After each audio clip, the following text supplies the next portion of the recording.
Yes, how are you daylight? Yeah, nashukuru. Karibuni. Yeah.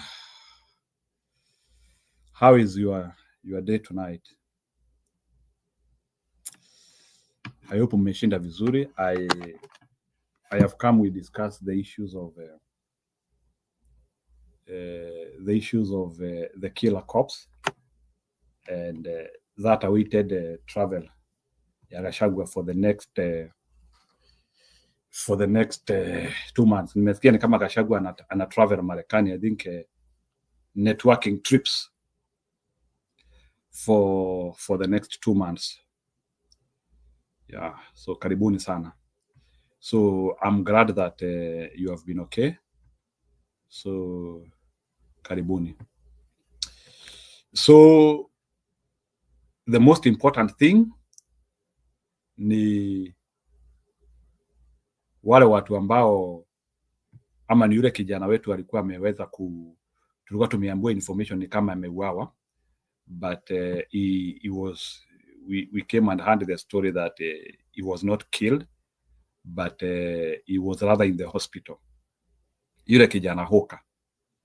Najua you have seen that serious trading story which has been seen everywhere.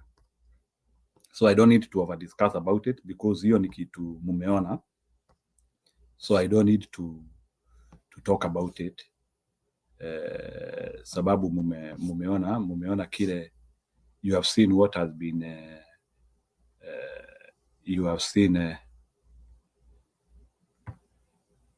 mumeona what has happened. Kila regime ya Ruto. Thank you Desmaina. The kila regime ya Ruto, ile mambo amekuwa akifanya. Sasa raia sisi wenyewe tumeanzia kuuawa. Jamaa anapatikana kwa street. Let me show you that na muniambie this is somebody who should be in power. Hata kama ni nini tunaongea. So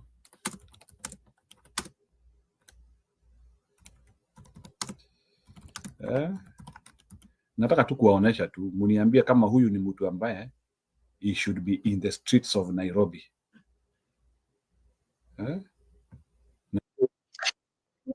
Najua hii video muliona jana na but nataka muniambie how can you allow such?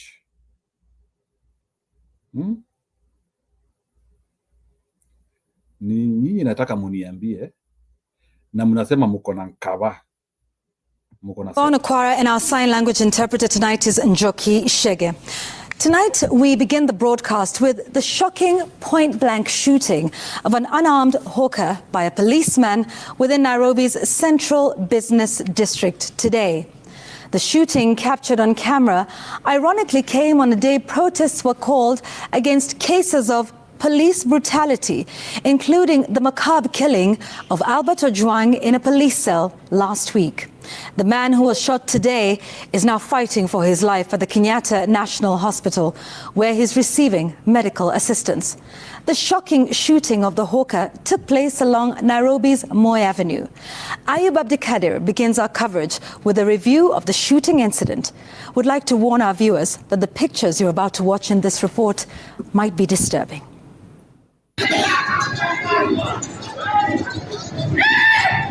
The man was unarmed, his back against the wall, quite literally. It appears apparent that he was taking cover from the ongoing running battles in Nairobi's central business district. A mob to his front and police to his back, the latter proving consequentially dangerous. For 5 seconds, the vendor, a masked seller, is bullied by 2 police officers. Then, a gunshot rings, and the man falls down, apparently with a bullet directly to his head.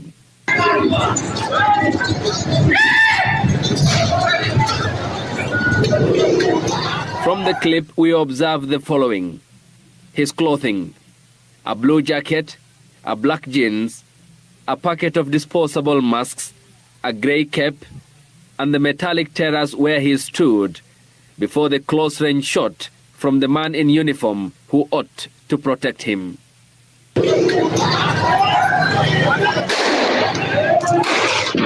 In this close-up photo, the blue jacket, his black jeans, and the grey cap, plus the shoes, all match. And here, he raises his elbow to defend against an assault by the shooter cop.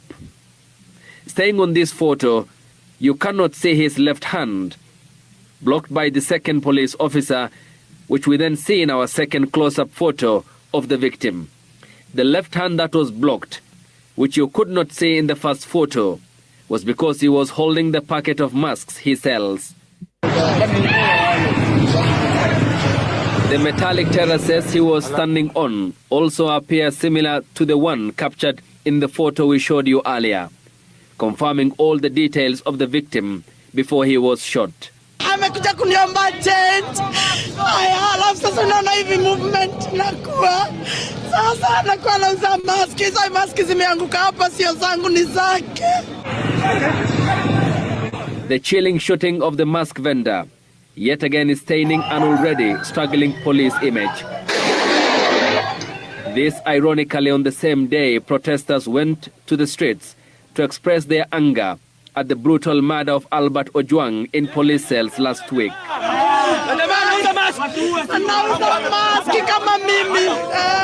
For the National Police Service, the shooting marks a case of a blunder, coming soon after another blunder.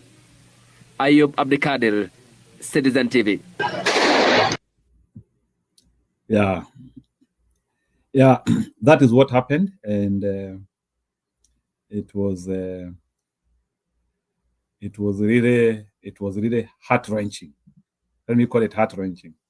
Na nyinyi watu mnajaribu kunibure hapo, hamwezi ona tai yangu. Mnaona vile ndevu hakuna.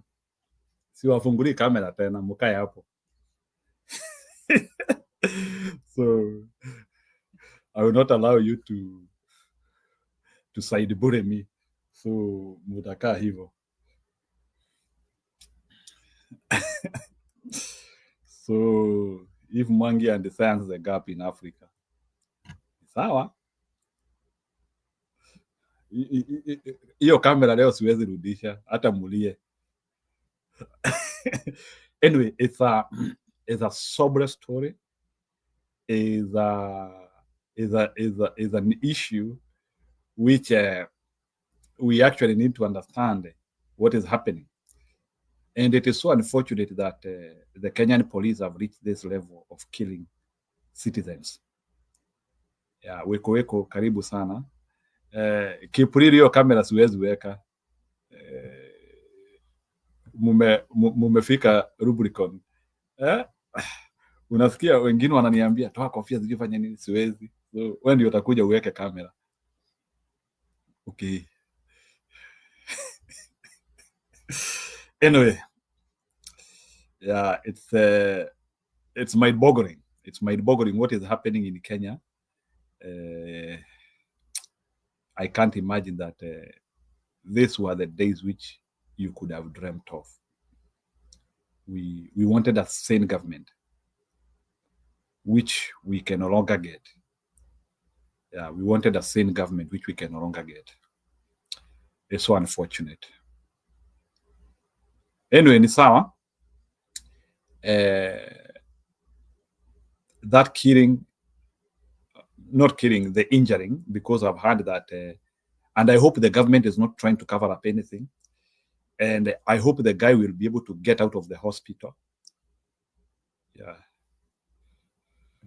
Sababu Amodha aliongea, Amodha said something. Amodha alisema kitu. So Amodha said something because it's so tensious. Anyway, wacha niwaekee first post because pia first post showed the maandamano in Kenya.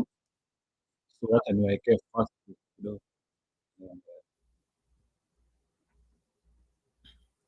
If Mwangi na Science the Gap, unless museme pole, hiyo kamera siwezi rudisha. wewe tusema tu na bo, you will have to apologize for actually cyberbullying me. That was cyberbullying.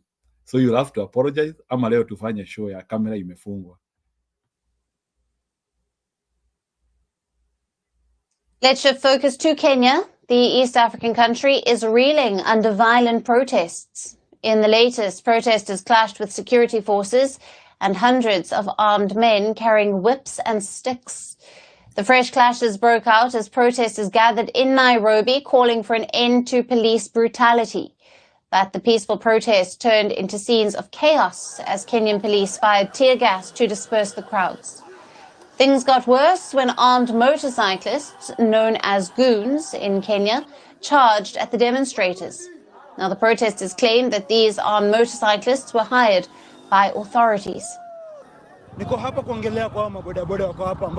I am speaking on behalf of motorbike riders who currently cannot work because the city center is full of goons from the slums who have been brought in by Sakaja, the governor. So instead of protecting the protesters, the police allegedly sided with the goons and acted as mere spectators while they were being assaulted. That's what the protesters are claiming. The goons have infiltrated town and the police are just watching them.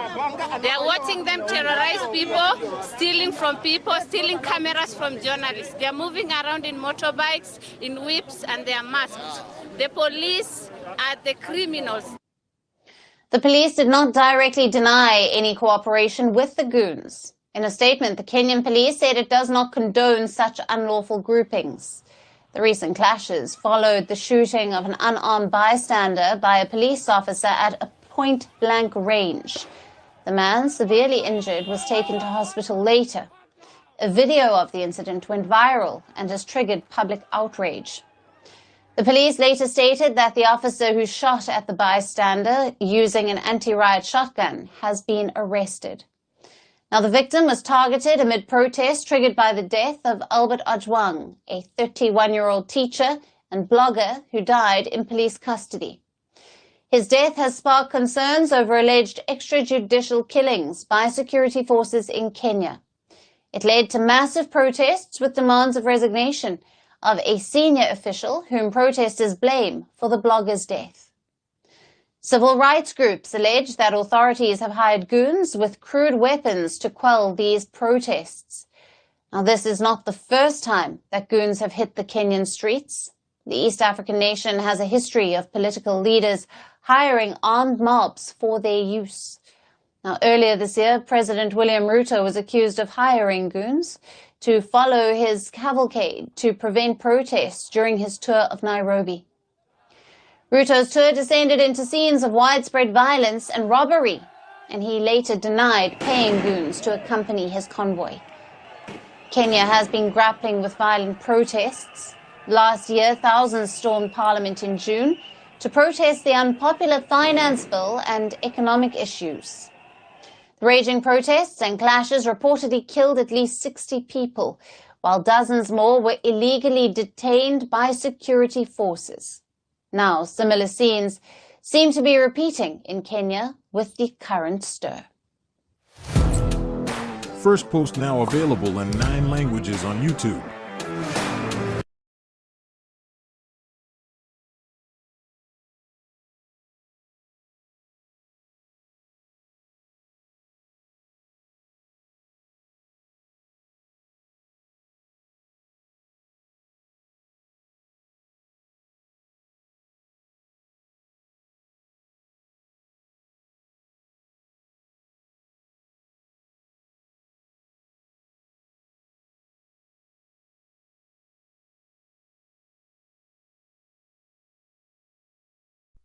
Sorry. That was first post, by the way.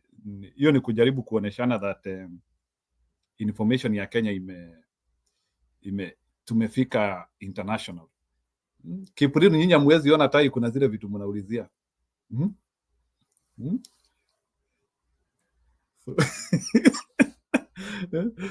Tena mna complain tena.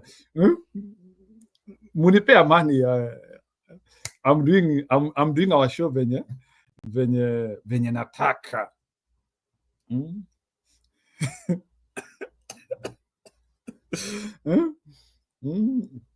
Ati Kipuru nasema ati I spare you. Ati kwani iko nini? Leo nimevalia kininja. Mnakumbuka yule the ninja? Ndio hiyo sasa. You can see, unaona hata leo niko na katai. Anyway. Good. So hivi unaweza endelea kunisaiba bure basi. Si unaona nimekuweza.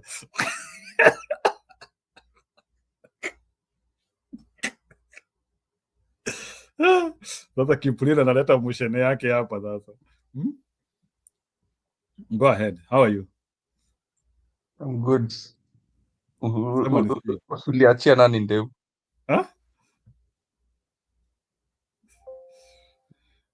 Yaani nyinyi hamwezi taka yani ndevu yangu ikuwe na amani. Nikishukisha ndevu kidogo amufurahi. Nywele ulikata? Wewe wacha mambo mingi. Wacha mambo mingi. Baadhi alikuvisit. Mama alikuja. Njeru hujakata nywele?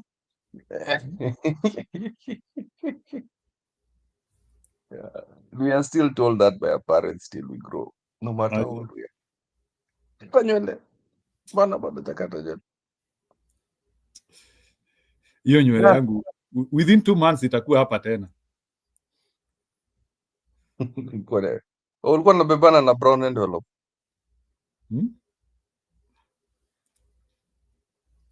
So can we talk about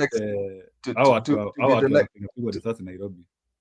To be the next professor. Sindio? Professor Njeru. I'm proud of you. Naambianga watu bana, I have a friend who is a doctorate engineering. Structural engineering. Hiyo ni vitu ya kawaida katika hii dunia bwana. Unakumbuka last week ulisema nini? Njeru, what did you say? What did I say? Haitaisha wiki kabla wamess tena. Yeah, it's always that way. The appetite for, let me tell you by the way, mimi sijui ni aje Ruto bado hakujatokezea kitu ya kumwangusha. Like huyu mimi sijaiona like mtu ambaye ako na mashida mingi hivyo and ni mende. Ni mende bana, ni mende. Is a cockroach. Manze wakale tumepatiwa jina mbaya bana by those cops. Yani anaua by the way, I don't think that boy is dead. No, nimesikia and I hope it is true, the boy is not dead. I hope it's true. I think it was yeah, I know you're in America, you must know this. It wasn't a back shot, it was so walisema ni hapa kwa kichwa hapa neck So unajua kuna back shot. What is the other type? The pellet one, the ndogo. The one it's supposed to inatoa smaller what do you call it? Balls of small metallic balls. Lakini back shot ni ile unaenda kuua nini? You know what a back is? Unasmailia nini? Sasa shida yenu ni nini sasa? Yani hata mtu akiweka smile amutaki. Yani mnataka tu nikae tu hivi tu gurumi. Ni vile nafurahia sababu nimeweza hivyo. Hivyo amekuja hapa na kimbelembele mingi amewezwa sasa. Wewe acha sako but you know what a slug is?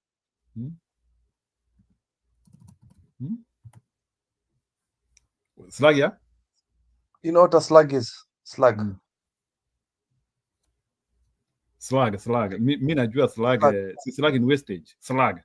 SLAG.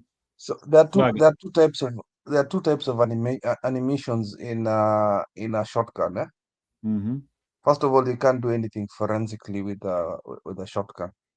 Okay. So a shotgun has small round metals in a plastic what do you call it? In a plastic casing.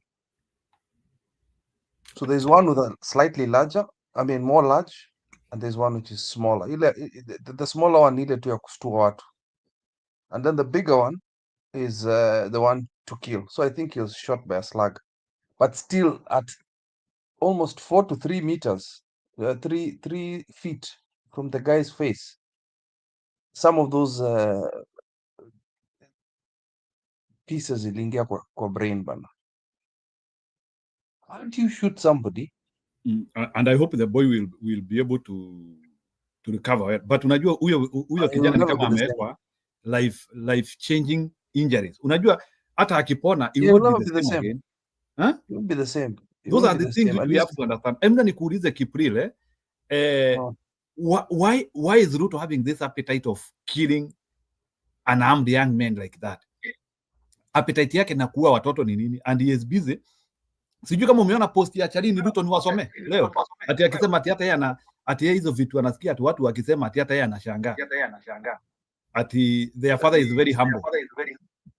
Niwasome hiyo post ya Chalini Ruto musikie. Mtashangaa huyu mama ni ujinga ama ni nini? Aende aolewe by the way. Hata hatujui nani anaoa yeye. But go ahead. Tulimwambia no, huyo hafai kuolewa na akioa lazima atumie condom. We don't want any more Rutos.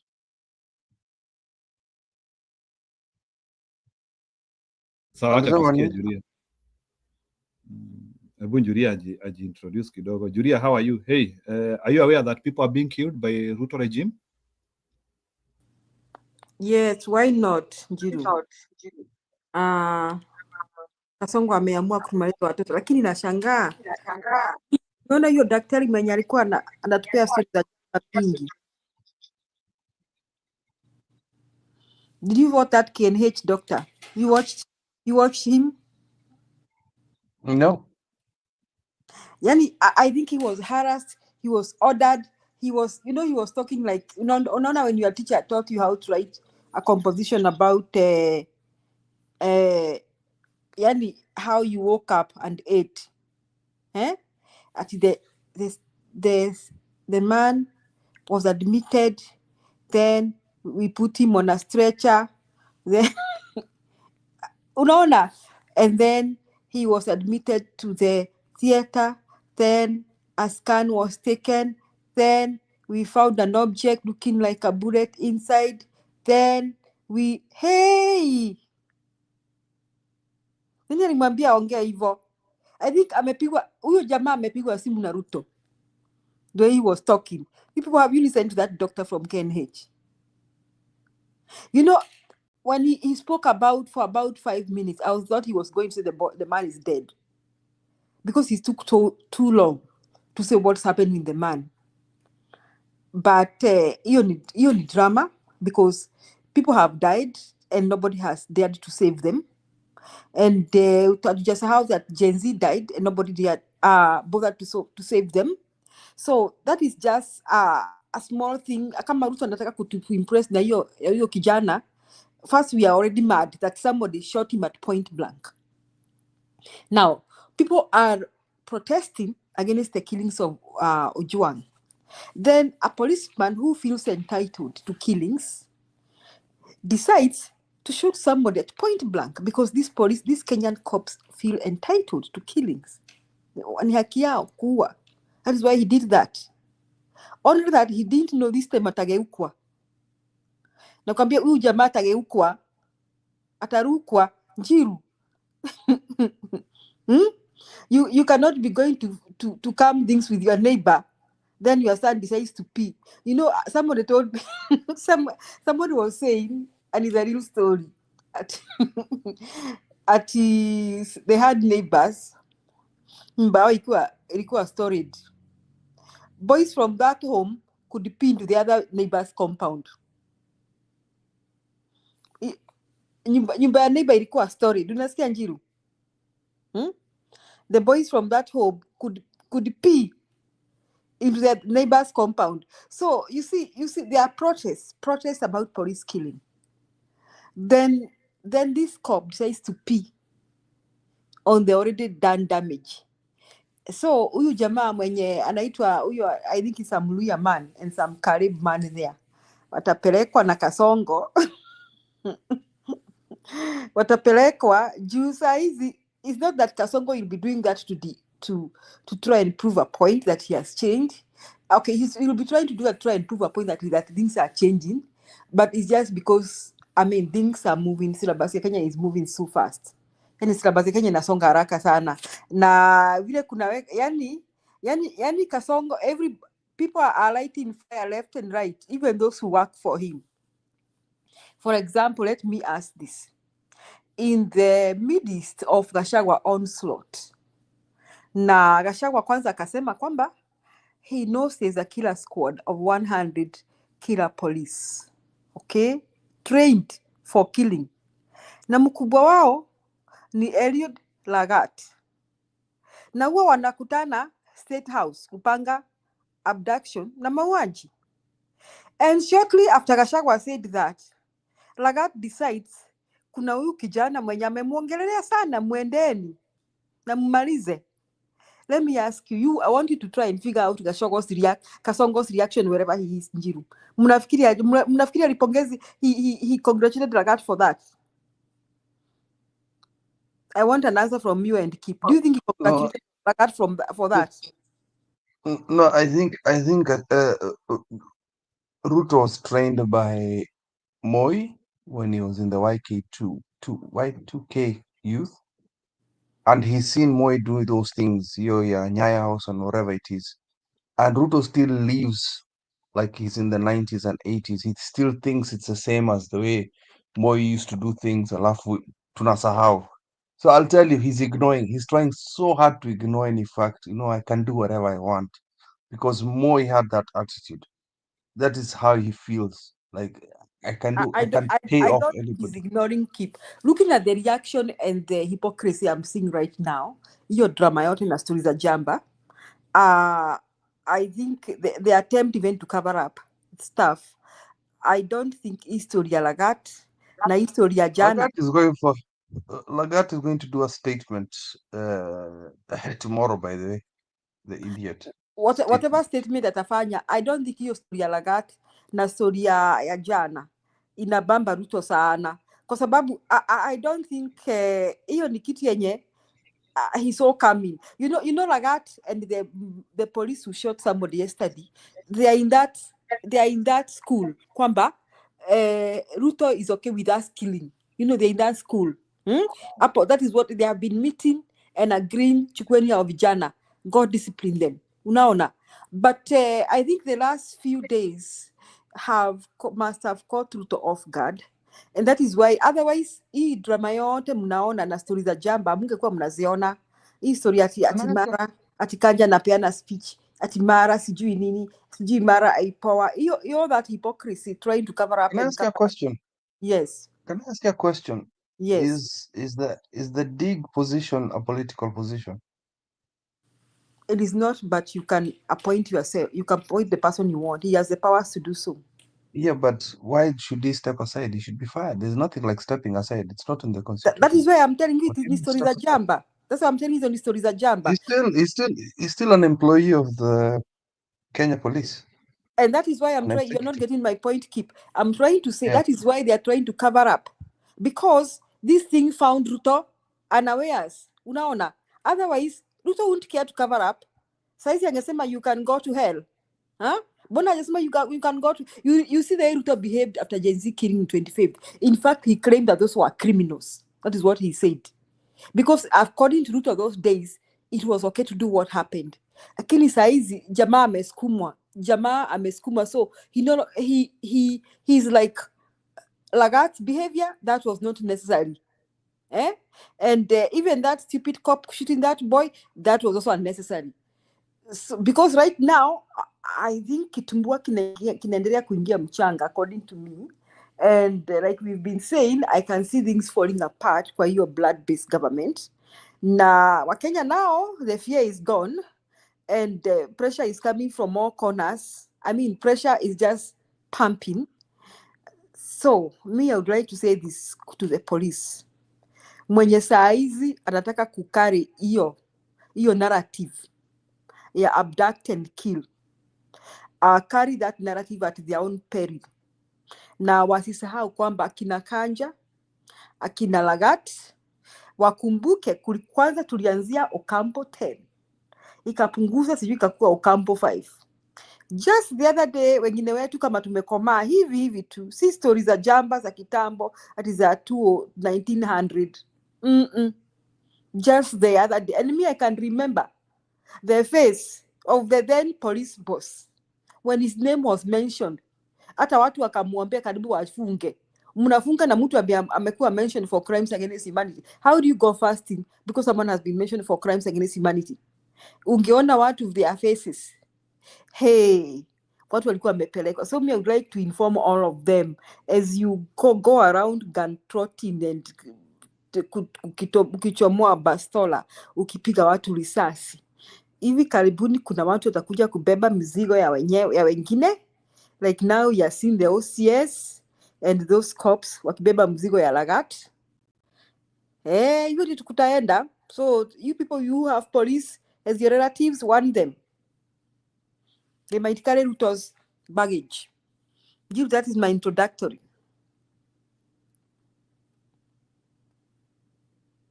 Okay, ni sawa. Nimeshukuru sana. Naona Daniel amefika, Mwamba ndiye huyu. So Daniel, don't worry. That was as a result of cyberbullying me. Sasa nimesema siwezi toa hii kofia yangu. Oh, just show your chin. Show your chin. Acha zako bwana. Nini? You are so salivating to see my chin. Why bother with you? Umevaa nini ndio unajifunika? Na hiyo kofia yako, ukweli ma professors wanakuanga tu hivyo. Professors wajongi kuvangwa, achana na. Mbona amwezi ona tai lakini mnaona kofia juu? Why can't you see my tie? Amuone hata vile nimematch vizuri. Na white color na white color. Kofia bright orange. Hata nafikiri ukitembea kwa streets walikuwa nakuona na. Jula. Toa kofia bana. Pande. Ya habu njero za Julia. Toa hiyo kofia bana boss. We're going to watch this show later on. Watafikiri we are gangsters. Ukweli Njiru, acha tu nikwambie. I mean, I don't know. Hiyo kofia yako tu wataka kuvaa from today henceforth. Alafu, you just know what I mean. I know people say they don't change, lakini kazini inabidi mtu abadilike tu kidogo. Si ndio? Don't you feel uncomfortable vile umevaa hiyo kitu bana? Na hii joto na vile hapa kumewaka. Joto. Keep nimeweka nini? Nimeweka temperatures down ziko 60. Lakini hata kama do you really need the hat? And the ski mask. Inakaa kama ya Radio Maria. Hapana, anaonekana kama Bwana Mwamba hujui Hayatora sahii yako Russia, ashaenda Russia. So he is safe in Russia. You know, Russia and US are dualities. So haizi guzwa akiwa Russia, yeye amejua. So unaona hata yule wa Syria aliona kimeumana akaenda Russia. He is good in Russia. No, it's because you see the technology that Israel has. They can place where a person is. Wanajua mali huko missile inaenda. Nataka Kasongo Russia pia. Simulize nani Putin kama anataka Kasongo. Anybody who has Putin's number? No, you know, no, nini Putin cannot accept nini Kasongo. Putin hawezi kubali Kasongo, you know, because Gachagua is scaring me. You know why? Why?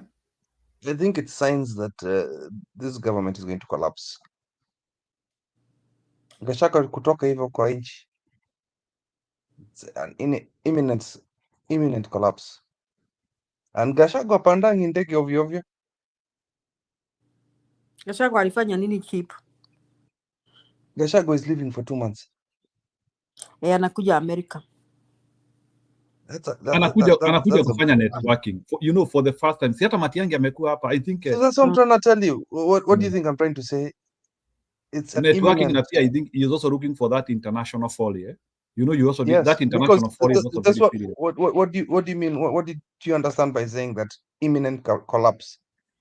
Ruto is not pleasing his sugar daddies. Wamechoka naye. Wakina America wenye walimpatia kazi. Sasa hii shenzi inafanya nini? Inaua watu, we look bad, you know. There are a lot of, let me put it in double quotes, because they are immigrants, but expatriates that are in Nairobi wamepiga masimu huko US wakisema hii shenzi inaharibu mambo hapo bwana. So I think Gachagua, even the American embassy, they have information. The American embassy will evaluate na waseme yenyewe hii project yetu ni kama imekwama. So it's not something they even need to be told by anyone. Even the American embassy can decide. Go ahead. Yeah, so it's like it's imminent. Wanaanza kuangalia sasa, nyinyi mtatengeneza nini bana, toe ishenzi bana, because first of all, the first time he did not know what to do. He's supposed to do what the US asks, right? Because walimpatia hiyo kitu. Then he goes and talks to akina Putin. He goes around, you know, Ruto is not sure. Ulipewa zawadi na hawa America, and then you do the opposite of what they want. How can you go start negotiating with China and Russia na kichwa yake si mzuri, because the day he went with the Nimerudi, when he went with the Nimerudi to China, that was it for Kasongo. And China is not giving us nothing. Umeona any development imekuja Kenya? Because you know how Chinese develop. They start building. They do a deal, start building. They know this guy is not going to do anything. Huh? Una smile kwa sababu unavaa buibui.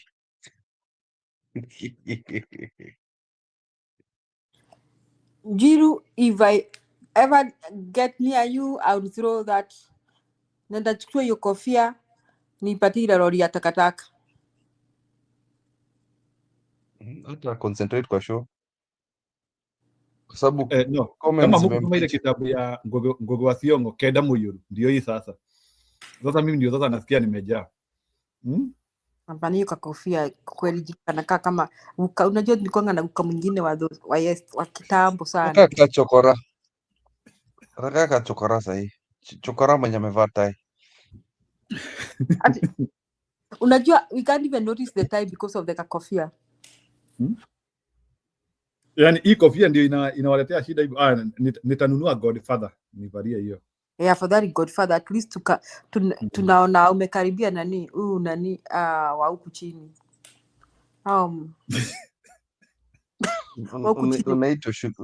Unaitwa sugar daddy na Lex uko chini. Wachana na Lex. Unajua we have to exterminate Kasongo. By the way, Kipril na Julian waulize, do you feel like it looks like the imminent end of Ruto is near? Ama nyinyi mnaonaje? Nyinyi mkiangalia amuoni Ruto anakaa ni kama ni jamaa anaenda. I spoke to some guys in Nairobi today. Hata nilikuwa nimeogopa. Some people I'm very close to. Nani wanasema wanaenda maandamano. Middle class people are going to maandamano. You know how shocking that is. Wacha ana maraga, wacha nikwambie maandamano sasa hii inaenda na kila mtu. Kuna watu wamepanga kuingia kwa maandamano ya. Hata nani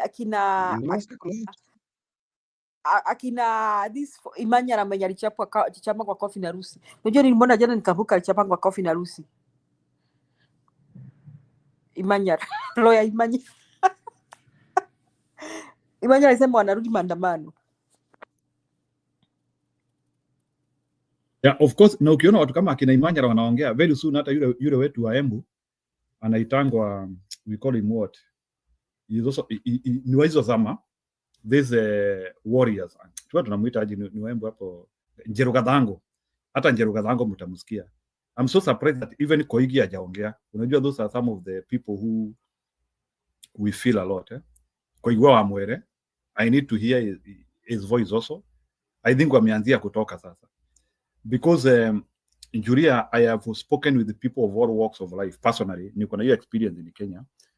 No one is doing well. Muliona the other time survey ikisema 90% of Kenyans are doing poorly. Hakuna mtu akona pesa.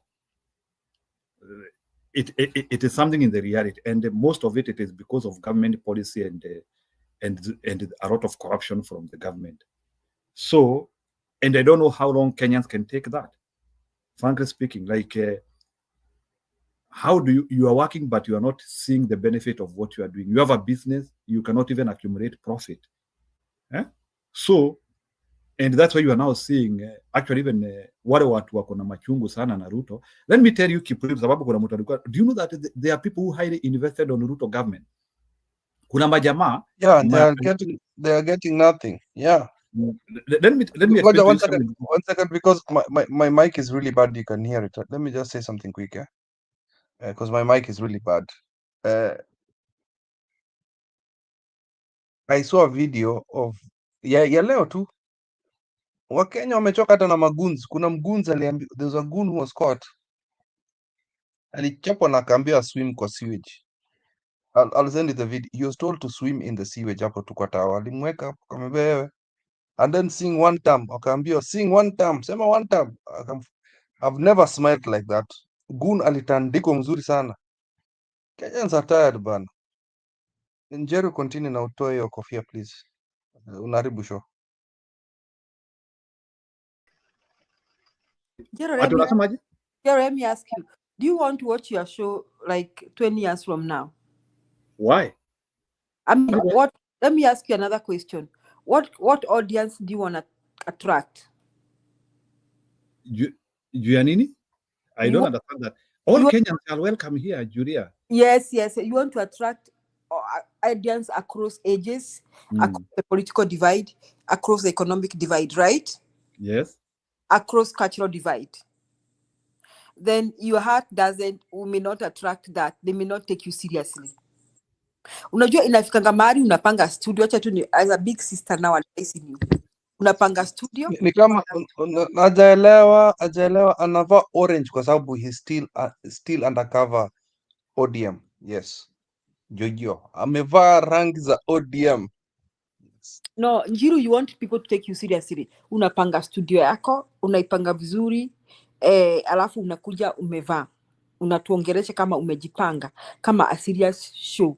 Sasa unaona hata itafika mahali hapa utuambie kuna vitu utaki tuseme, si trying to gag us, but the kind of a language you want us to use, because you want to attract across cultures, across economic divide, across, you want just to attract all audience, because you are messaging. The messaging is very good. The messaging is about Kenya. The messaging that you're talking about is about change in Kenya and all that. So the messaging, watu wanaweza wakipenda hiyo messaging, lakini pia wewe unatakana uwe vile uko una reach all that audience. That's a big sister talking. Sina ubaya. Acha niwache, naona Njero ameingia, tuambie kwa nini Gachagua anakuja Amerika. Yeah, hiyo nimesikia. Actually, don't worry of this thing of mine here. Nimeivaria after kukua bullied na our people. So nikasema sasa they will not see my cheek for today. Wataona kesho. Kwa hakuna shida. Ona your cheek. Okay. Sometimes you need to punish people when they do something bad. So si hata wewe Julia, wewe ni mwalimu, watoto wakifanya vibaya, si you punish them. So wale wamenifanyia cyberbullying leo, nimesema I have to punish them, so they will not have that audacity to. Atinanye na kuita Pastor Kanyari. Nani?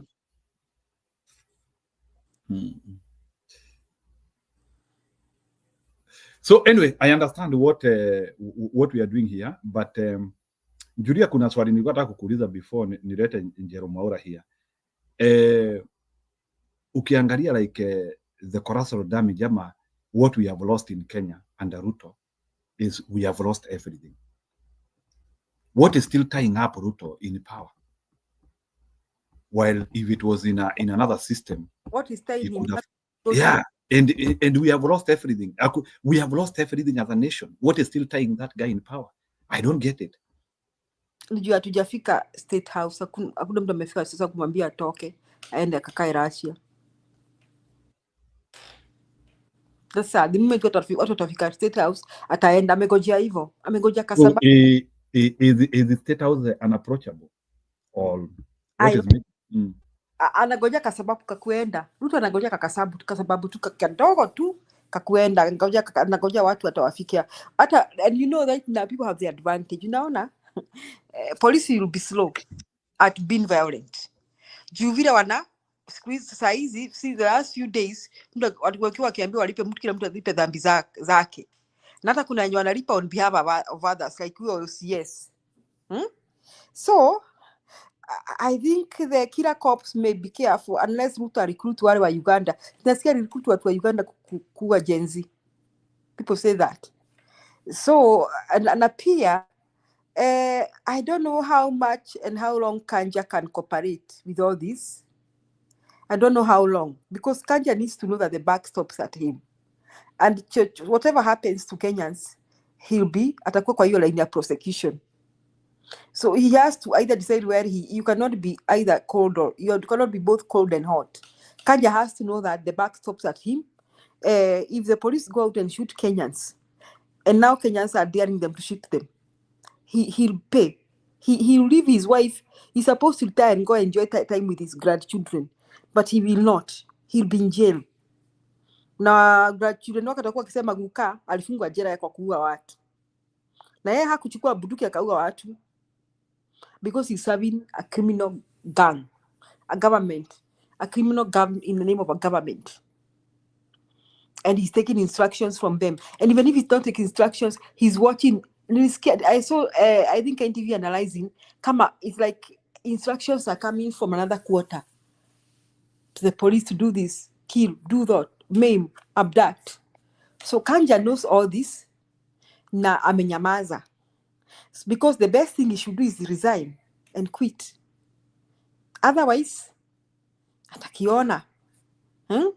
Na I think he's intelligent enough, anaweza ona kwamba Kasongo hata yeye Kasongo anaendelea akididimika. For how long can Kasongo hold? So Njiru, nimekuambia kwamba ni vile watu wajafika State House. That is my jibu langu.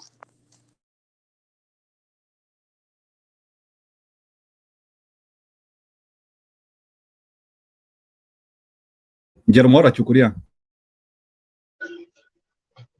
Mimi ni kusema tu habari cousins. Naenda kazi.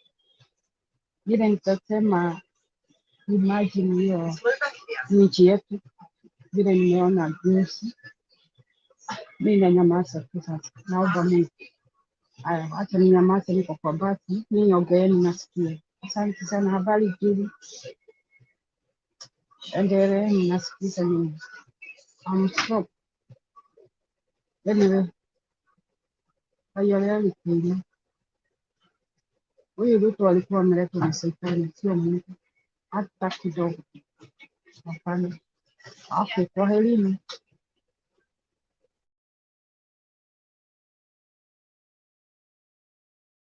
Aya, Alex Budi chukulia. Huwezi sema Alex Bundi alafu unaenda unatuachia studio hivyo. Unajua nimezoea hivyo, so hapa siongei kama huko. Unazoea kusema hivyo, unatoka unaenda unatuachia studio. Tunakaa hapa tunashangaa. I'm here, I'm not going anywhere. No, you do that every time, mpaka nashangaa. Umeuliza swali mzuri, hata kama niko job nikasema acha nijibu. Okay, go ahead. Umeuliza swali mzuri sana. What is keeping Ruto in power? And that is what I was asking myself yesterday. You know, there was a very good interview at TV47. See how I bungled and I watched it, the whole of it, and it was live by the way when I was watching. It was a morning interview, morning debate. And one of the participants,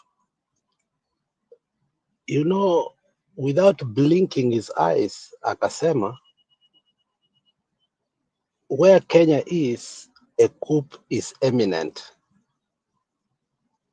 And he just didn't peruse through it, alafu aende kitu ingine. I mean, you know, he was gravitating around it for almost 10-15 minutes. And the people were tolerating it and just listening to it because it came from nowhere, and they started now listening to the guy, though the other people did not comment, but it looks like it was a sweet music to them. And it dawned on me that Kenyans are in unison in regards that Ruto time is over. However, I think the people who need to do a bloodless coup so that Kenya does not go like other countries are the ones who are failing us.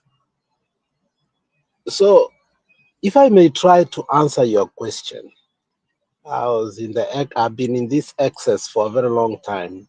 Some of them were very powerful. Now they have been degenerated into things that sometimes you don't understand because people are being bought and are being sold. But there are few people who are very constant. And I've seen Julia try to do it all the time here, that if the government was to fall, who is taking over? Jiro, I'm trying to answer your question. Now, it looks like Ruto time is up. However, there are two things that seems to be keeping Ruto in power.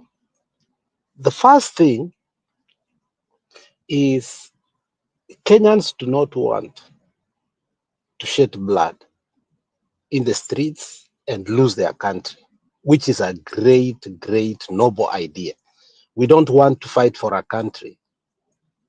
And after it's done, then we go, the Libya way or the Iraq way. I'm talking about stable countries that degenerated to become, and these were invaded, but we can learn and live from them.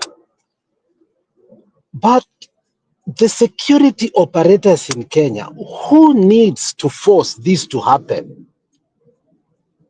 Looks like for a very long time I've been eating with those in power, and they fear that any regime change, which actually they also support, is collateral to them. And therefore, for them to keep their survival, they rather be with this regime, which actually they hate and they are sick and tired of it, than what? A new regime that they do not know. So that is the conundrum they are facing. The other thing that Julia said halfway is ni status hatujafika. The truth is the security operators has given us a free ride.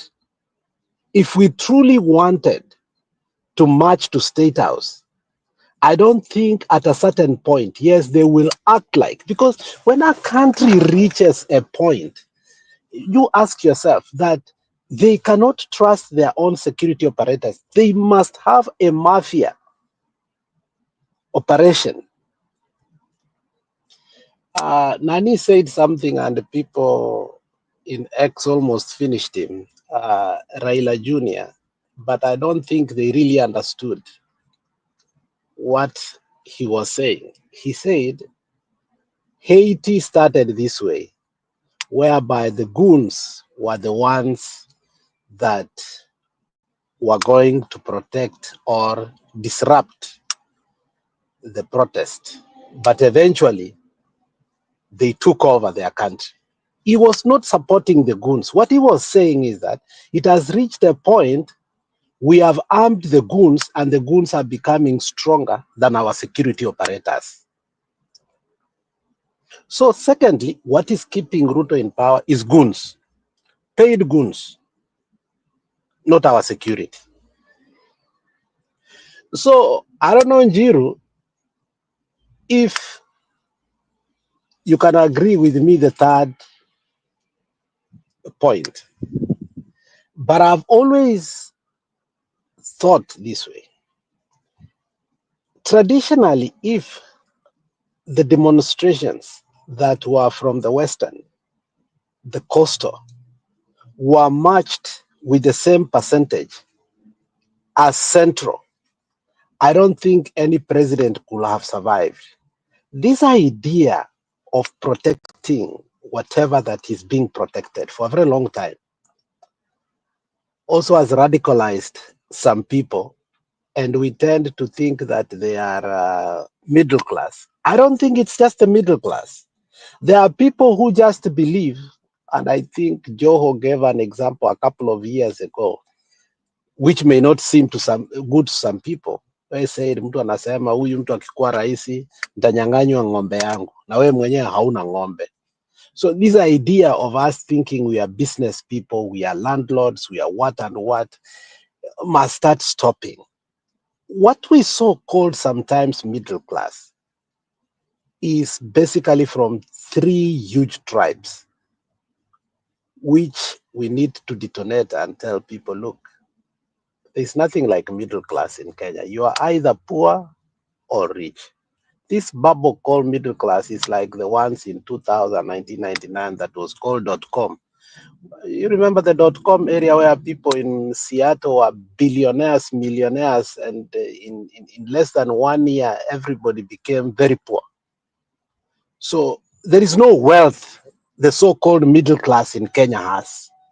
If you look at the rate of mortgages, the interest rates, so on and so forth, I mean, loans are unaffordable. I mean, everything, you can, not only they are unaffordable, loans cannot even be given out. I think equity during the Kibaki era, ilikuwa inapea hata mtu wa ng'ombe, which actually was very affordable, which made actually the country to grow. So when you talk about the middle class, there is nothing called middle class. Let us not brand something called middle class as something of existence. There is nothing called middle class in Kenya.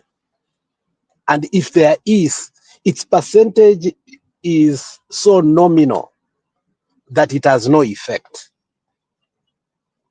If we could say that the middle class are going to join us kwa maandamano, and then Kenya has 60% of the middle class in Jiru, then I think you can convince me. So let's be honest, Njiru. In terms of percentage, what do you think is the middle class in Kenya? Be honest. Let me explain about that, because middle class is a theory of the West, where they are even trying to rank them, the upper middle class and the lower middle class. But the truth of the matter is that in Kenya we have the super rich. That one you can understand. Most of them, the ones who have stolen, Akina Sakanja, thieves, Akina Ruto, thieves, you know them. And then we now have these people who can barely afford life. So maybe what they try to classify as middle class in Kenya are those people who are living in mediumly high-end areas. They could be in Lavington. I don't know if maybe somebody in Lavington, you can group them as maybe in estate forms, depending with where you live in estate form, like in Nairobi. Although those estates vary from towns to towns. If you come to Embu town, maybe the people who we could call middle class in Nairobi, they could be poor.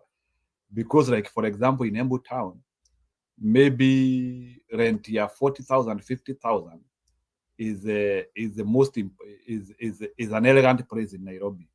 No, it's an elegant place in Embu. But if you go to Nairobi, pengine ni somewhere kichorochoroni. You understand? So variation also it should also go. So which becomes irrelevant in the issue of maandamano. Okay. Yeah, because you see, like the issue which we are having is that even those people. So classifying people as middle class because they live somewhere during COVID. Let me tell you, 60 to 80% of what to people money in. Sorry, somebody's calling. Empty. Yes, go ahead. And up to date, these high rising apartments that are here in Lavington, almost in Kawangware, they are empty. They are totally empty because people cannot borrow anymore. Okay?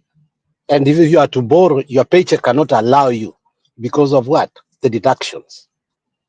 Okay, so my theory, or what I'm looking at, is there are small stuffs that are keeping Ruto, and these are historical factionalism. Okay, things that divided us, and they were branded so because in the era of divide and rule, there were simple things that politicians made us believe that this is this, this is this, this is this. So when that guy spoke about a coup is imminent, it showed me that from even the issues we have been seeing for Kanja, traditionally for the police IG or the inspector of police to be as bold as Kanja to say the person of interest, I think that has been unheard of. So if you look, the coup or a revolution has been given to us on a silver platter. There was one guy who was being asked on TV, I forgot who is, because I've watched a lot of debates in the last few days. He said, you have to remember, even this Muhwana is a GNZ police officer. There's a lot of them who do not act traditionally. They take videos, and in an event like this, they have a lot of evidence, unlike before. So the center is not holding water. So it's not like Kanja can do like previously. You do what? You micromanage a police force the way it was before. The era of social media has, liberalized that. I think it comes to us now. Knowing now, if you look at the security apparatus, is very weak. The center is not holding. You look at the country is united in saying Ruto must go. A person that we hated a couple of years ago, but because he's hitting Ruto so hard and he's saying things that are fact, like for a long time, even TV stations have been treating Gachagua as a petty individual. The other day you saw about the RSF and how they also did their own investigation. Now they say, now we can prove what Gachagua said, that two brothers in arm. You saw that you saw that documentary, whatever it was. Now the question still comes: what is holding Ruto to power? Now, keep up ametuambia vizuri sana. Even the people bankrolled his campaigns are no longer with him, and they cannot speak because they know this is a man of revenge and retaliation.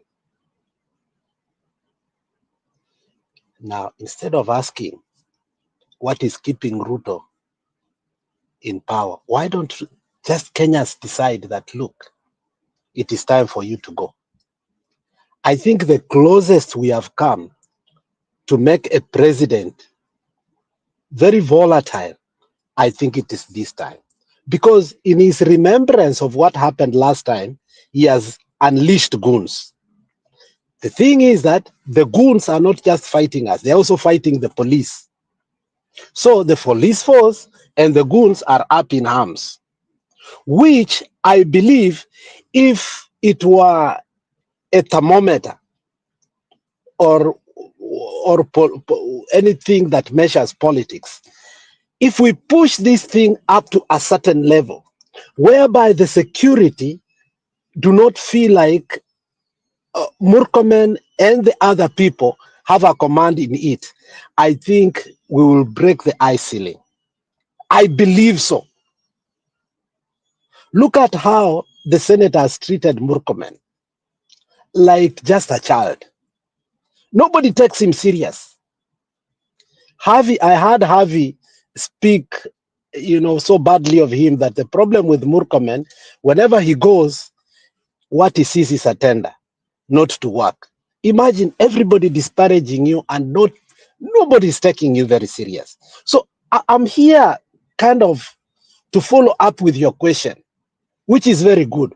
What is keeping, because I'm looking at a situation that if we pushed it a little bit harder, you see, finally, if Njiru, you have realized, finally,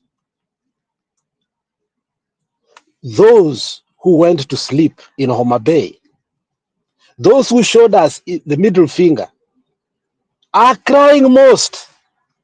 And for some reason, I don't want to be a hypocrite here. The Ojuang thing makes me happy in one way or the other. Even the coin has two sides. So we are not going to pretend here. The loss of life, we mourn. That was wrong. That was brutal. But for it to have happened to a person or to a people who showed us the middle finger and told us that Ruto is doing a good job, he has done the security well, schools are doing well, hospitals are doing well, everything. And then today you see what happens. Retaliation starts. Now anavuta bwana yake. Now people start issuing threats kwa sababu bwana yake amevutwa. And then now all these people now start saying, oh, now ODM is on this side. What is keeping Ruto in power ni kitu kidogo sana.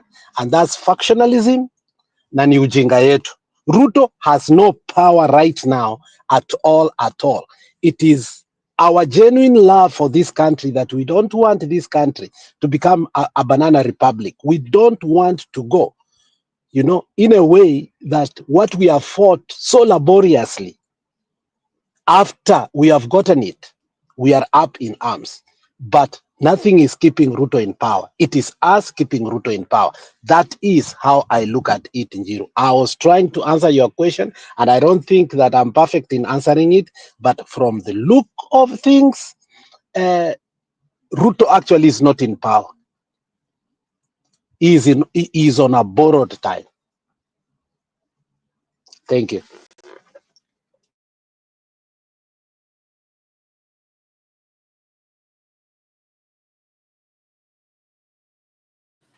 Sasa unaona Alex, what Njiru does. I've always said sometimes it doesn't make sense to come in the show because the last time we were here, it also happened. He slept. We couldn't add people. We couldn't remove people. You have just told him about dressing and holding the show accountable because 20 years from now, we'll be watching this show. But Njiru is Njiru.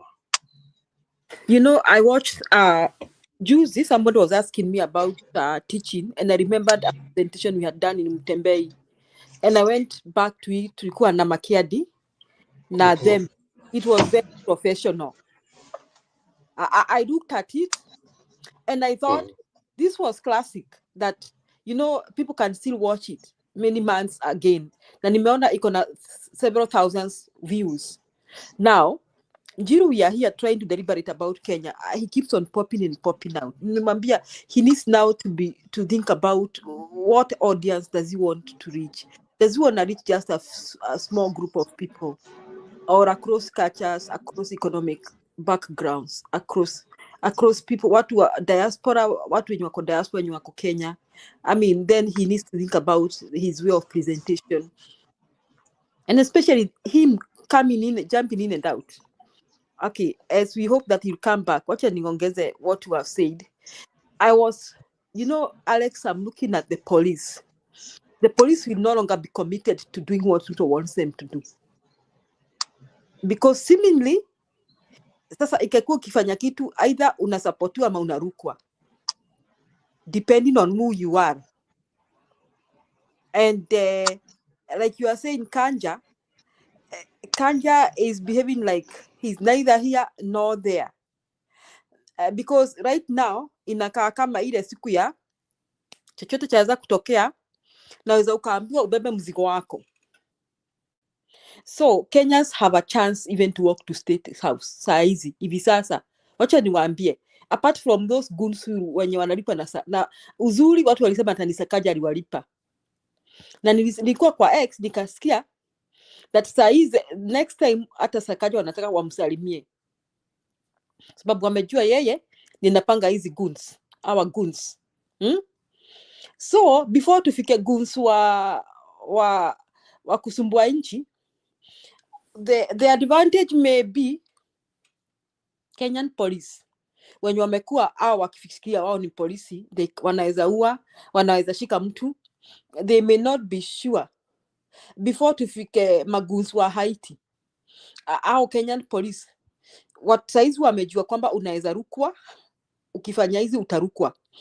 Leo between yesterday and leo serikali ya Ruto imekuwa ikijaribu to cover up. I'm calling it cover up. Hii story za jamba zote ati polisi wameshikwa, wenye walishoot that boy, probably wameshikwa. I have a feeling hiyo jamaa ameshikwa kwa sababu the clips were all over who he is and who they were. Hata nimesikia sijui ni KTN nisema pia hata majina yao. Sasa when they were shooting that boy, walikuwa kwa ile kasuba ya kitambo, tunaweza shoot randomly tumalize hao these protesters. Lakini hivi sasa sidhani polisi wanafikiria hivyo. Sidhani anaitwa Muhwana maitwa nani huyu mwenye ameshikwa, huyu mwenye alisema ati alipigwa simu a discipline mtu. Sidhani the likes of him will be talking like that again. I don't think so. So saizi hata kama utakuwa na protest kesho, watu wanaweza march all the way to State House without much hindrance. So like you are saying, Alex, I feel Wakenya saizi wako na nafasi kubwa sana kwa sababu if you see the most protesters were very peaceful. They were not destroying property. These goons wenye akina Sakaja wametuma, I don't know what you people tell me, what does Sakaja think? Sakaja anafikiri ataishi Nairobi milele na milele ama anafikiri aje? What is he thinking? Njiru, what because is Sakaja? You see, Sakaja is also a goon. You know, the problem is that we allowed, I don't know if I don't think it is Kenyans, but the system somewhere allowed Sakaja to become or empowering Sakaja. You know, Sakaja has a long history starting from making the TNA with akina Uhuru. There are so many people to blame on some of these people. Ata Ruto mwenyewe, you know, is where he is coming from. He was enabled by some of these people. So we have a long history of Sakaja being enabled by akina Uhuru to get some political capital, which he actually got along the way from TNA coming to Jubilee. He is still there. They show him how to make political parties. Then from there, he even becomes a candidate. He even want to become a senator. I don't know whether he became a senator or not. He wanted to become a senator at some certain point in Kenya. Then from there, he feels now that he can also become a governor in Kenya. While and he is a crook. He is a guy we saw participating in. He has actually been used by Ruto in bungling even the direction of their political parties. So, and I don't know why Kenyans or Nairobians could have expected better from Sakaja other than what they were getting. I don't get it. So it's unfortunate that we want to milk on a dove. It's unfortunate. Sorry, thank you. So Sakaja na wengine wote, they need to see the change of times and the tides. Na nilikuwa kwa Exeter mimi nikasikia vijana wakijimobilize. Saizi as vijana mobilize, nikasikia huyu jamaa mwenye alichapwa kofi na Rusi akisema kama ni hivyo hata wao watarudi kwa street. I saw Maraga somewhere. It is high time kila mtu akuje. Watu Kenya watembee mpaka State House waambie Ruto a resign. They ask him, he has failed to protect the rights of Kenyans. He has failed to protect the life of Kenyans. He has run down the country. He's no longer worthy to be called president of the Republic of Kenya. He should resign. They should walk to State House and ask him, wacha hizo wanaambia kina Lagata resign, Lagata ashikwe. Lagat was working under Ruto. na mpaka saa hii wanajifanya wameshika huyo kijana mwenye alishuti huyo kijana jana, ati wanashika hao polisi wenye walihusika wakati kwa maafa ya Ojwang. Sasa tunataka wale wote walikill those who killed over 100 youth last year washikwe. Kama si hivyo, Ruto ajiuzuru. Ruto needs to resign.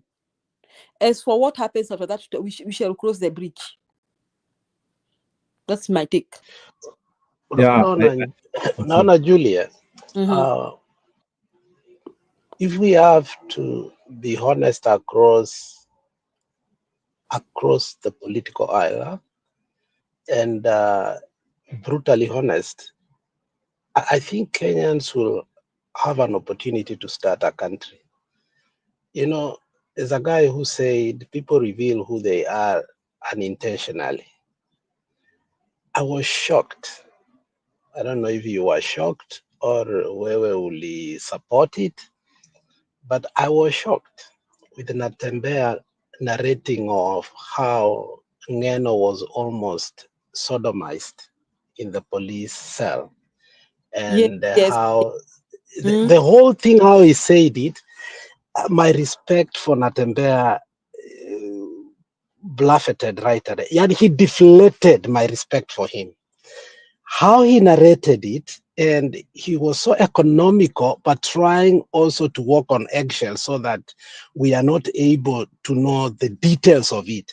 But looking at how the police operates at the highest level on how to teach somebody a lesson so that they will not talk again reminds me of a boy that was sodomized.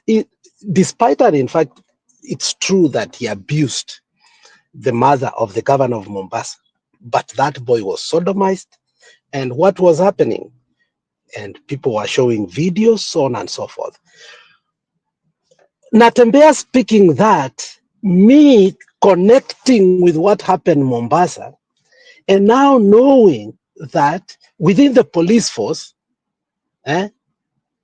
from what Mukhwana is saying, kuwa nikaambiwa nilete mabus fulani wamweke kwa room moja wamfunze. So some people act like mabusu. They stay kwa cell to teach other people a lesson. Now, there are different kinds of those people. There are those who will sodomize you and those who will teach you a lesson kwa kukupiga. Now, I was left in a limbo wondering, did just Natembea reveal what was happening under his watch as a man in the uniform? Now I started asking myself, let's be honest. If now we are saying Sakaja has goons, will you convince me that Natembea does not have goons?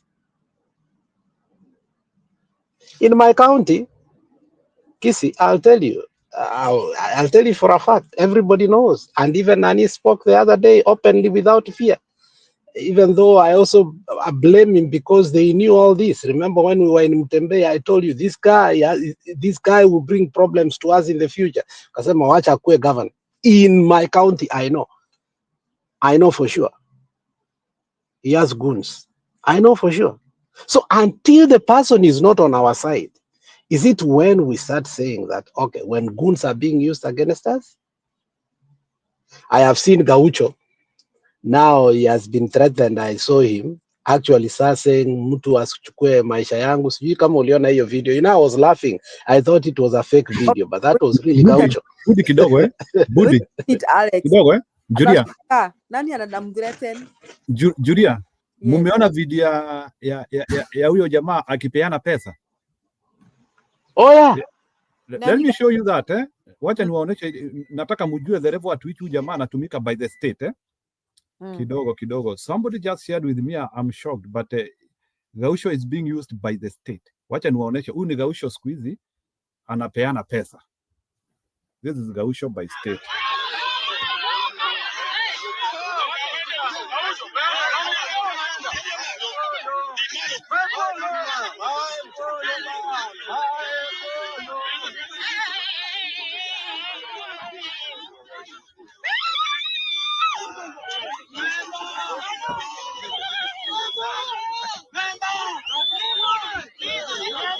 Anyway,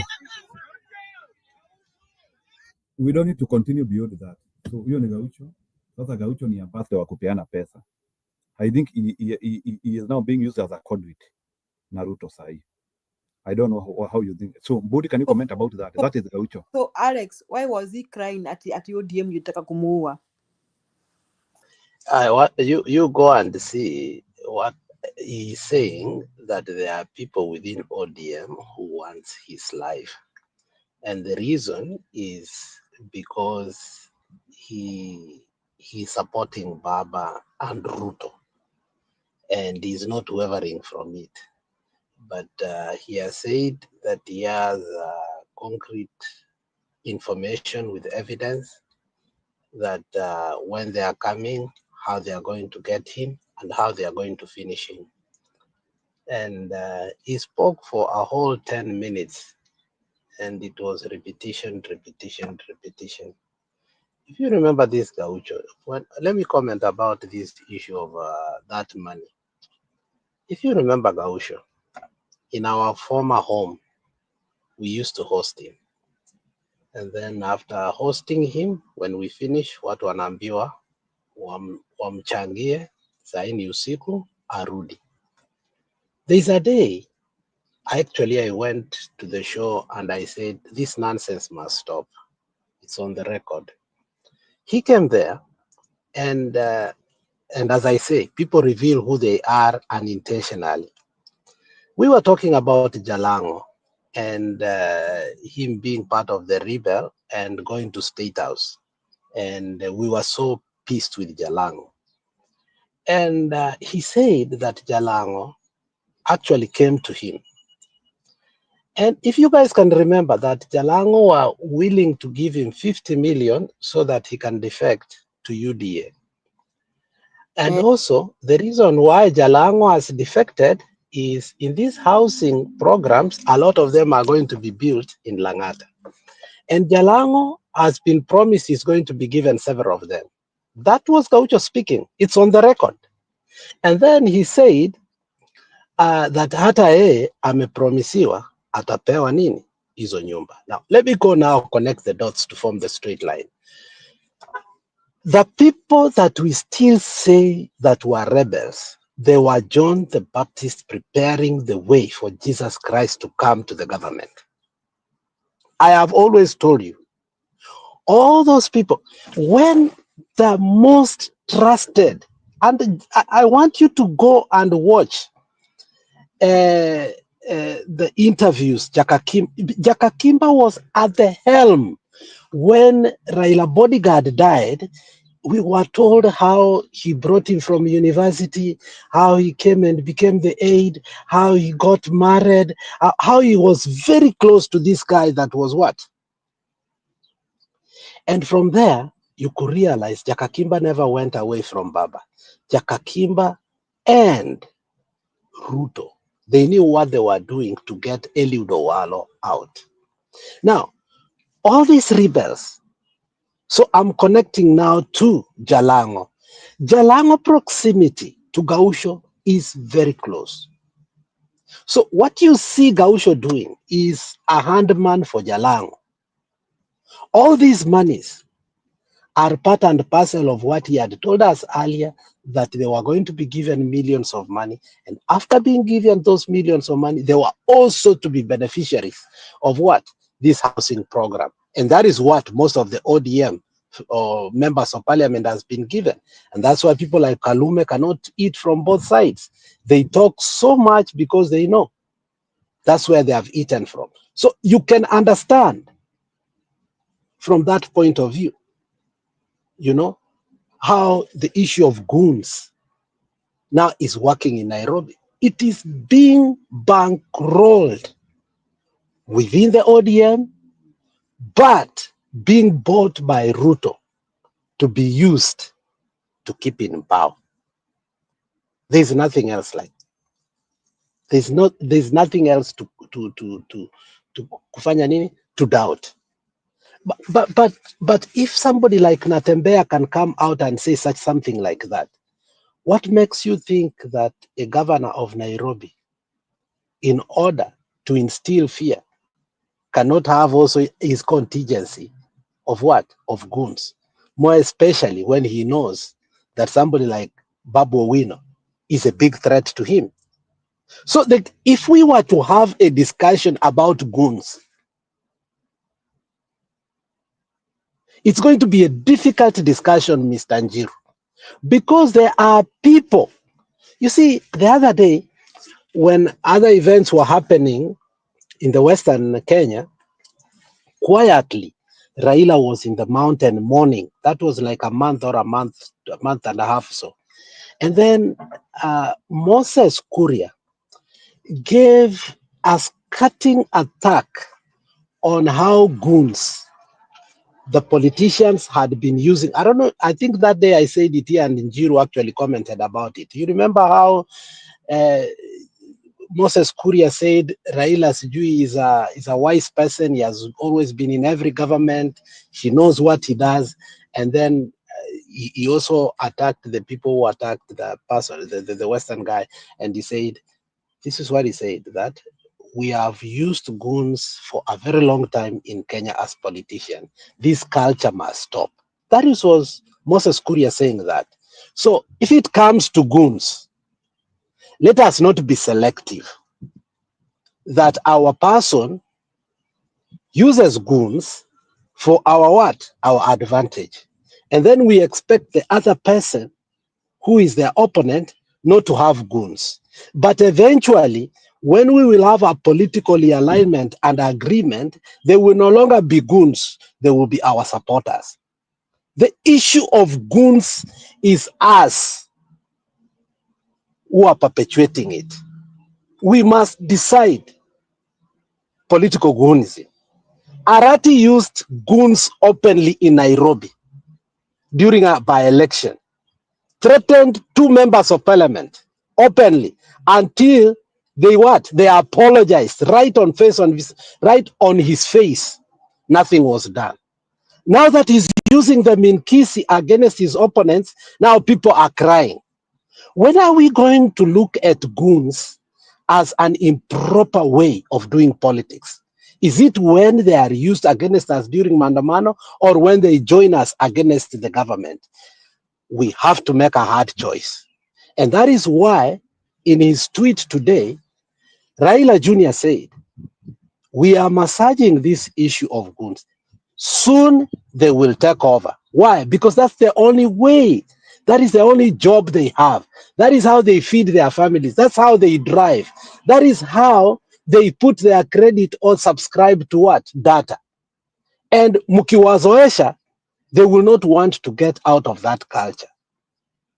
We have goons on our side. Mara nani, this Mungiki guy, Mara yeye ni Mungiki, Mara is a prophet, Mara is we have to, Maina Njenga, we have to decide. And I think somebody like Julia has been very consistent, like Maina Njenga, no, she cannot be on my side. That is a criminal. The problem is people are criminals when they are not in our side. But what Natembeya said to me, I will not support Natembeya anymore. I will be honest to you. That was skating, saying that nikaambiwa, watu wakatumwa, ili wafanye nini? They sodomize a member of parliament. He said it. Why did he not allow those people to come awashike that time na aseme kuwa, this is what I have unfolded? Natembeya is not fit for office. So, Alex, don't you think that now, if Natembeya, we now label him that way, and you can see Wetangula and Mudavadi are also assembling on the other side. So, how are we still going to capture Western, or there are alternatives to Natembeya in Western who can still mobilize? So can you maybe give me the alternative in Western, if not in I have always thought he was the man. But that skating narration, because it took a long time, he narrated it by repeating it. For me, we are grooming a person that we are going to regret. I don't know the alternative now. I'm not going to jump into it, but what he said should scare us. If you are a good person, Njiru, weka hiyo clip tusikie yote vile aliongea, so that we can analyze from it too, so that we can know how politicians. Okay, maybe guide me where he was speaking, and so that I can look for that video as Belfast is speaking. So maybe guide me in the video. Go to YouTube right now. You will see Natembea talking how he saved Ngeno from being sodomized. Just go. Yeah. And uyeke hapa so that people can analyze. Those are okay, are I will go and dig about it, so you can hold a little for that, because unajua saa zingine wezi itafuta na tunaongea, because we want the discussion to be free flowing. But maybe I wanted you maybe to help me understand. Yeah, I understand on that. And you know, in Kenya we work on politics of generals. What is the politics of generals? Mlima tuko na huyu, Ukambani tuko na huyu, sijui Nyanza tuko na huyu. Now in Western there is Eugene Wamalwa and maybe Mukisa Kitui. Can they tie up all that region into a block the way we want? Or we have to start discovering other men, even if they are not famous now? Go ahead. Natembea needs to come clean on it. He can be sanitized. He can ask for forgiveness, just like Gachagua has asked for forgiveness. Nobody is clean, but when you make such allegation, we have to take you. You must be accountable, so that in the event you go to form a government, you should not have such kind of ties.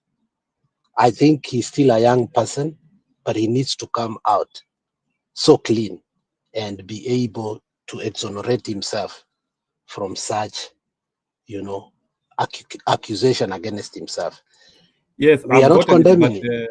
Alex, I've gotten it, but naona ni kama ni 20 minutes, so I don't know. Does Belfast has the patience to wait for 20 minutes? Ama wacha Belfast ataongea alafu niwaeke, but it looks long. Sure. Okay, you can finish alafu Belfast achukulie, then niwachezee hiyo. So hapana, Njiri, ni sawa, endelea tu na hiyo video.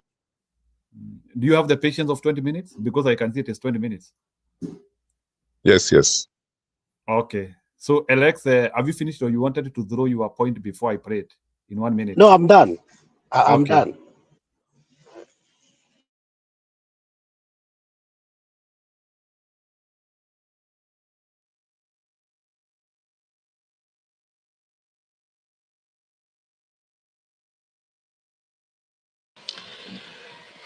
Miezi miwili iliyopita tulikuwa na kamati ya Council of Governors kule Mombasa. Sitaki kusema ni ipi. Hatukuwa magavana wengi, tulikuwa na magavana karibu 10 hivi. Na kati ya magavana 10 karibu 4 walikuwa wanatoka Rift Valley, bonde la Ufa. So mimi nilienda kuchelewa kwa sababu ndege pia ilichelewa. So nikaenda, walikuwa wameendelea, nikafika in the afternoon. Walikuwa karibu wanamaliza, so nikapewa nafasi nikafanya my contribution. Alafu wengine walikuwa nakimbia wanarudi na Naivasha, kulikuwa na another workshop. So wala ambao tulibaki pale tukaenda kunywa chai pale.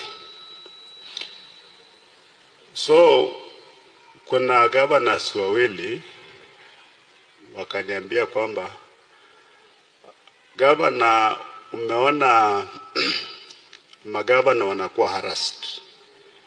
Wengine wanataka kufanyiwa impeachment. Kuna yule wa Bometi alikuwa ameshikwa kusema kwamba ako na ufisadi.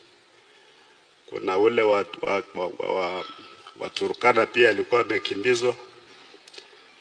Governor mmoja ambaye sitaki kutaja jina lake maana pia alikuwa ameogopa sana, akaniambia, governor, these people are going to arrest you.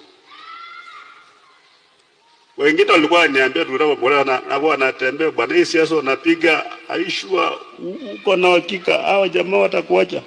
Walikuwa wanaongea ni kama wana guess. But that colleague told me in no uncertain terms kwamba these guys are going to arrest you. Hii maneno umeona yote wanafanya kule kando tu, hawataki waonekane kwamba wamekulenga, but they are going to arrest you.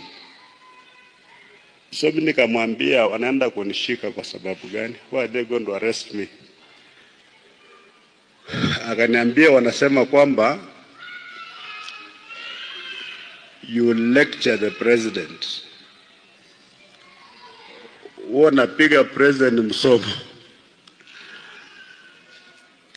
So I wondered, maybe nime lecture president wapi?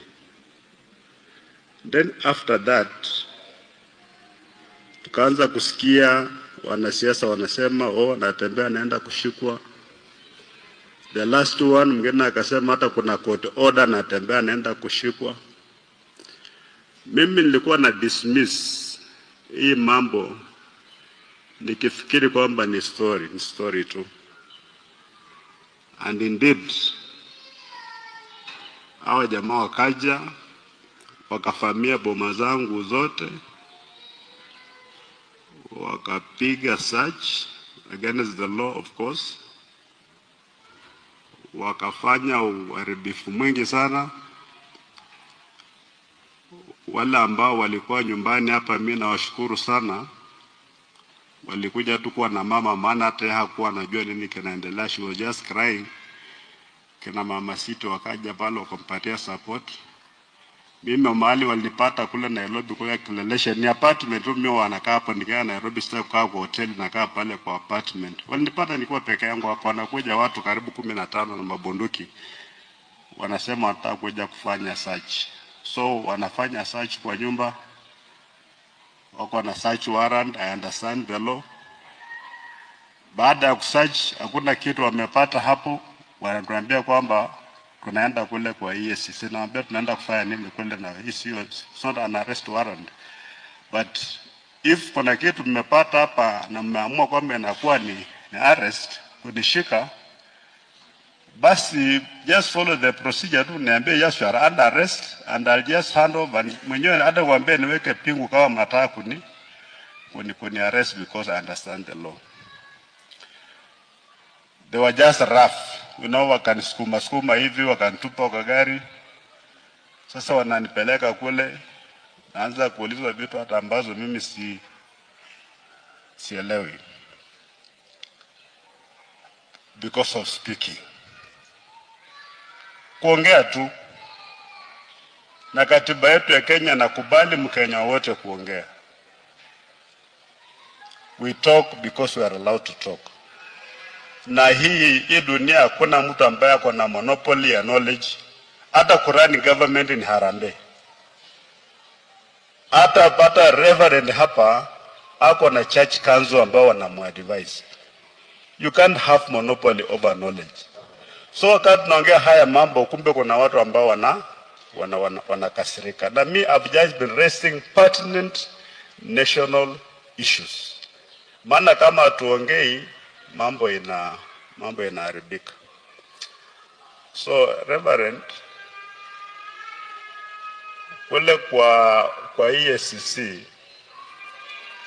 mkubwa wa EACC ni Reverend, mtu ambaye amesomea theology mpaka PhD level.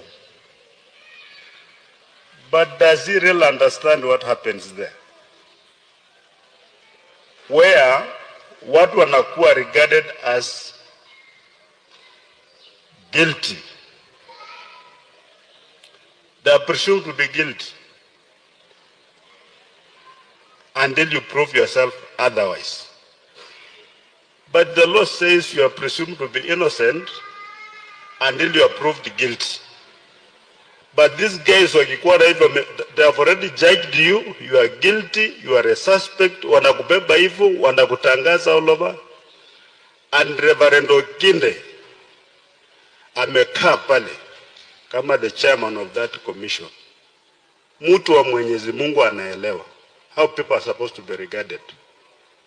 I believe That reverend aliwacha Biblia pale kwa mlango, akaenda kuwa chairman wa commission, anaangalia tu mshahara wake. Maybe baada ya his term ya miaka 6 atachukua Biblia ikitoka pale nje akituambia ni Mkristo. Ukristo wetu lazima ukuwe ni Ukristo wa kweli. So what I went through there was not good. Nastani kama natakana Mkenya wote apitie kwa when you fabricate things and then judge people.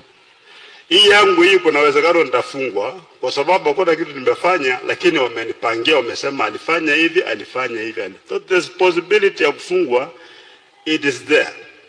And I'll say the truth, even behind the bars, kama nimefungwa bado nitaendelea kusema ukweli, because watu kama kina Mandela walikaa korokoroni miaka 27 and the message was still ringing in people's ears. We cannot be cowed.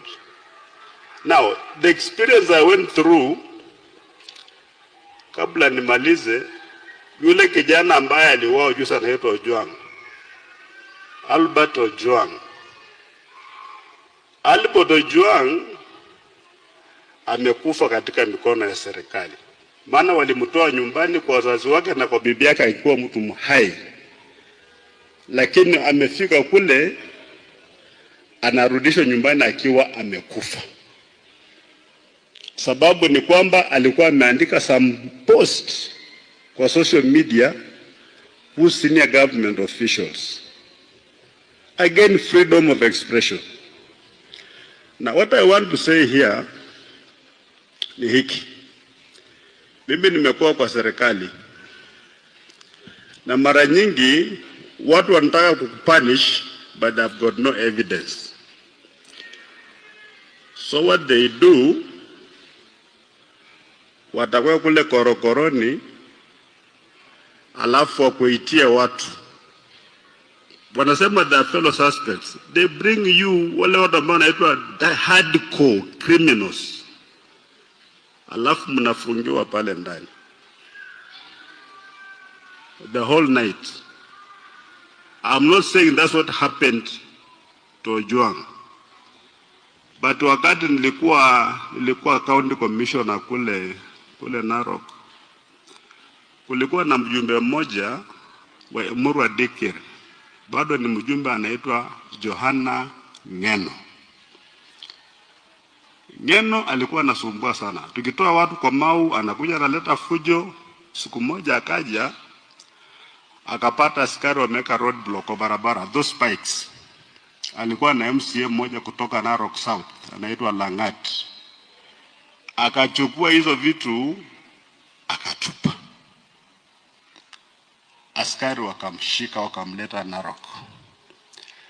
Wakati alifika wa Narok, mimi nikauliza maisisi ya yeye alikuwa anaitwa Kariuki, huyu mheshimiwa Abela amekuja hivi anashtakiwa na makosa gani? Akasema gavana, huyu jamaa tulikuwa tumemshika tupunguze ile mambo ya incitement kule, bado tulikuwa tunataka kumwacha, lakini kuna watu wametoka DCI headquarters wametake over this case, kwa hivyo haiko kwa mikono yetu tena.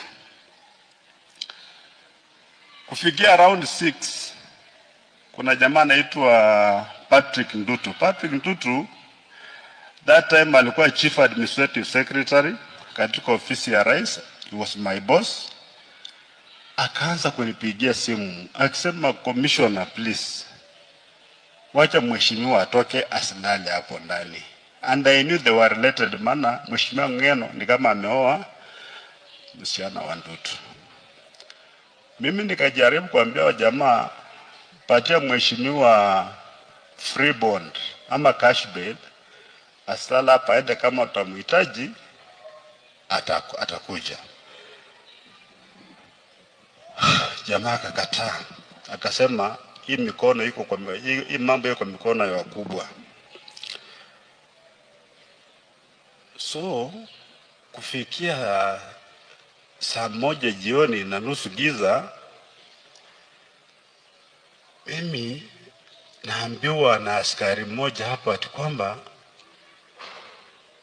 ati kuna watu wameletwa usiku wanataka kufungwa pamoja na huyu mheshimiwa na wamfanyia mambo mabaya sana. They were going to sodomize him.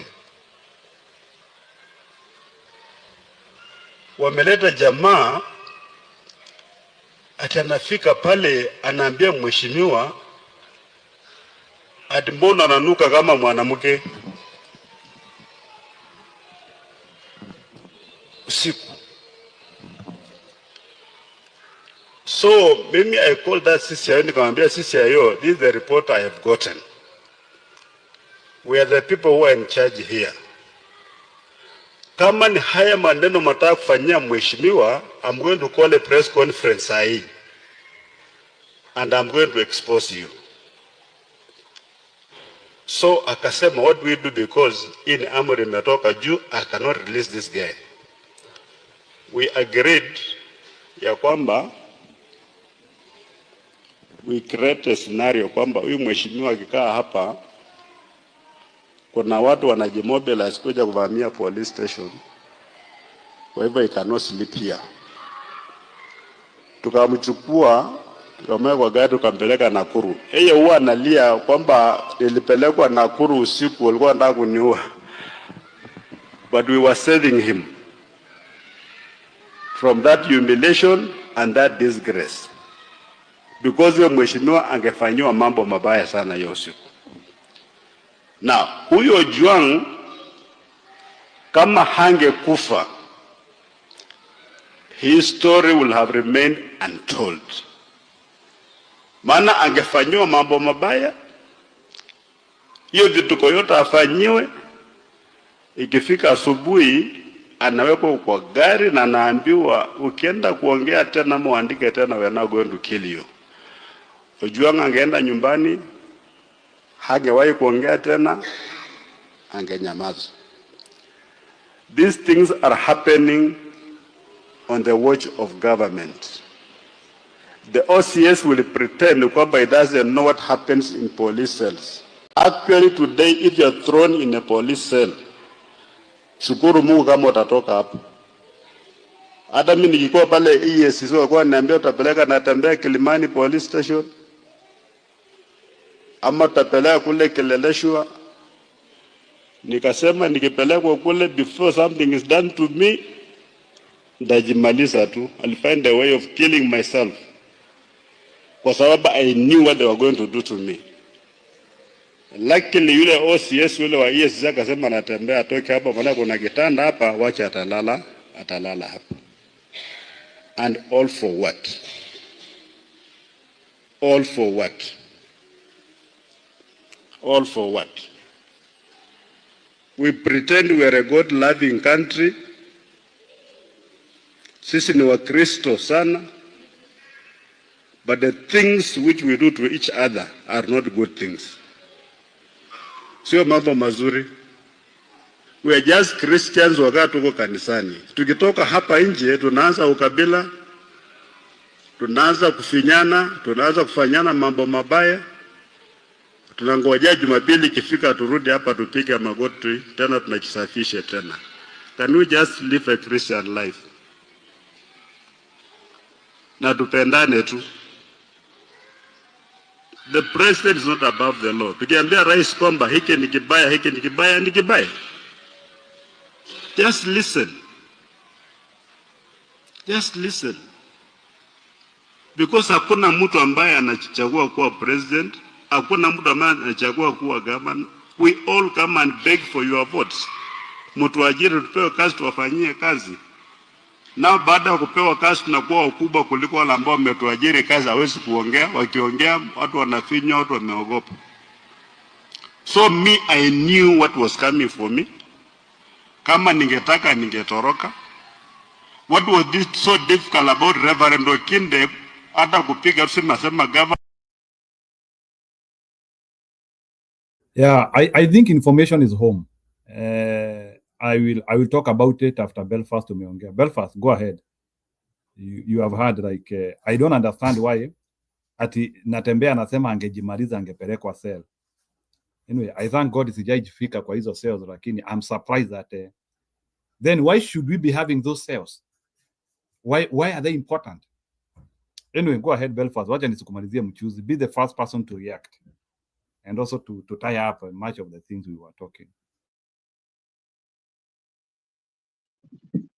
Personally, I don't. First of all, thanks for inviting me to speak on your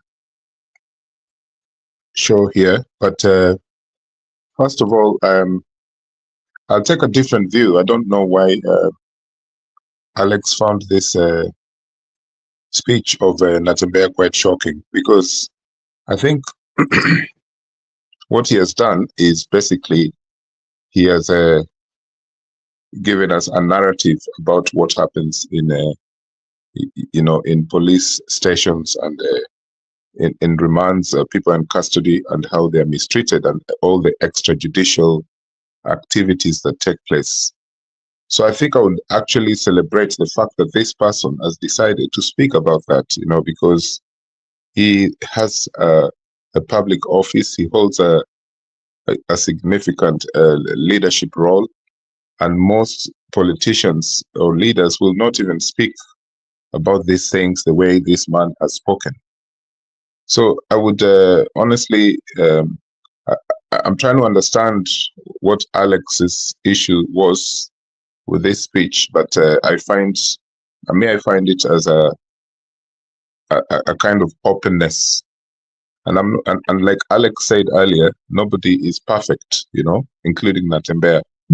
But I think in terms of governance and ethics, even if it is something that he has come out with late, but he has said it, I think it's quite a positive thing to say.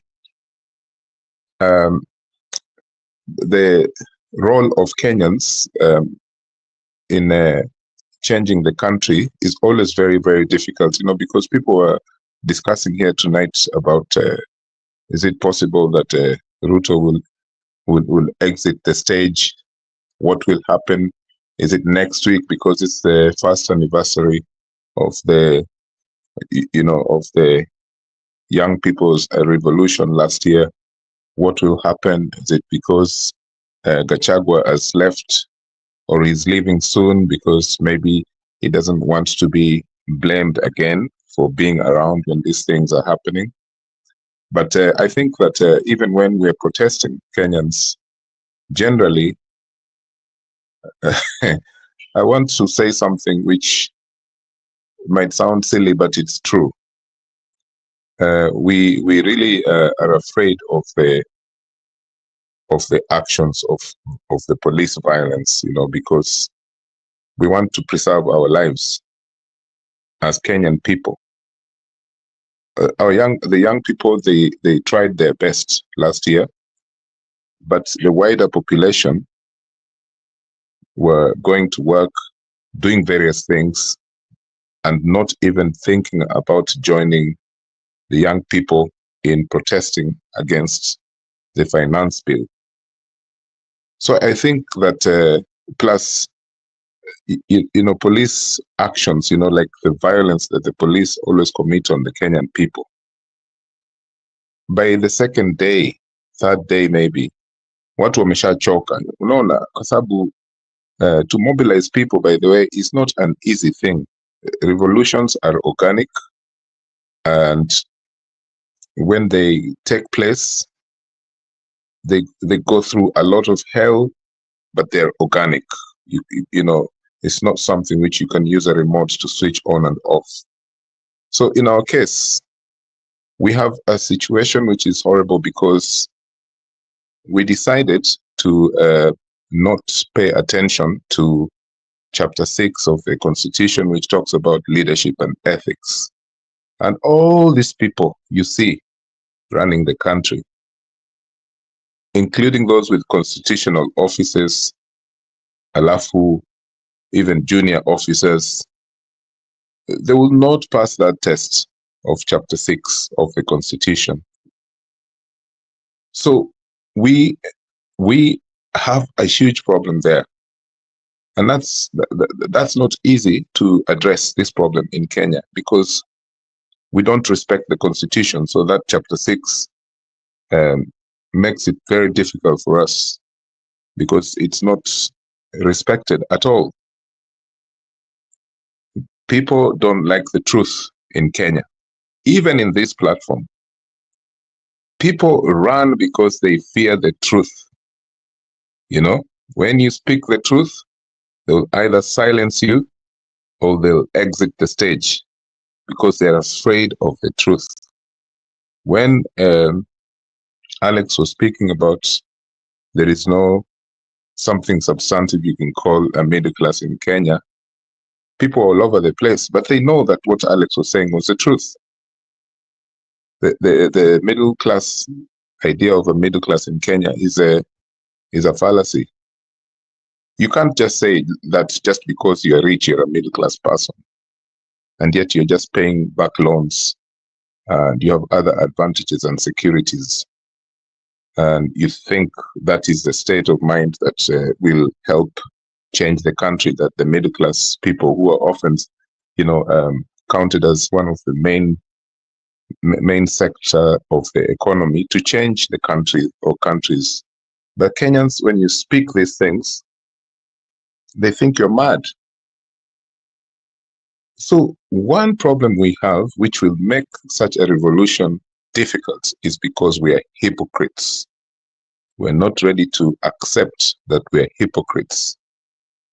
When we accept that we're hypocrites and we're ready for change, that's nearly the time when we're ready to get new leadership and change will happen. At the moment, you look at the example of the protest that was happening the last 2 days and see what was happening there is a microcosm of the general population. It's one that is easy to divide. The people that you are calling goons there today, the other day, maybe they were not goons. But now they're established goons. Yani, that's the label they've been given. And the other side could be goons tomorrow. You see, this is a major problem that we have in the country, that scores of jobless people have been given extrajudicial powers to harm other people. And when this is happening, Kenyans can just sit here discussing njiru ile kofia yako. At sijui looks funny, sijui what. This is a problem that we have. We don't like to address things, serious things, and trying to see how we can change things. We always just want to talk. But when we start talking facts in order to be able to change things, we are afraid of that. It's a problem that we must address. I think if we don't address it, then we're just wasting time.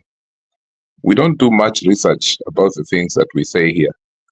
Last week, I had people here. Is it last week? People were talking about a certain police officer. I think he's an OCS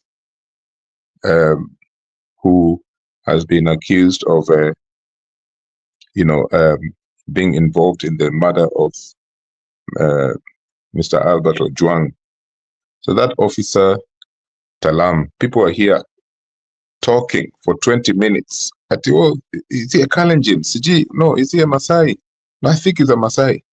He's a Maasai. Yes. No, he's a Kalenjin. Sijui is what? People are talking here for 20 minutes trying to find out the ethnicity of this person. And eventually, they had a consensus and they settled on the wrong tribe. And that now confirmed to me that we are interested in things that don't make sense. And also, we believe things that are not facts. We say them as facts. I have seen this in our platform here for a long time. And then the problem with that is that it doesn't help when people are listening and thinking, are these guys mad? That they're not saying, they're saying things that don't make sense, things that don't make sense. you make generalizations about things, and then you come and tell us that those things make sense when they don't make sense. I think a lot of time wasting in platforms such as this is not helpful. I think we should mobilize and say, what is it? What actions is it that we are ready to take as a people? And where we can't do anything, where it's difficult, we just admit it. You know, we can even start with your local MCA or a member of parliament and work your way up. You can mobilize youth in your area. You know, there are people here who are afraid to put things on social media because of the type of jobs they're doing. But there's other ways of doing that. One of my concerns in terms of the things that are happening in Kenya or have been happening in Kenya in the last 20, 25 years is this thing called Safaricom. Safaricom is supposed to be a private entity, but it has government as a major shareholder, I think. And the rest is by Vodafone or some entity based in the UK. But this Safaricom, there needs to be a law, a parliamentary bill sponsored by private citizens or lawyers or NGOs to stop this company from cooperating with the police in terms of the human rights and the access to people's private data. Unless it is something very, very serious that person has committed. Because how do these people trace the exact place where a certain person is living or where they're hiding, and this person is just a citizen who has voiced themselves concerning problems that are facing the country. Safaricom is part of the problem. But again, we haven't found a way of combating this problem. The only way this can be done is to change the law, because for some reason these guys, the police or the state have power to involve such a huge organization, which is part of government, by the way. Safaricom, the government is a shareholder and it has a say. So in fact, it's using its conflict of interest to decide whether they can intervene and trigger Safaricom to allow the authorities to look for someone who has committed no offense. So the idea of having such a, an organization to intimidate people, to check into people's private data, that there should stop. Uganda has that's my third point in this conversation. It's about Uganda. Uganda is backing William Ruto. The old man of Uganda will not allow Kenyans to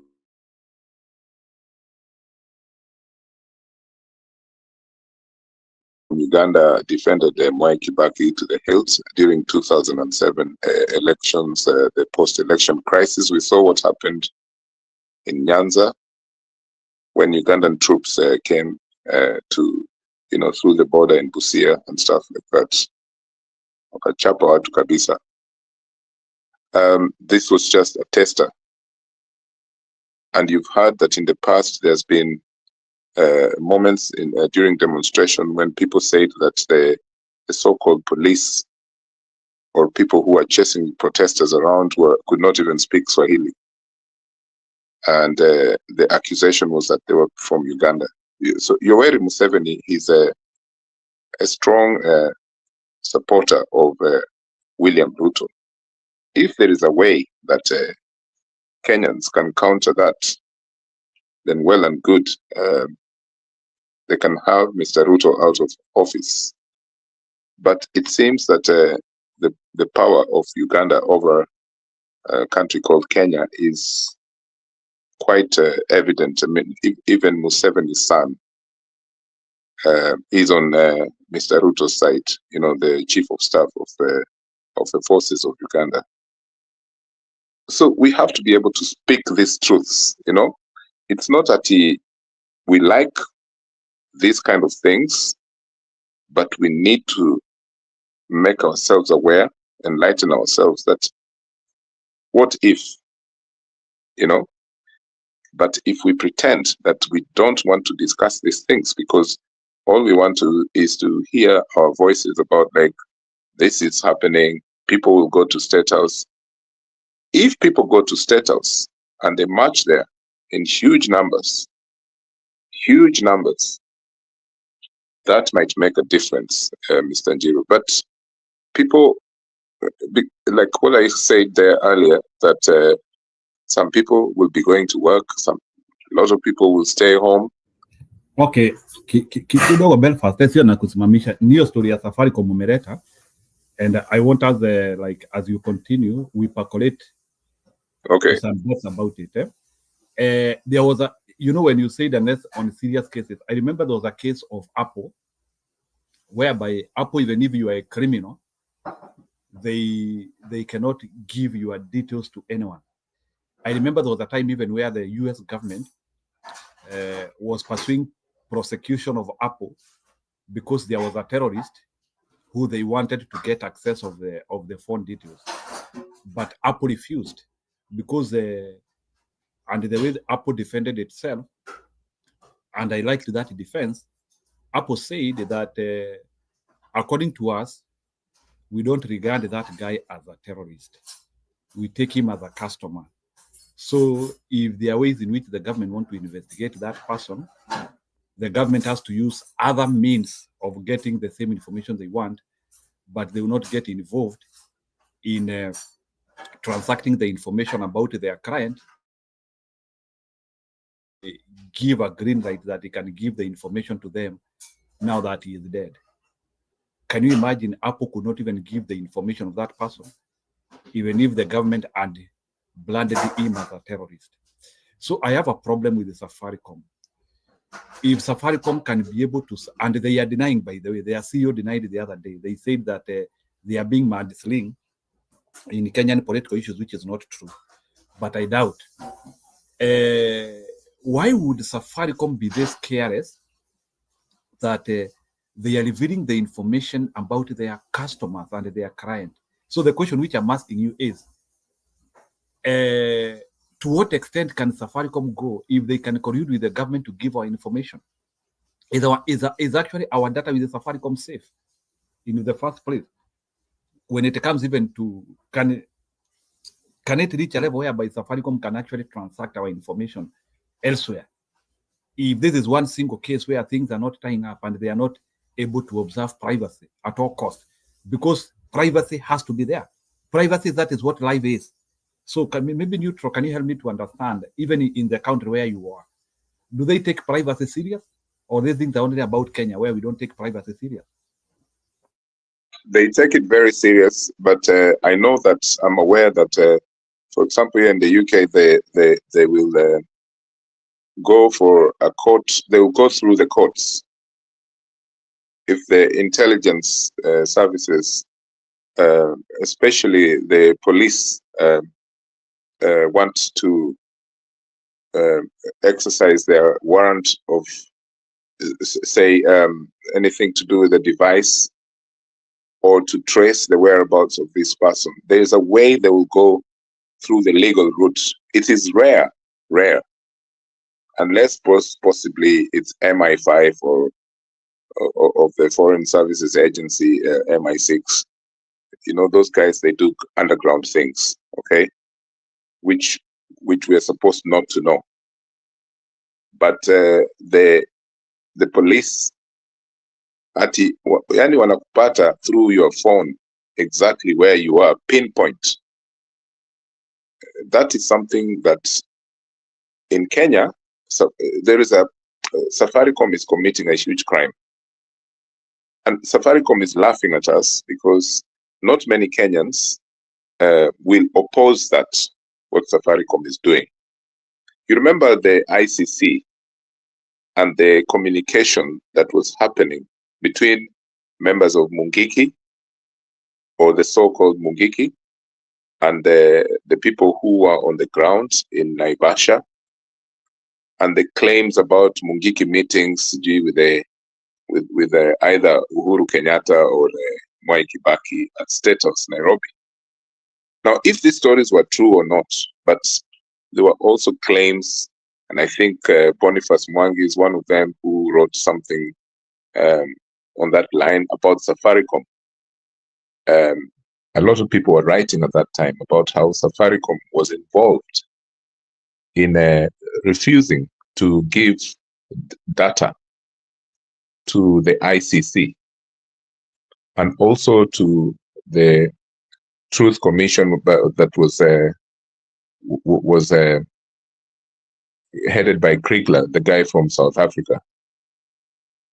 I think that the reason, personally, I think that the reason why Safaricom is able, the police are able to do these things with Safaricom is because of the conflict of interests. Serikali ya Kenya is the principal owner of this company.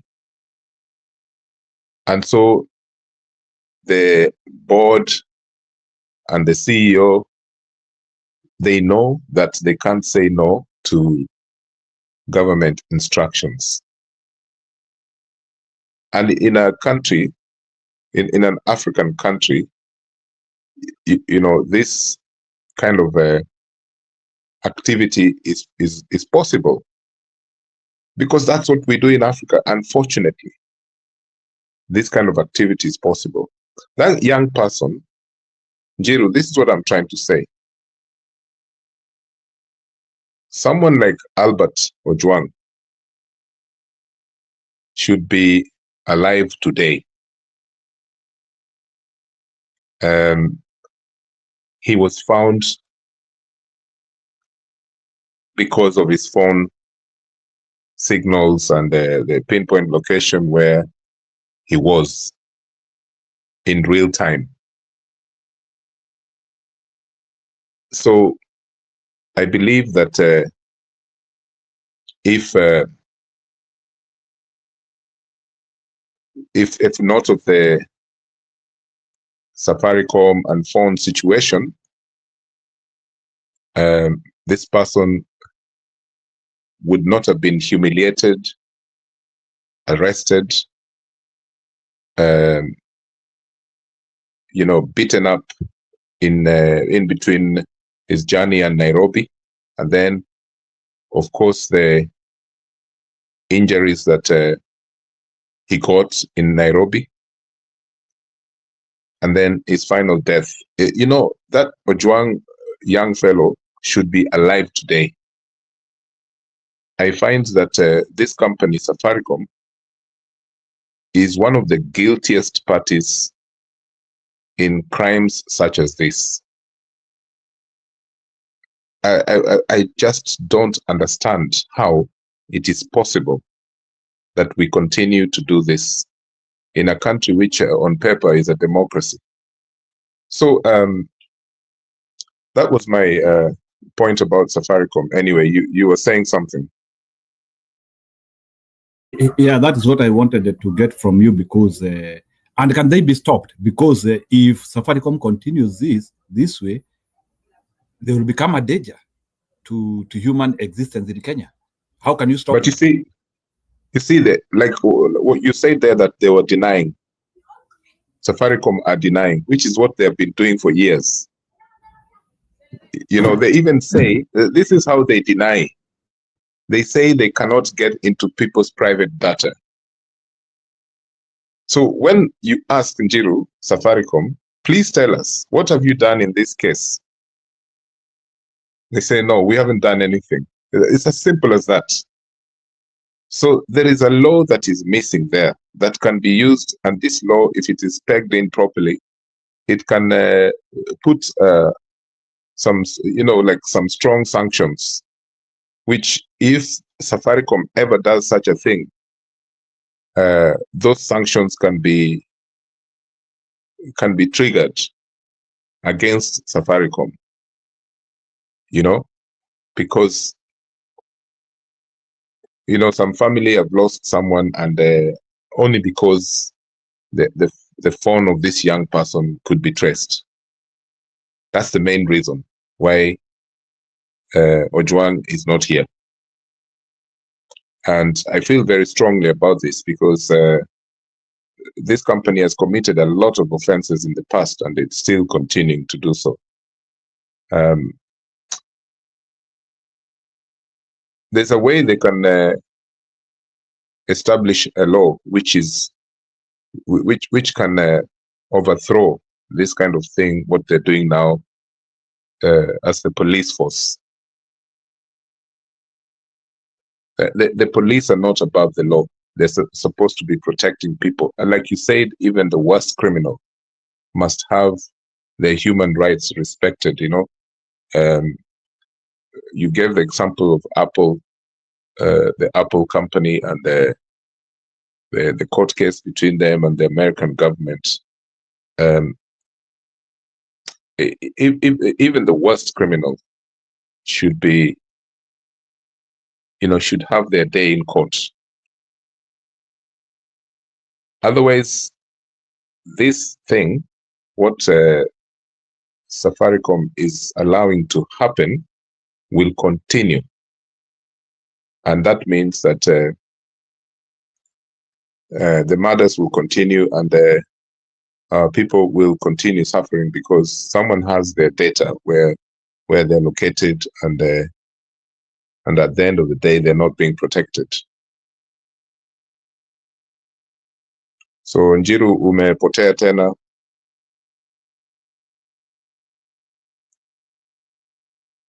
Njiru. Oh no, sijapotea, ni mvua nilikuwa naangalia nje. Njiru, another thing is the situation with okay, in Africa now, in the last 20, 30 years, you wouldn't have heard of a president, resigning, stepping down, or even the party forcing them to leave the stage. I think the last time we saw such a thing was in South Africa, twice, in fact. The situation with Thabo Mbeki, alafu after that Zuma. The African presidents, they just don't resign.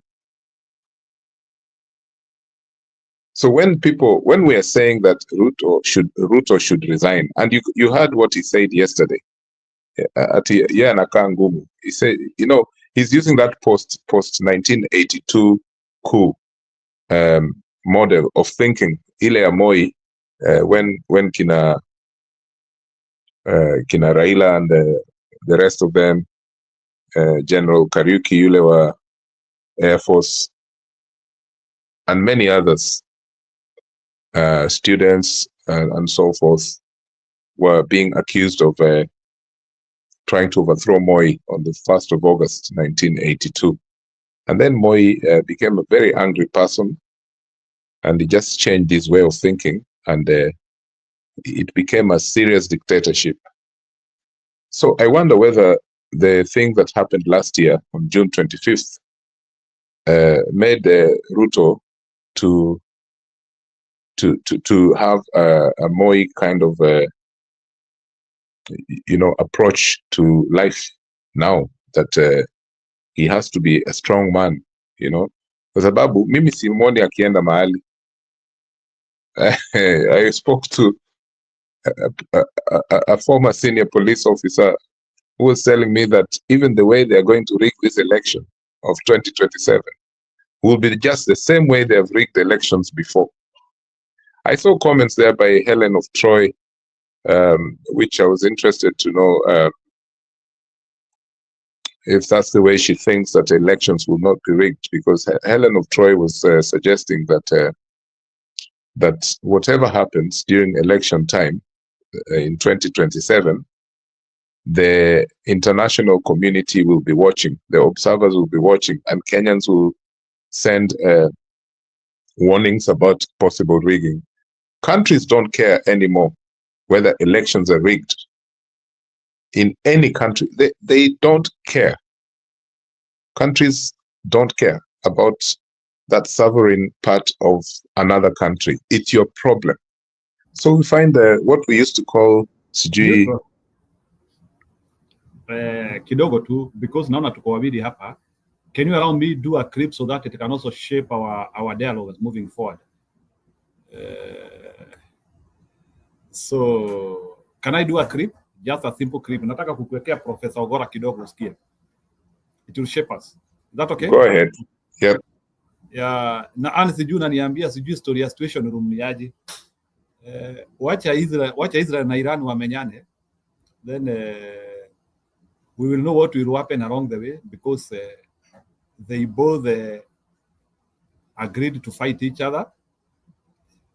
But what I don't know is at what extent will America come in, because I don't think America will allow Israel to be bombed and bombed and bombed. So I don't know. So maybe, Israel is the baby of America. I'm sorry to say this. So they will be forced to get in if abandonment becomes too much. So I don't know at what time. I don't know how they are going to do it. I see a very bigger conflict. So animated too, just to respond, I see a very bigger conflict there, because now America ikiingia hapo, I don't know how Russia is going to respond. Now, ujue America wakiingia, America will carry all the allies with them. So you need to know that America ikiingia, hiyo ni UK imeingia, hiyo ni France imeingia. So the other axis, they are China. So it's a serious realignment. So it's a detonation point. So, and in other ones, we are looking at a detonation point now. I think the world has missed the conflicts for so long, and whatever is happening in the Middle East has a potential of actually decimating the world. I hope they know what they are joking with. Other nuclear powers are also talking about these things. Pakistan wanasema wao watan defend Iran. So you can now see how the realignments are. I think many of the Muslim countries around there, the wanasema watan defend Iran. So sasa ni historia kuchagua yule unataka. So we are looking at a bigger conflict now. So as Africans in Kenya, we are just watching. We can only watch. This is a fight of big boys. Hatuna nuclear, hatuna weapons, hatuna mabuduki. Sisi hakuna kitu tuko nayo. Sisi tu concentrate na Zakayo na njaa for now, na kutokuwa na madawa. So we have no audacity to talk about conflicts. Sisi, our bigger conflict is on Zakayo. So wacha niwaekee Ogola musikie, alafu we analyze afterward. Some of them are Raila's advisors, but now they are called State House advisors, because Jaoko is not an advisor in the State House. Some of them are Raila's advisors, but now they are called State House advisors, because Jaoko is not advising Ruto, he's advising Raila. And then that's the issue. Now, when you hear these people saying they want to live broad-based, the main question is, one, they are not in government. When they are not happy, then they say now they want to leave government. So it's obvious that they are scheming. If you want to understand this clearly, go back the ball to 2022. Whenever Raila was promised something and it's not forthcoming, you could hear Sifuna saying, I'm even walking with a Sufra in my car. So once they put Sufra on their head, then they will say, oh, then that check is released. So when you hear now ODM saying they are not happy in this marriage, they're not happy because Ojwang has been killed. They're not happy because these guys were shooting young people. Because people had been killed before. Kware was there when they joined government. So what they are not leaving government. Mark my word, I've done my calculations. No one can afford Raila Odinga. What do I mean? Mbadi is in government, isn't it? Do you think Mbadi will leave Treasury because Raila is not happy? Do you think Opiyo and I will leave energy because Raila is not happy? What about Joho? So you count those people in government and then also go to relatives of Raila Odinga. Someone employs for you your friends, plus your family members, and also makes you treat well. You can fly a plane the way you want. You are walking on red carpet. The only person who can afford Raila Odinga is William Ruto. And this is the thing. Kenya Kwanza MPs, who are my friends, tells me, so long as they have Raila, they have the government and they can win the next election, isn't it? Yeah. Now, does Raila have a cost and a price? Yes, he does, isn't it? His price is very high, isn't it? The only person who can afford him is William Ruto. And William Ruto can afford him. And because William Ruto can afford him and knows that with him he's safe, he will spend anything. In fact, William Ruto would rather do it, maybe even make other people fast. Even himself he would fast, but ensure Raila is happy. So ODM is not leaving the government, mark my word. ODM has even said order now, isn't it? So it's going to become UDA. You heard Sifuna say UDA is dead, isn't it? Why are they saying UDA is dead? They even want Ruto to run on ODM ticket. So there are so many things you hear here, mark my word, they won't leave. Debala, remember when we used to talk with you before, I told you that Ruto will talk to Raila and handshake him. You told me it won't happen. I told you no.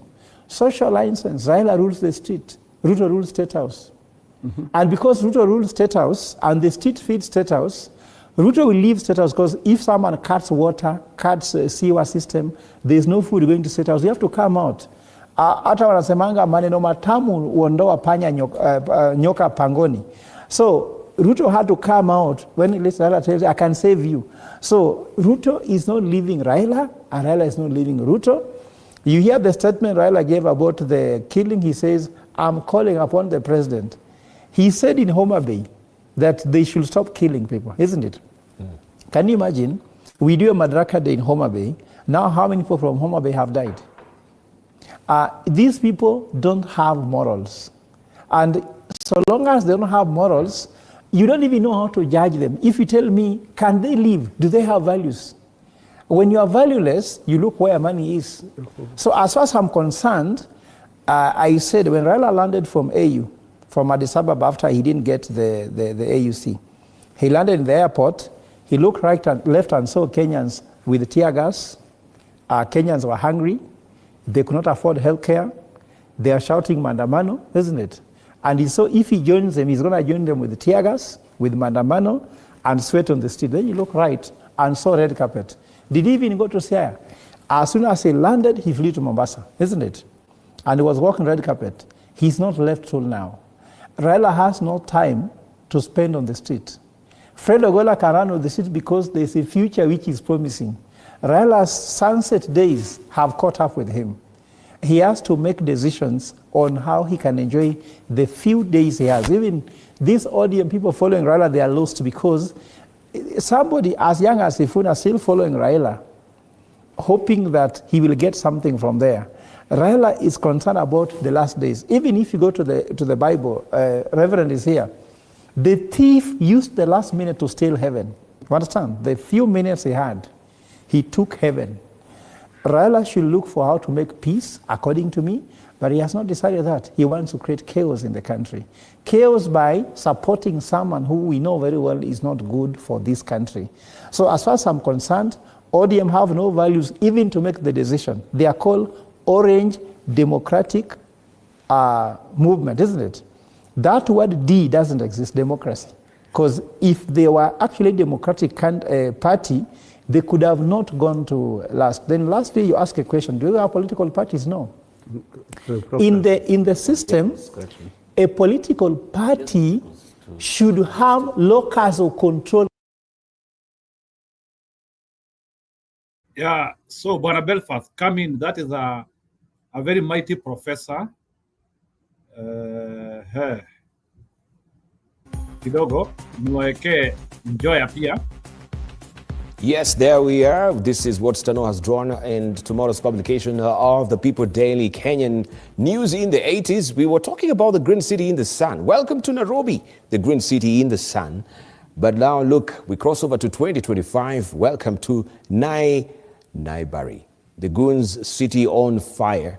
And this is what we are talking about in regard to the protest. The President Kenyatta's regime sent 9 policemen to kill me. To kill you? Yeah, they came with the pangas and simis.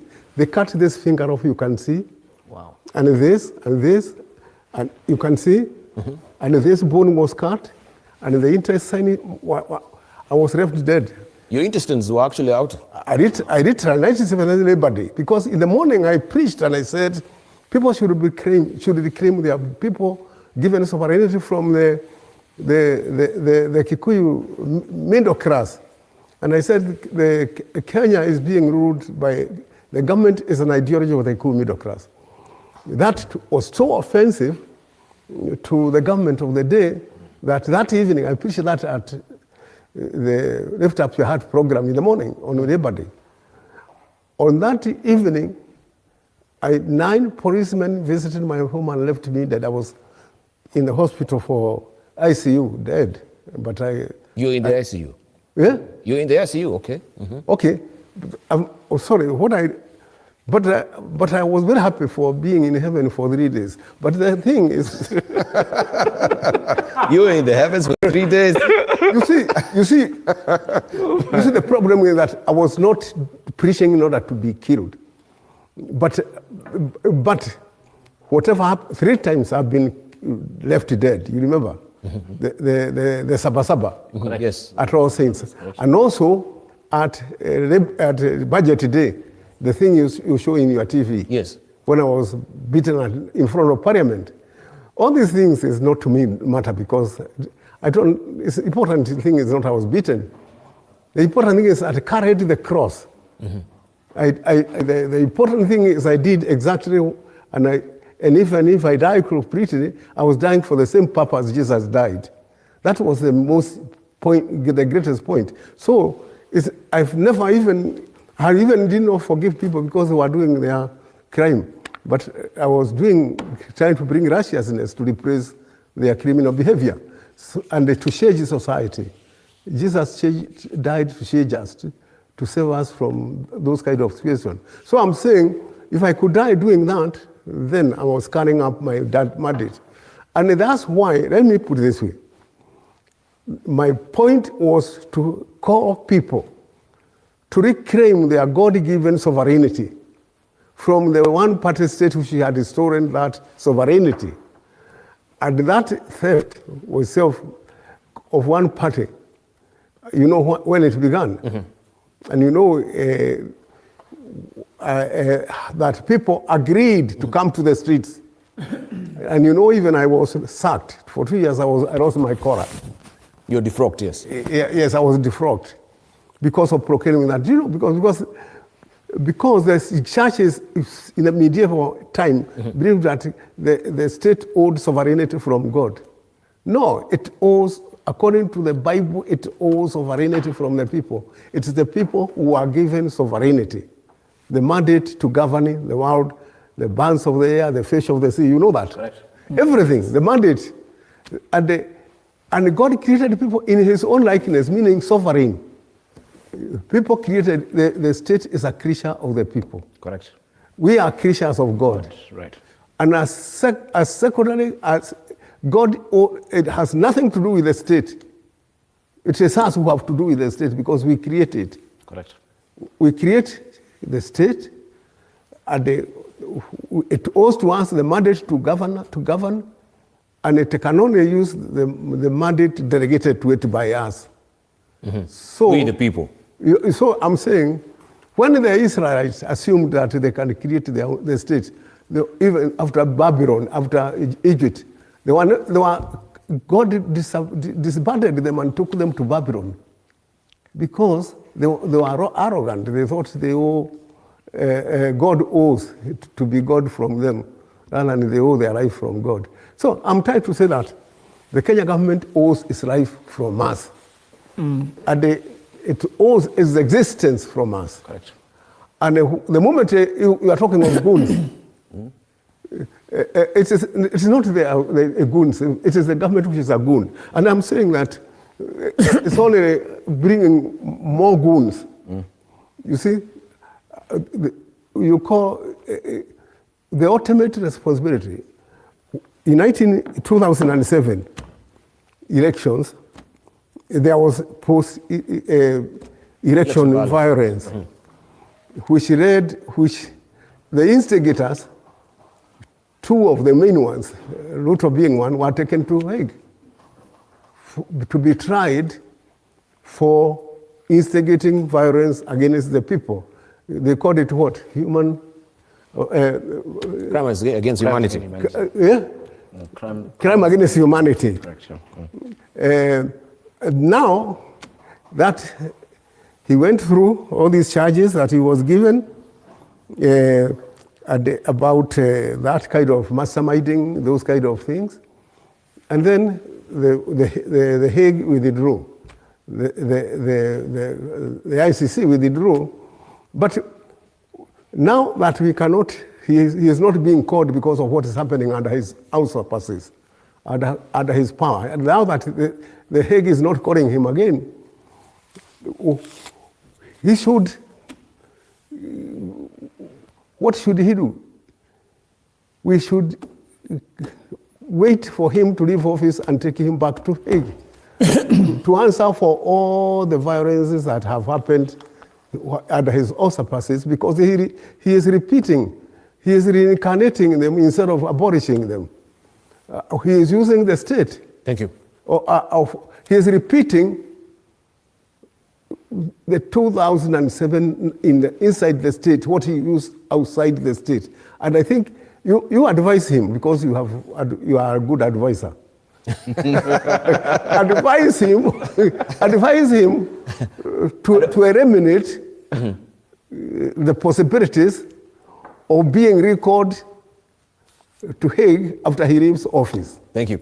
Thank you. I think by now we've got... Nilikuwa nikitaka musikie hapo, unasikia vile Reverend Joy amesema ya kwamba Ruto is doing what he did in 2007 while inside the government now. Sijui mtaita aje. Resident, I don't know, you need hiyo resident ilikuwa yako. It was a bit complex. So Bwana Belfast, can you imagine the terrorism you did outside the government? You are doing that terrorism inside the government. Wow. One of the best explanation from Reverend Joya. Na nimsee, by the way. And thank you Lord for sustaining such men. They are giving us the memory. Unaona ametuonesha mpaka mkono vile alikuwa amefanywa unyama kukatakatwa. I don't know what is wrong with the politics. Lazima siasa ya Kenya tufanye doing things to people like that. It's so No, Jiro, what happened was people like Njoya and other activists of the 1990s, coming up to, say, 2000, many of those people, we don't see this kind of activism now. Why? Because a lot of our people who were involved on the streets or political activism decided that if they were in the official politics, in parliament or as senators, this is the best thing. And it's about money. Once you're in that office as an MP and you're in control of the CDF and things like that, this is such a monumental thing, in seeing how our politics is corrupted and why we don't have the people who used to fight for change in the 1990s. Because in the 1990s, these MPs, they never earned that much money. They were just powerful because of their titles. And of course, everything changed in the 2000s when they had the powers now to increase their salary. That's why when we see people like Joya speaking now, it's unbelievable, But back in the 90s and in the 80s, this was a common thing. And we're talking about dictatorship, a serious dictatorship of the time of Daniel Arap Moi. Unapelekwa Nyati House, unapelekwa Nyayo House. You get taken to Manyani and all those difficult places, and you get locked up. Your family doesn't see you for the longest time.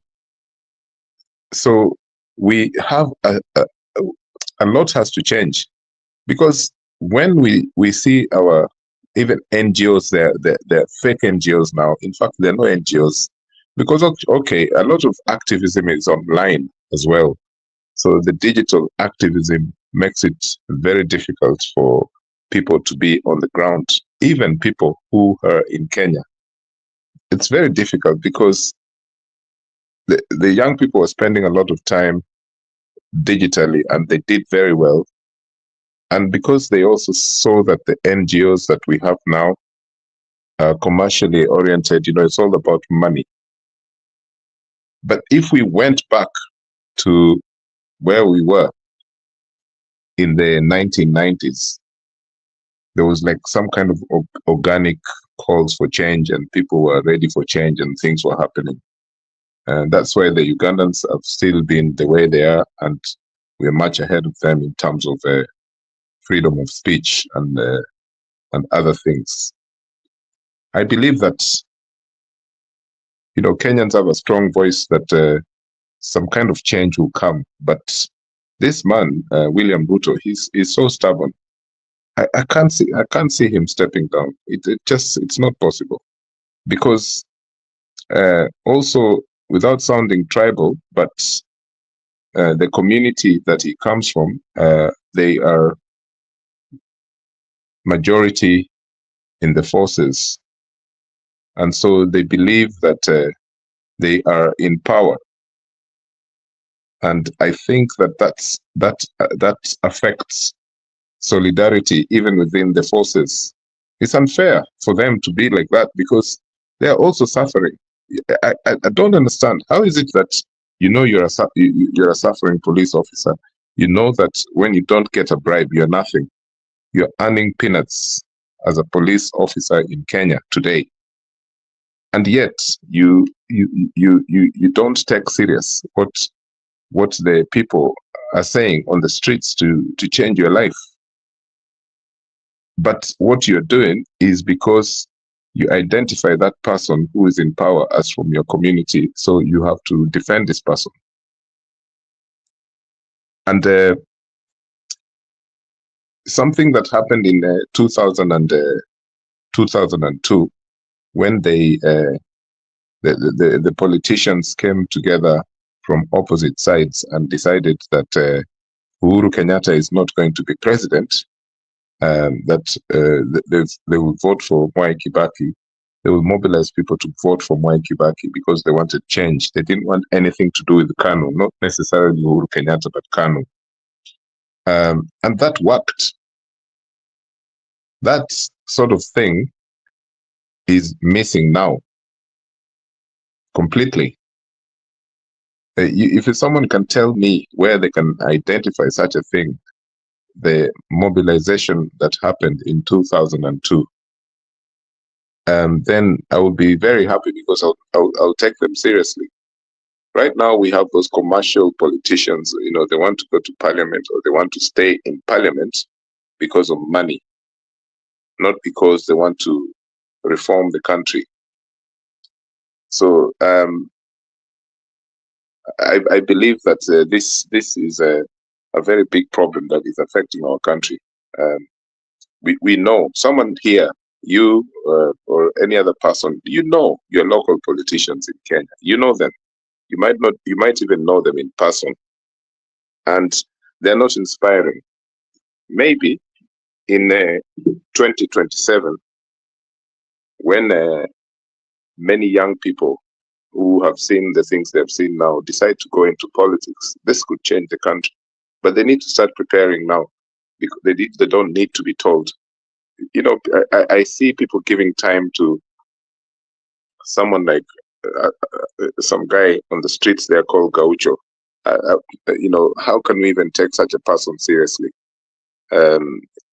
It's just even to talk about such a person is very, very shameful. I wouldn't even take him seriously. If he's being used by Mr. Sakaja or the state, yes, it's possible, but I wouldn't take such a person as a serious political entity to even change the thinking of the youth in the way they want to package themselves for 2027.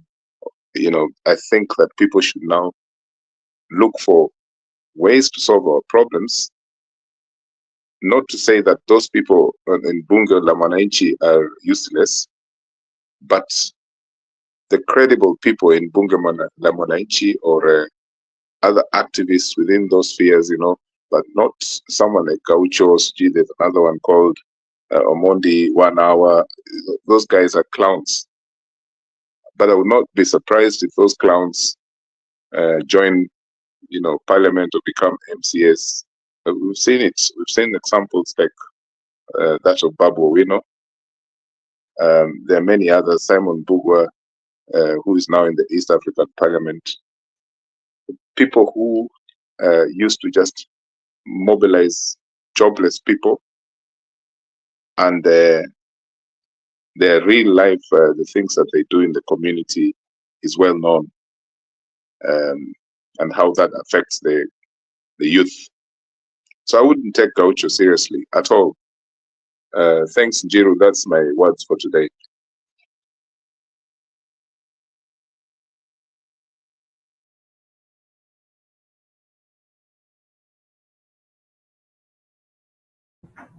Sour Belfast. Yeah, I think we are reaching to the moments of closing our show tonight. I also want to go and follow up on what is happening in the world news. We are putting very close now. Tunaomba ya kwamba Njiru. Sorry? Na kuomba umwambie huyo jamaa asianze World War 3 huyo Trump wenu huyo. I don't think World War 3 is going to start because I don't see very strong arrangements which are happening so far. But what will happen is that Israel and Iran, they will injure each other very much. But US and Russia, they use other countries as battleground. So they have just gotten another battleground to advance their own interest. And I think the Chinese were interested in doing a reset in 2020 through COVID. They were unable to do that. So I think now this one could be, because war is war, and in the war, that is where the alignments change. So I think all the powers will be interested in it, and Chinese are also interested in challenging Americans. And I think they have now just gotten an opportunity where now they can also do it. So it's not about America alone. It's a situation whereby people want to challenge America from being the most dominant country. And those things are happening in so many places. The issues of Netanyahu, these things started with is an extensive war where they started with the Hezbollah, where some people in Lebanon decided to attack Israel. So it started with Hezbollah, who are being supported by Iran. And now Iran and Israel, who are arch rivals because of the enrichment program of uranium. And I don't know why maybe I understand why, because the problem of Iran having those weapons is because Iran is a bit careless. I understand on that. Pakistan has weapons, has nuclear weapons, by the way. It's not a very serious country. Pakistan has weapons. India has weapons. And no one is asking Pakistan. Pakistan is not a rich country, by the way. So possessing nuclear doesn't mean that you have to be a rich country. But Iran has been unable to prove that if they possess the weapons of mass destruction, those weapons cannot go to enemies.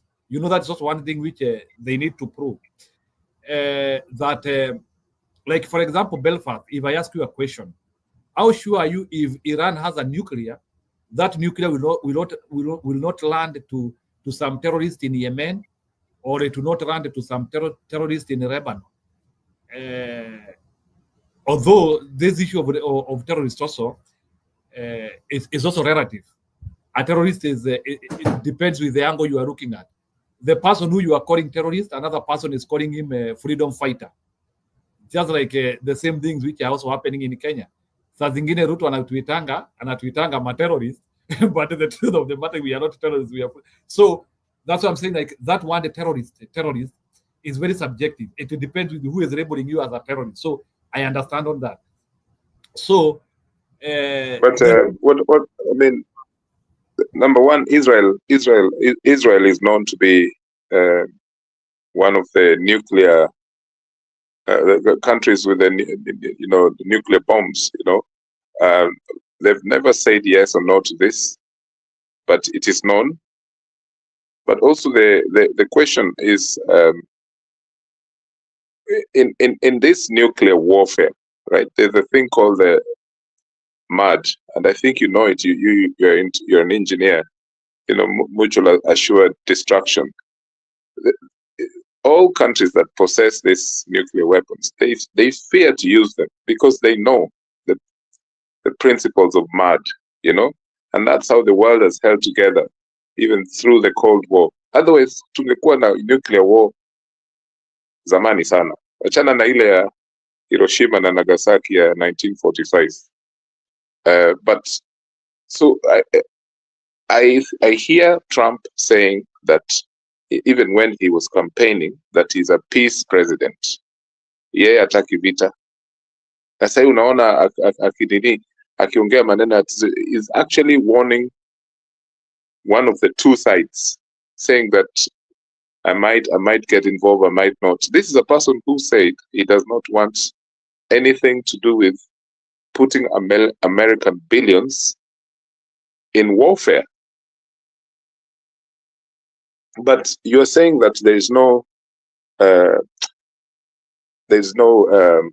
global alliances at the moment that will take place because of this. But I think it's already happening. You've seen there is rumors that the Ayatollah is in Russia. It's not the story is not complete, but there is rumors that Russians have flown him there. In a country which has closed its airspaces for the last few days. Even Israel, the airspace is shut only for their jets. Okay, so there's that story. Ati, the guy has gone to Russia.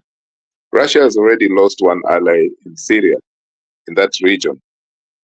Do you think that because you said that there is no firm alliances in this situation, but me, I believe that there is firm alliances in this situation, and in fact, you can see it. You can see the leader of Iran has gone to Russia. Supposedly, is in Russia now. Okay, let me ask you, as we also maybe, I don't know if Julia wants to join into that dialogue, but let me ask you a question. Already, the hands of Russia are full. Russia is involved in Ukraine war. I don't know to what extent that war has disparaged them. Do you think Russia can also afford another conflict? Remember, having like two conflicts at the same time is also expensive, and it's also money chucking, and you also need resources and manpower. So the question which I'm asking you, yes, we could think that Russia can also join that war, but remember, there is also the Ukrainian thing which is happening. The Ukrainian thing has not ended. They are still like mastering each other. You also stop saying that the Ukrainian war is not done. It has mutated to something else, whereby it's now a hit and run. Na kurushia napotea. Belfast, you know how there is a time when there is serious attacks, then inakuja vita, inakuja ina wane ama ina wane, inaenda chini, inakuwa sasa ni kutafutana. But they have not declared peace. There is nowhere they have signed anything. So we cannot declare that Ukraine and Russian war is over. They have still mobilized people near the borders. And you cannot remove those people near the border of Ukraine and Russia and you commit them elsewhere. You will have to remobilize another group.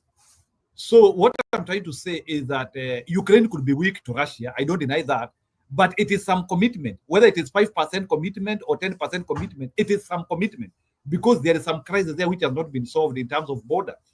And they have not agreed properly with the other. So already, and also there is also commitment of NATO there. Because NATO is also supplying. So there is some commitment of NATO. So NATO is also committed in that. So you can imagine now there is commitment in Ukraine. Now you also want to commit yourself on this Israel. In fact, the only country which is not committed is China. Maybe I would say China can handle war now because the one in Taiwan, there's no serious commitment because they just have to. But again, China is usually very calculative. China will not go into war out on provocation. China is extremely calculative because for China they look on economics more than other things. So, and that's where I was going to come in, where we just mentioned the economics. I think in supporting you about the possibility that there is no third world war or something like that, is because people will be exhausted with this thing when now the oil prices have already started. The oil prices are not even funny at the moment. So if that affects industry that needs oil in large scale, there's no way this thing can continue. I don't think so. But I just hope that Trump doesn't send his troops in, because obviously we know that there's American troops in that region. Yeah. And if anything, Iran wakijaribu attack, Trump would then unleash. That's a situation which, these people are trying to see how they can get into Iran. Me, I'm for Iran. I don't see why a sovereign entity should be attacked so that the regime can be removed by force. This is something. Yeah. But unfortunately, Buana Belfast, these big powers will always be colluding that way. They will, let me tell you what happens. Na nitakwambia hii. This is how sovereignty is built. Hii sasa julia ingia. Sovereignty is built like if you have to become a powerful nation in the world, you have to subdue everybody. You have to subdue. That is what happens. It's only that even in North Korea, ilikuja ikakaa ngumu. North Korea hata what happens there? The advantage of North Korea, that dictator, people are with him, and you need people to outdo a regime change. You cannot do like in Kenya. A regime change can be done because people are not with the regime. You can do it, but you cannot do a regime change when people are not on that idea. If you look on the Iranian issue now, Iran is not stable politically. You know that we cannot compare Iran to North Korea, whereby everybody is like seriously committed on the cause of the government.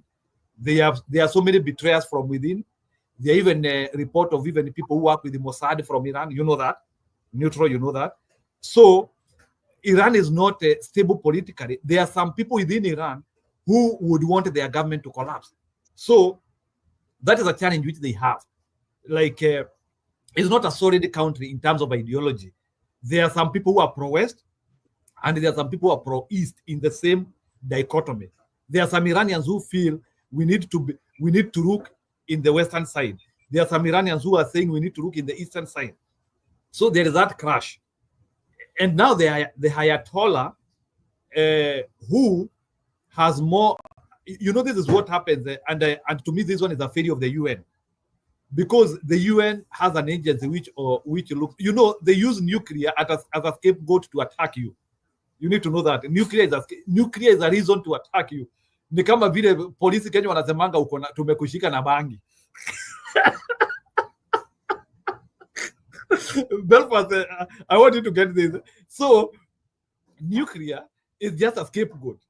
It's not a reality. So it's just a scapegoat. So ndio polisi wakisema huyu mtu hata analima bangi, then usiku wanakuja wanaweka kirundiko ya bangi kwako. Unajaribu kukana hata sijaiona bangi lakini wanasema twende iko kwako saa hii. Unajua kuonesha na hii bangi inakuwa court evidence.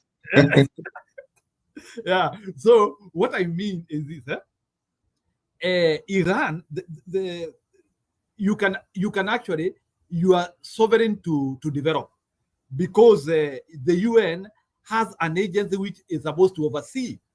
It's not even America which is supposed to oversee the enrichment programs globally. The UN has experts who does that. But again, the UN has not reason. The UN has no capacity. The watchdogs of the UN who look on enrichment programs, they have to rely on the West. You know that. They need American. So like you see, the UN has to hire American experts to go and monitor the enrichment programs. So that's where the challenge is, because when you hire American experts or to go and observe the enrichment programs, they will not be partial, they will not be neutral. Remember, they don't want everybody to have nuclear, because nuclear is a great statement of provocation.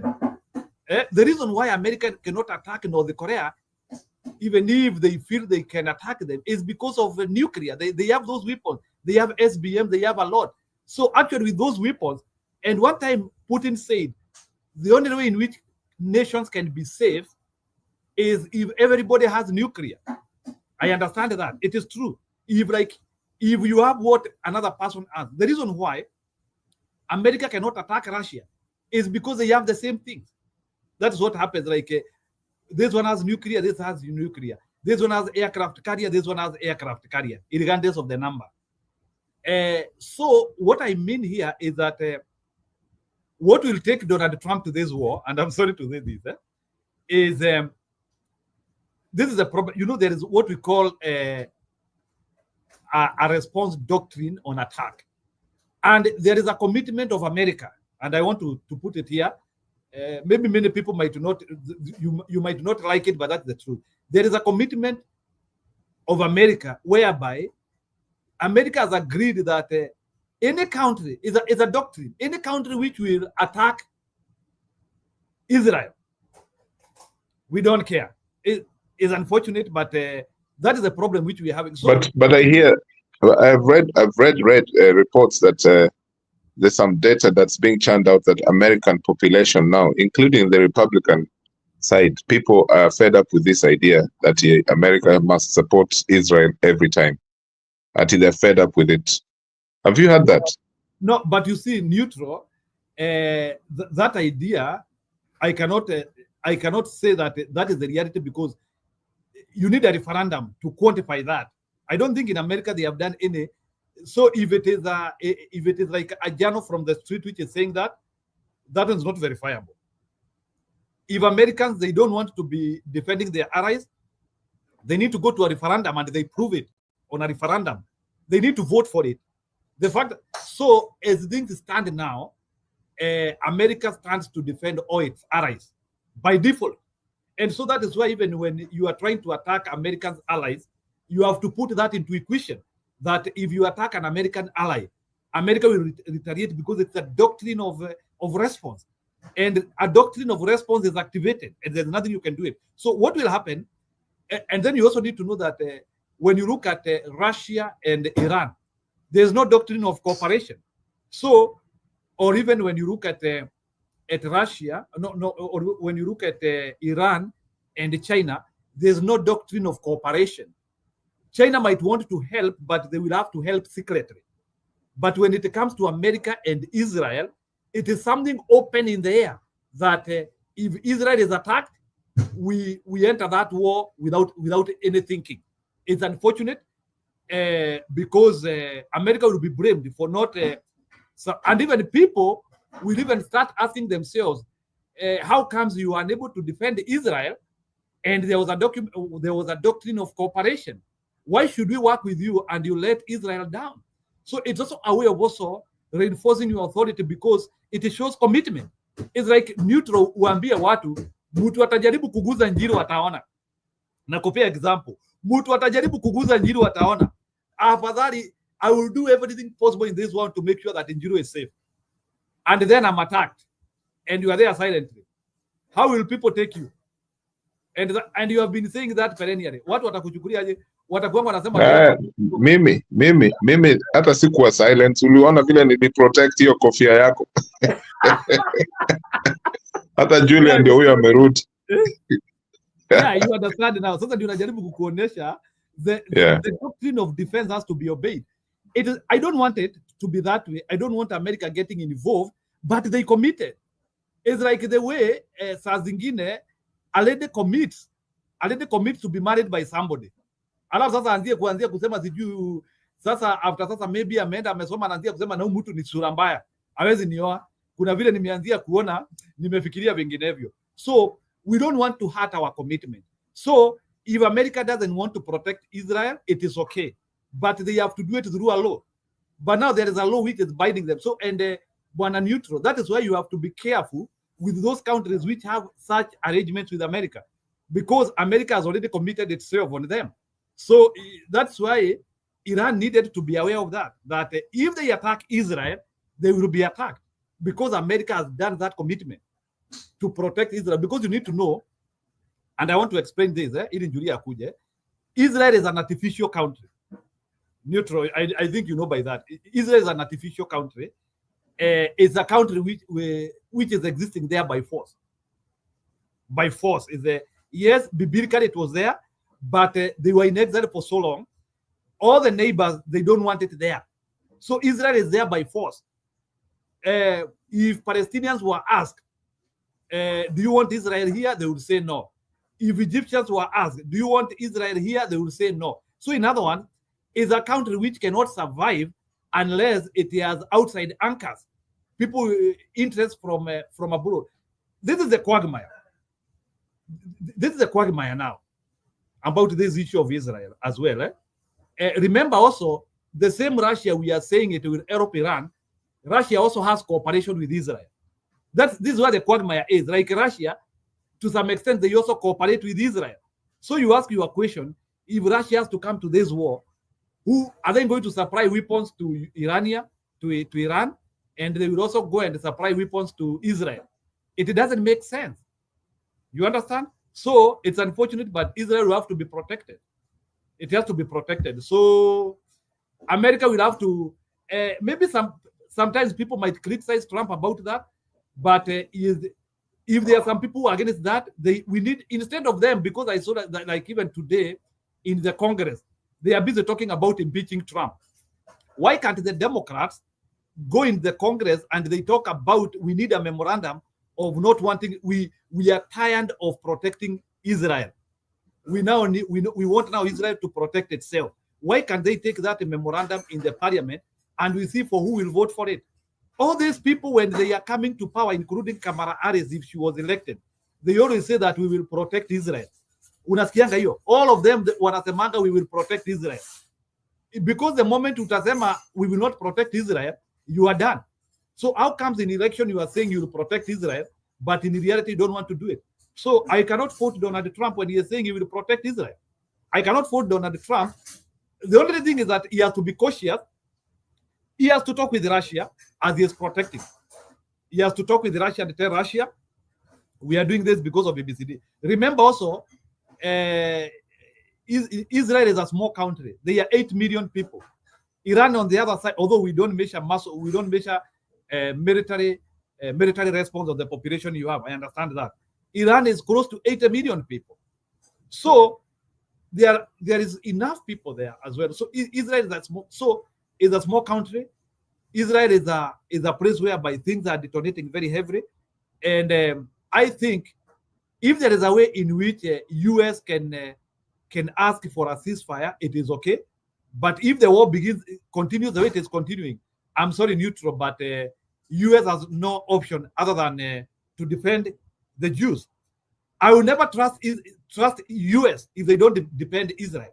I will not trust them again because they have put a commitment. Remember, a commitment has to be done.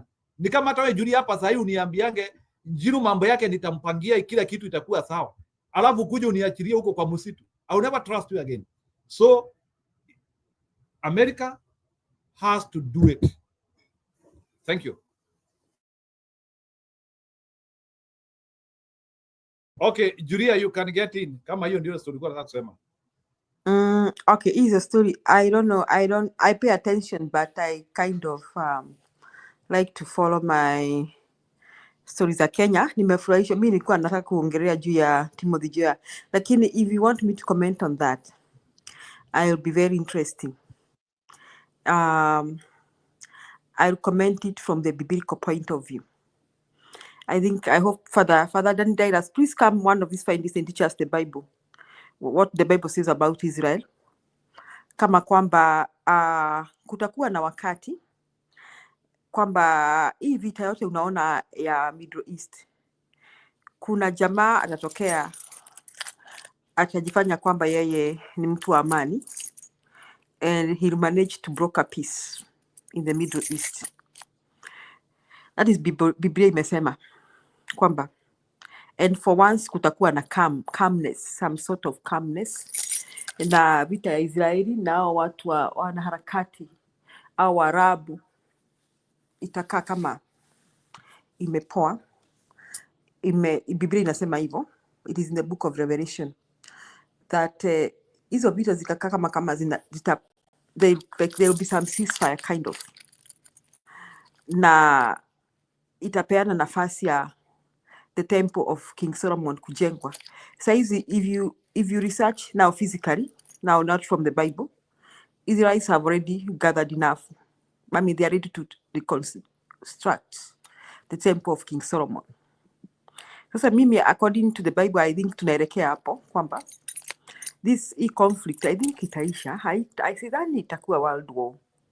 I think itafika mahali kutakuwa kama kuna amani Middle East, na the world will be convinced that at least tuko na amani, na itafika mahali when the moment the temple of King Solomon is constructed, it will look like there's peace in the Middle East.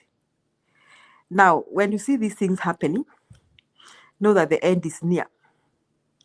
That is those biblically, those were ni wa Kristo, kuna ile the second coming of Jesus. But before the second coming of Jesus, the Bible talks about the rapture. That means the rapture may happen before then. Then, this peace is going on and the construction of the temple is done. The construction of the temple will be done, Jiru. Sasa itakuwa physical confirmation. Hata wewe unakumbuka, I think in the first rule of Trump alisema that the temple should be constructed. Sijui Njiru, did I hear him say that? Unaweza nijibu Njiru, because nimekwambia like I don't follow those things. Yeah. He attempts of that, but remember, the problem is that that mosque, you know, when Jews went to the exile, that church was converted into a mosque. You need to know that. Yeah. So there have been those negotiations through the Abraham Accord, but they did not reap much because it's more of a mosque than a church. So I don't know now how the owners of that mosque will be able to seed it to become a church. And you also know that they will not if that is a location, if that's the same location, I don't know how they do it. I think it will be destroyed now. The Israelis will construct their new temple ya King Solomon. And for a while itakuwa kuna amani Middle East. So sidhani hii vita itaendelea kwa third world war. I don't think so. Sidhani. I think somewhere somebody will cede and itaisha. Then that's what I told Belfast. This war at the moment, it has no potential to become a third one. Yes, that according to me. Okay, I may be wrong. Kidogo, 1 minute utaendelea. For you to have a world war, there must be. I'm giving the ingredients. Maybe people can go and do research.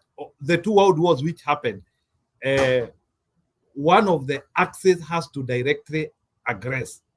That is who are the axes we have? We have America, we have Russia, and we have China at the moment.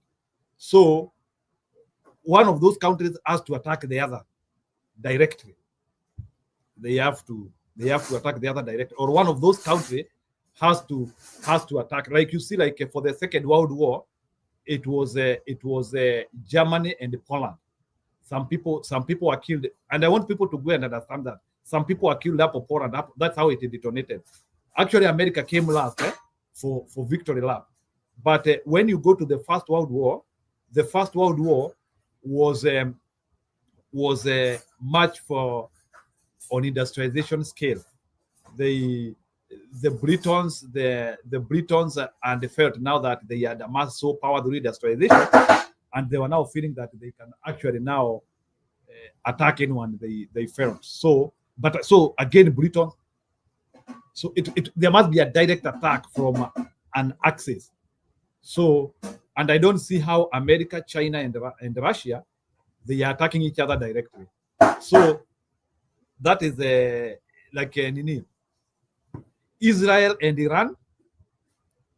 Come on, what are we up? Even if it becomes a battleground, there's no potential for a third world war, because you need that direct confrontation between the two aggressive nations in the world. Go ahead. Yes, so I don't think so. I'm trying now to link with the Bible. So what will happen is most likely to happen, amani itarejea na kutakuwa na ceasefire. Now the world will become. But the Bible goes ahead and says when you see these things are come, it's just like these things are come. Because hii kanisa yao ya Waisraeli, kuna vitu hawezi kubali itendeke kwa hiyo kanisa yao. Lakini hawa wenye wamewasaidia kujenga hii kanisa, wataanza kudemand modernization. Things like hata kusacrifice vitu kama pigs and all that. Something the Jews will not allow. So the Jewish macho yao itafunguka.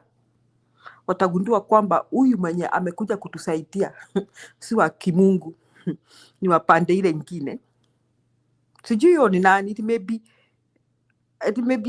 may be tens of years from now. Sijui ni nani.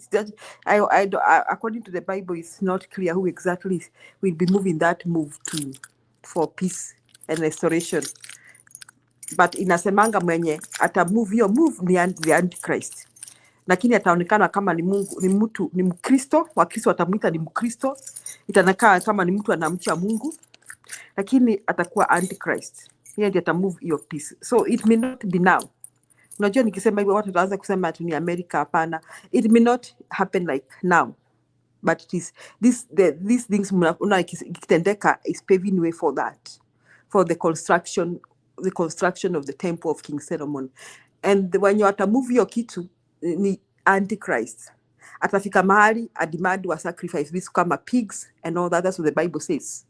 And the eyes of the Jews will be open, and they will discover who is the Antichrist, and they will discover kwamba their Christ came. That's what the Bible says. Watakundua kumbe Jesus came, na we crucified him, and their eyes will be open and they will revolt. They are going to revolt. That is where you see the Bible mentioning I think it's the 40,000. I don't know, the 40,000 Jewish evangelists. I don't know what number is that. I start to be correct. I need to the Bible again. Don't want to quote something I'm not sure. Jewish evangelists revolting kwamba hatuwezi, we cannot go the way of the world, and that is now the Antichrist will turn against the Jewish nation again. So I don't know why that will be the third world war or what, lakini vita ingine itatokea after that, according to the Bible. So, but politically speaking, from my own point of view, I don't think this one will be a third world war. That's what I wanted to say, Jim. Though I don't pay much interest to hizi siasa za huku. Ni sawa. Julia, that one is quite in order. In order. So let me comment about Joya. I was very happy when you played Joya. Imagine huyo mzee ni mzee na bado ako na ile stamina, resilient, charisma. Unaona Njiru, why would you see that man at his age? I was very pleased to see that. Hiyo interview ilikuwa ya leo ama jana? Njiru. Ilikuwa interview ya leo. Huo ndiye alikuwa nani alisema ati there's an imminent coup. Ama nani Alex alikuwa anasema? Who was saying, is it Njoya? No, I don't listen Njoya about that, but Njoya gave a narrative of how we have come and where we are coming from. Okay, so me nikiangalia Njoya, it reminds me of how the resilience that these people had when they were fighting for this country, and I think we want the same spirit resurrected. I was very happy to see Kitobi Manyara coming out. I'm also happy to see Maraga vile ametokea. By the way, I'm pleased with Maraga Jiru. I'm pleased. He may talk softly, but everything he's saying, he's calculative, and he's saying how it should be done. I love that effort that is coming from everybody. So me, my take is wa Kenya, sasa ni wakati wa kila mtu. We cannot look and see na tuana watoto wetu kids being killed in the streets and do nothing about it. And like I said earlier when Alex was here, hivi sasa hata polisi hawako. Police are not wholeheartedly on the side of Ruto. And I want to ask the Kenyan police, who wants to go to jail? Who wants to be jailed with Ruto? Because Ruto will be jailed. And Joya has said in public, in a national TV, that Ruto needs to be reminded that he's revisiting his crimes against humanity of 2007, 2008, and that he's reminding us that he managed to maneuver and to get away with it. And that can also be revisited. By the way, Kesi Ruto was not... Somebody, the legal practitioner needs to explain to me. The case was not dismissed. What happened, Jiru? You can research and tell us tomorrow. What happened? The way Kesi Ruto and Uhuru was treated, they were differently treated. Something happened. People say there is a difference. That one was dismissed, one was not dismissed. I just lack the words, but I would like to find out. So that means Kesi Ruto can be brought back. And now he's the president. He's one overseeing all these killings, the abductions and the killings.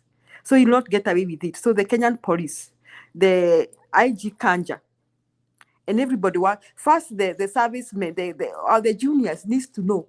Saizi serikali na wabebeza mizigo yao. Unaona kijana mwenye alishoot the other one. He's been taken to court. He's been arrested. So if they think that it's business as usual, Ruto is trying to play good boy akiwabebesha mizigo. So mwenye ako tayari kubeba mizigo akina Nodum Haji, sending those crooks and criminals to go and abduct people. Mohammed, DCI director, name them. Wanajijua. Wajue, watabeba hiyo mzigo na Ruto. They will not get away with it. Kila mtu atabeba mzigo yake. So I wanted to say, I love how Joya put it, that Ruto needs to be reminded that it's just the other day that we had the Ocampo. Is it Ocampo 4 or Ocampo 5? Si kitambo sana, tutarudia. So thank you, Judy, for playing that. I was happy to see Joya speak. It just made me know that Kenyans have not given up and the struggle continues. Asanteni wa Kenya, aluta continua.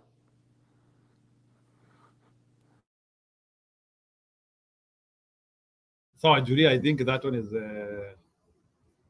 very good. I really appreciate. So maybe, and for the purposes of unit, nitakuja kesho or maybe another day to discuss your story ya Israel and Iran. I would be happy for us to talk about it. So, but maybe to give you a snippet, unajua mimi siogopangi kuguza anything because I'm just sharing my mind, and you can criticize it if you want. I'm not saying both Israel. I'm not saying that both Israel and Iran, there is anyone who is right. It's a provocation on each other. But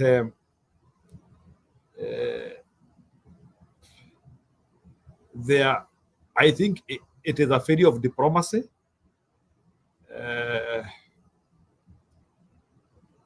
And at times in the world, when diplomacy fails, wars are imminent. And actually, by the way, you cannot avoid wars in the world. And nitawambia hii for free. Hata sisi wa Kenya, if we have to become a superior nation, lazima tuanzie kurarua wenzetu pia. kuna mtu anaanzia kuniambia hivyo. I'm not saying it in a casual way, but without war you go nowhere in this life. So hata China, nitasema hii China, if China has to challenge America in global dominance, lazima mabunduki zilie. There's no two ways about that. So it's an unfortunate story to say, but you cannot control this world without war, unfortunately, because even the Bible itself says the what shall take it by force. Inaitwa nini? What by force? Kuna kitu mnasemanga hapo sijui, the who will take it by force. I will check in my Bible. Ni Mungu niambie ni verse gani hiyo inasema hivyo kwa Biblia?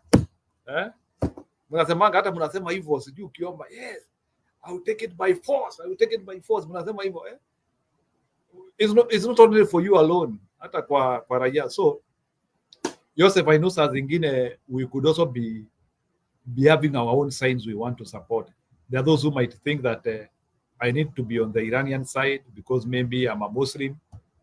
Maybe I need to be on the Jew side because maybe the Jewish people are seriously written in the Bible. So I understand the people are torn in those sides and now thinking, who should I support at the moment? But we also need to remember when these two nations are fighting, people who are suffering are children and kids at the end of the day. So how ndio wale watu wanaumia? So si ati kuna ubaya.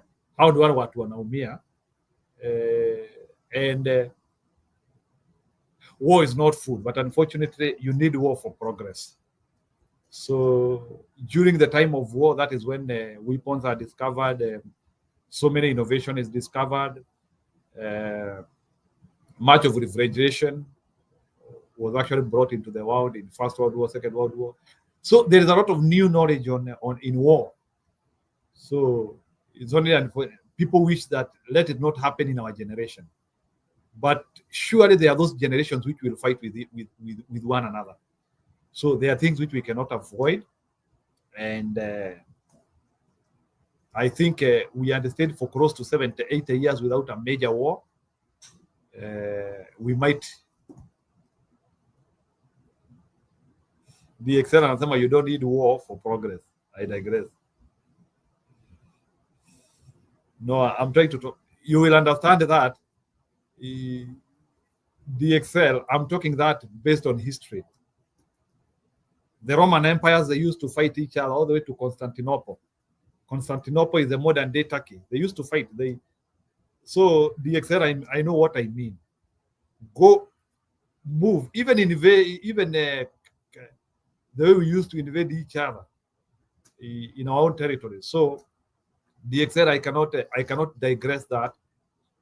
There's not any single country in the world which has become the world power number one without a war. Even China will have to fight America if they have to topple them. There's no two ways about it. Because how will America allow their currency to become the global currency of the world? Hapo itakuwa kubaduana. Yes, I understand. The external USSR was there. USSR dismantled. But at the end of the day, so maybe America dismantled USSR through the Cold War, vita baridi and political unrest, and all those countries teared apart. Maybe unless you infiltrate America and you break America into like 3 countries, which is possible with the proper infiltration. I'm not refusing it is not possible. California waseme wamejitoa, New York ama maybe pengine mademocrats wajitoe, nili Democrat run states wakuwe nchi yao, Republican run states wakuwe nchi yao. They are dichotomy, the things which can happen. So bwana DXL, so but for you to, I'm giving you practicality. Unajua me, I'm not coming here to hoodwink emotions. And for your information, although kuna mtu anyway, let me not say that statement because it will anger somebody. There's no proof. Although kuna mtu atasema I'm an American agent. I'm not an American agent, but I'm just trying to tell you, Bwana Dixel, because I'm involved in some research issues in this one. There's no proof that we can give that China is really a undeveloped country. There's no proof. So we need that proof. Like, yeah, they are trying. We can see how their universities are now faring on. But for you to be developed, you need to have the best universities. The best top universities have to be from you. Look, out of top 100, still the best universities are in America. Most of the distinguished professors who are even making a lot of sound waves in the world, they are still trained in America. Harvard, Stanford University, Stanford, a serious university, Stanford, MIT. Look at that more, both public and private. Look, out of top 100, America has like 86. For Canada, maybe it is McGill.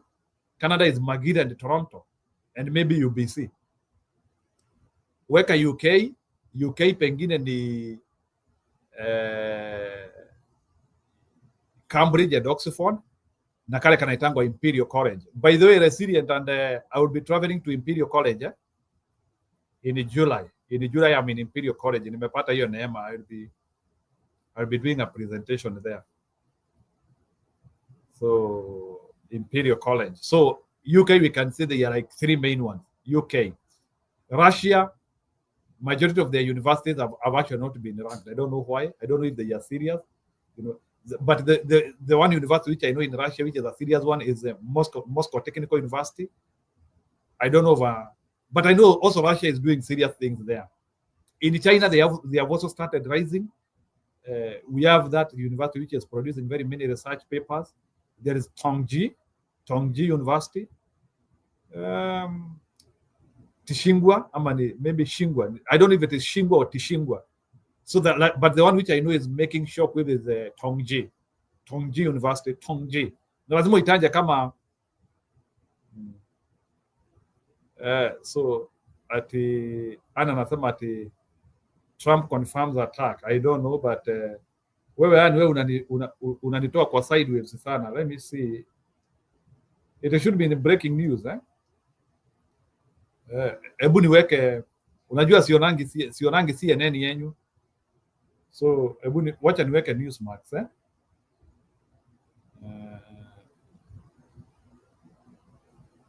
wacha niweke live Newsmax. Mimi naonanga Newsmax, by the way. Unajua pia hapa tunafunza anyway, although najua I'm on Medicare, recently moved. So I called to make sure I watch Newsmax in my new community. I just became eligible for Medicare. So okay, nitawaangalilia. So resilient, mimi naonanga Newsmax. And I'm a Newsmax person. Ama nione ile CNN yenyu.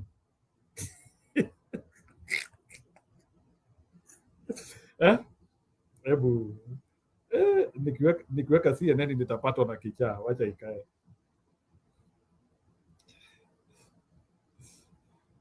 So ati brother anasema, brother Benson, ati Njiro, is that why you shaved the wool on your face to be able to look neat coming to UK? Of course, I will be in UK, yeah? Yeah, I will be in UK. Najuanga ile kitu inawafurisha kichwa. Unajua naweza wekea CNN hapa, mtoroke. Ama unafikiria simu yangu haishiki CNN? Ni wachape CNN muhepe. Luckily is not here. Yeah, Wanjeri, I cannot lie. To some extent, I also watch Fox News. I watch War Room. Yeah, unajua people take side. Unajua me, I don't hide where I get my news. Ni kama vile sasa nikiwaambia sasa. Yeah, so I don't watch news. In fact nikiketi chini hivi nione CNN hata naweza ripuka kichwa.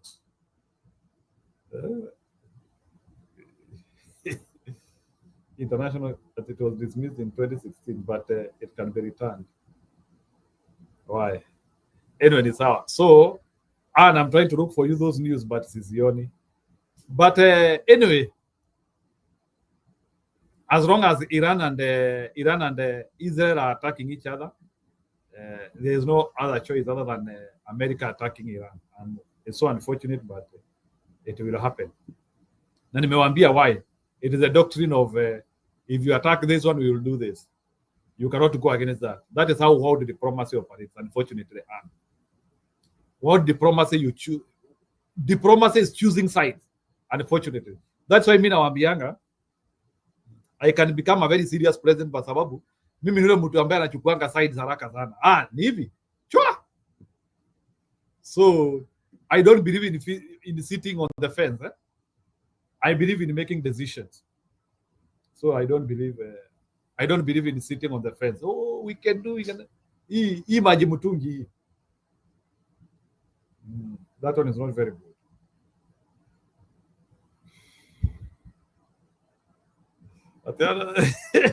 Yeah, and unfortunately, I make very serious decisions. Sasa mmeanzia kujua nimenyoa saa hii, hata PK ameanzia kujua. No problem about that. Actually, I had decided to give you that face, lakini some few people here wakaniattack, nikasema siku ingine. Nikasema sasa nitawafichia. So nataka kuweka mohawk. Yeah, so nataka kuweka mohawk. Nitanyoa hapa hivi alafu niweke mohawk hivi. So and you can visualize nikiwa na mohawk nitakaa haji. So nataka kuwekea mohawk. Kama ile ya El Shawari. Ama ya Baroteri. I miss a mohawk. I miss a mohawk. Ni mohawk kama ni mogokos. Yeah. So and that one will immediately happen. So, and I've given you reasons why America deserves to attack Iran. Because they deserve to, because they have done a commitment. In fact, if America does not defend Israel, they will lose so many allies. So many allies they will quit them. Even NATO will disintegrate. NATO. So I think America is trying to offer leadership. So ana anasema ate kesho kuja na face mask kama ile aya. So ala sasa ate you look better shaved, you look unkept. No, don't worry, my hair is coming soon, so I cannot stay without hair. I cannot stay without hair. I have some mnazitangaji hii tu pimples hapa nyuma. Ukinyolewa unakuwa na tu pimples hapa nyuma. So I decided to take care of it, and to take care of it I had to take off my hair so that the dermatologist can be able to see that area well. It's unfortunate, but I had to do it. Niko na they are not rashes. Mnajua au tu vitu tunatokezeanga hapa nyuma. You know them. So it's a short-lived phase. So DXL.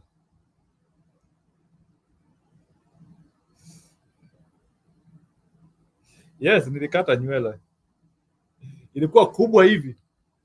Hata jamaa wa kinyozi alikuwa anasema, "Oh, you are losing all this hair?"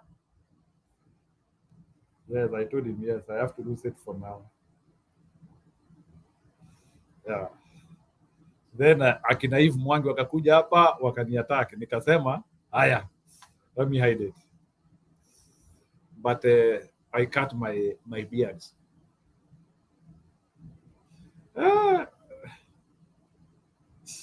Ati DXL anasema ati of course sababu I am supporting the piki guys as well. hii naitumianga. I do racing DXL, I do racing with the Formula 1.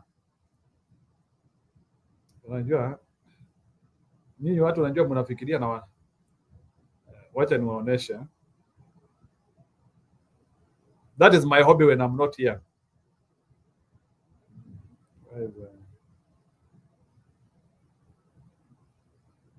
I do racing, I mean. Ngoja kidogo. I do racing.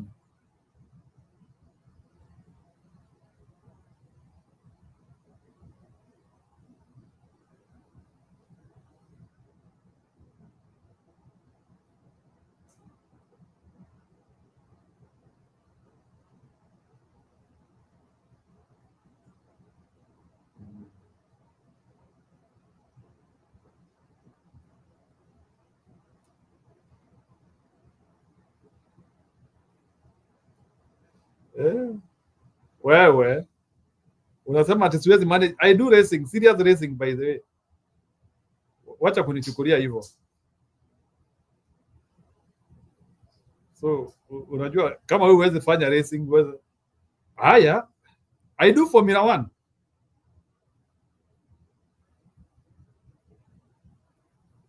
I do Formula 1 by the way.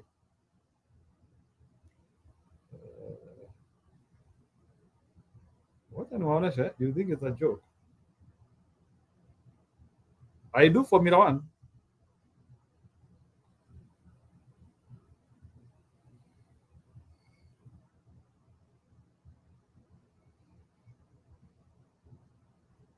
Wacha niwaoneshe.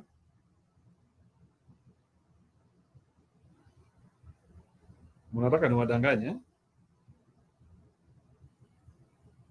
Haya kidogo.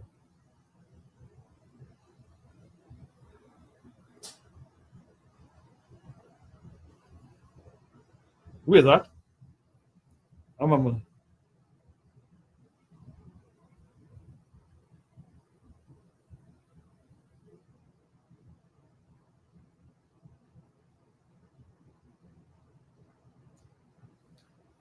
I do racing. To cut the long story short.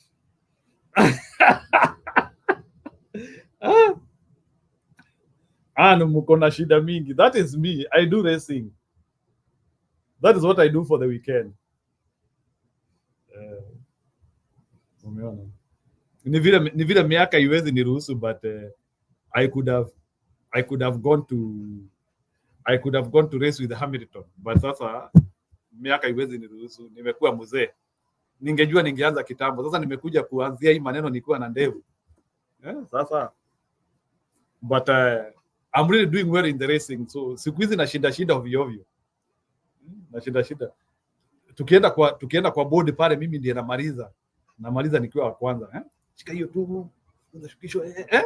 Joseph, it is very interesting by the way. You like where I go, you only race for 7 minutes. Dakika 7 tu. Lakini hiyo dakika 7 by the time unamaliza hiyo umesweat kila pale. Mpaka kaigangio. Joseph, do you know kaigangio? Umeisweat kaigangio? And umeisweat kaigangio? Wewe ndiye exactly sema hivyo tu. By the way, I do racing. Msinione hivyo. Yes. You only race for 7 to 8 minutes.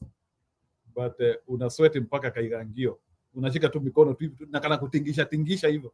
But it's very enjoyable. It is very fun. It engages you. Alafu sasa uko kwa hizo streets sasa wametengeneza zinakaa hivyo. You are meandering.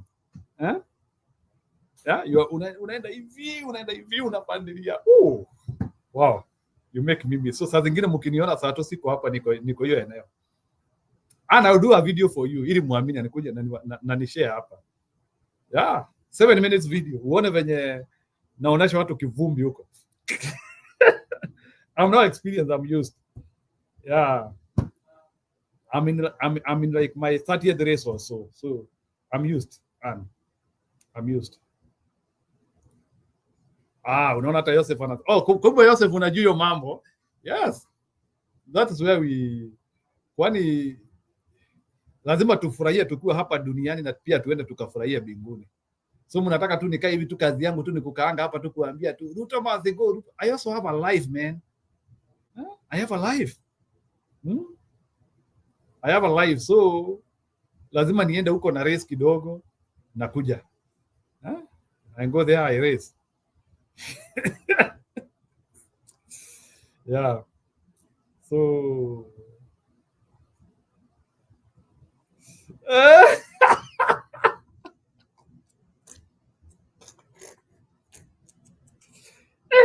anataki mambo mingi.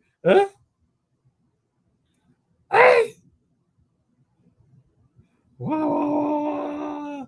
Hey. Atifanye live on YouTube. Evidence kwa karatasi. So Ana amesema iwezi kuwa hivyo. Hiyo si gari nimekalia nikapigwa picha. I usually go there. That's why, anyway, but you have to spend some money each because every race want to charge around the $26. That is the unfortunate part. It's not for free. So every race, $26. Dakika 8, $26. Kwenda. Imeenda. Hi Bits Wachira. Na tafadhali kama mjapiga subscribe ya kipindi chetu. I wish we have such events in Kenya also. Hizo ndizo zile events zinaunda pesa by the way. Makampuni wanaunda pesa na vitu za ujinga. Like that place where I go to race. Watu wanaingia tu. Group of six. Because you raise six people. 8 minutes mnatoka. 8 minutes, $26 imezima maji. 8 minutes, $26 imezima maji. From 6 to 6. Kesho again. From 6 to 6. Those guys who are running those things, they are making serious money. Now, of course, we have to, by the way, because you know fun is expensive. People want fun. Yani, raha, let me tell you, hiki tunaitanga raha. To build a smile on somebody's face is not a joke. It's a lot of money. In fact, hakuna kitu kwa hii dunia is expensive like raha. Making people happy. Yeah. That love industry is too much.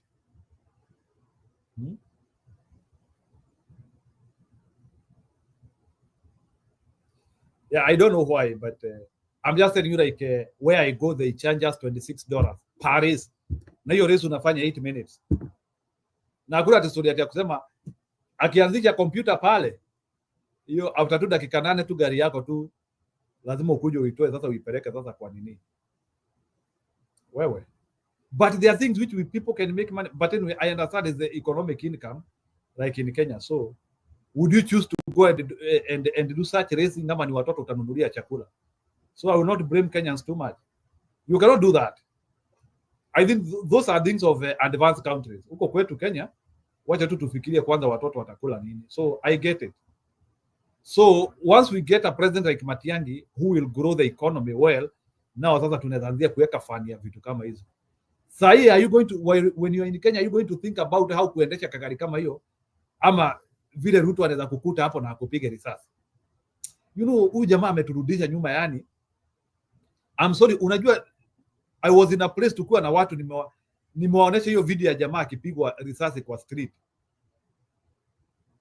And like people were like asking me, even in Iraq we have never seen such thing. There's no any country whereby people are shot on camera. Is this Kenya? Actually, kuna watu nimeongea na wao and they were planning a trip to Kenya but they are not coming. That's how damaging it is. Because I have to be sensible to some of my friends who are planning to go to Kenya. So I was watching with that and nilikuwa nikimwambia sasa, this is what is being done to Kenyans. So hao watu walikuwa waende Kenya lakini hawezi kuja. So hiyo pesa ya utalii tumepoteza hivyo. I would not want somebody to risk his life kukuja pale ambako watu wanapigwa risasi hivyo. So mtu akiniuliza by the way, how is Kenya now? Namwambia vitu ni kubaya. Actually they were trying to consult me ili they wanted to come for tourism. So walikuwa wananiuliza Kenya, nikamwambia usijaribu kwenda Kenya sasa. I even told them another Briton guy was killed somewhere in Kenya. I have to be honest to people. They are my friends, even if they are not Kenyans. So nyinyi mtaanzia kuniambia siko patriotic, nimeanzia kufanya Kenya iruse pesa. In fact, I even advise them they go to Caribbean. Nimemwambia you go to Jamaica, places kama hizo sasa. Forget about Kenya for now. Yeah. Wewe enda ukaone mahippopotamus pahali ingine. Ama uende ukaone crocodile zile zimefugwa.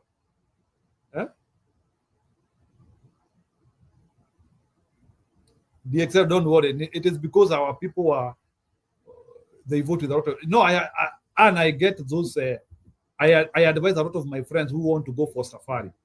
So mtu ananiambia, I want to go for safari in Kenya. No, namwambia no, you cannot go to Kenya now. We have a very risky presidency. Yeah.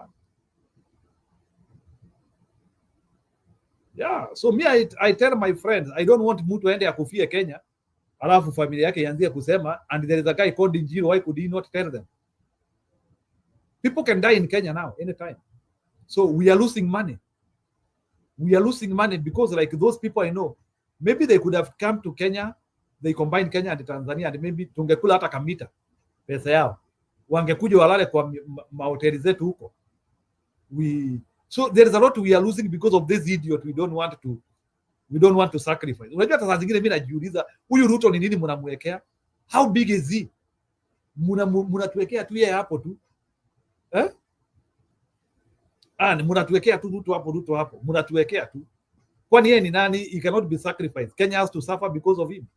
Hata Jonas alirushwa kwa maji when the boat was capsizing. Why can't we sacrifice this idiot? Must we suffer and suffer and suffer? We are losing business, we are losing everything. Things are not tying up in the name of somebody has to rule us, and again anakuja kutuambia ati 10 bila break.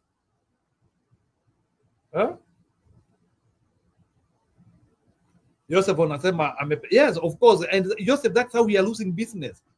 You can imagine, people want fun, people want safari. Sasa hiyo wanyama yetu tu itakufa tu kwa buga tu bila watu kuona. In fact, I am advising my friends just to Google about Kenya. Ukitaka kuona giraffe, Google giraffe park in Nairobi. You'll see them. Some of my friends are aged. Some of my friends are aged. Maybe they feel like if they don't come to Kenya now, they might not visit it till they die. So it's a turn. I like to convince them na kuonesha video because walikuwa tu wanakuja tu na stories za Kenya is a beautiful country, Kenya is a beautiful country. Na waambia nyinyi hamja update software. Kenya was a beautiful country kitambo, sio saa hii. Unajua mmoja alikuwa ananiambia Kenya is a beautiful country, I want to be. Nikamuuliza Kenya gani? Nikamwambia wewe uja update software wewe. Ndio unaniambia Kenya is a beautiful country. Aya, nikamwambia keti hapo na nikamfungulia computer. Nikamwambia sasa ona hiyo. So ako hapo tu anaona oh God, don't tell me they are going to kill him. Oh, they have killed him. Oh, they have killed him. Then akaanzia kudispute that one is not Kenya. That one is not Kenya. Nikamwambia that's a street in Nairobi. That's a street in Nairobi. Wana dispute. That's a street in Nairobi. Nikamwambia ndio hiyo sasa. Resilient data amesema. So that is how Kenya is now suffering, because you want me niambie, even my former colleagues wale nilikuwa nafanya na wao kazi in some other agencies wananipigia simu wakiniuliza saa hii you all the time used to tell us about Masai Mara. Can we plan for Masai Mara now? I tell them no. I have a friend in Turkey who wanted to go to Masai Mara, but I have told him to cancel that travel plan and think about Masai Mara if we will be alive and well after 2027. Nikamwambia tunabadilisha serikali. So nikamwambia tukibadilisha serikali nitampigia simu nimwambie apange safari. So that is how damaging it is happening. So people cannot plan safari. So Resilient ananiambia ati watu waende South Africa.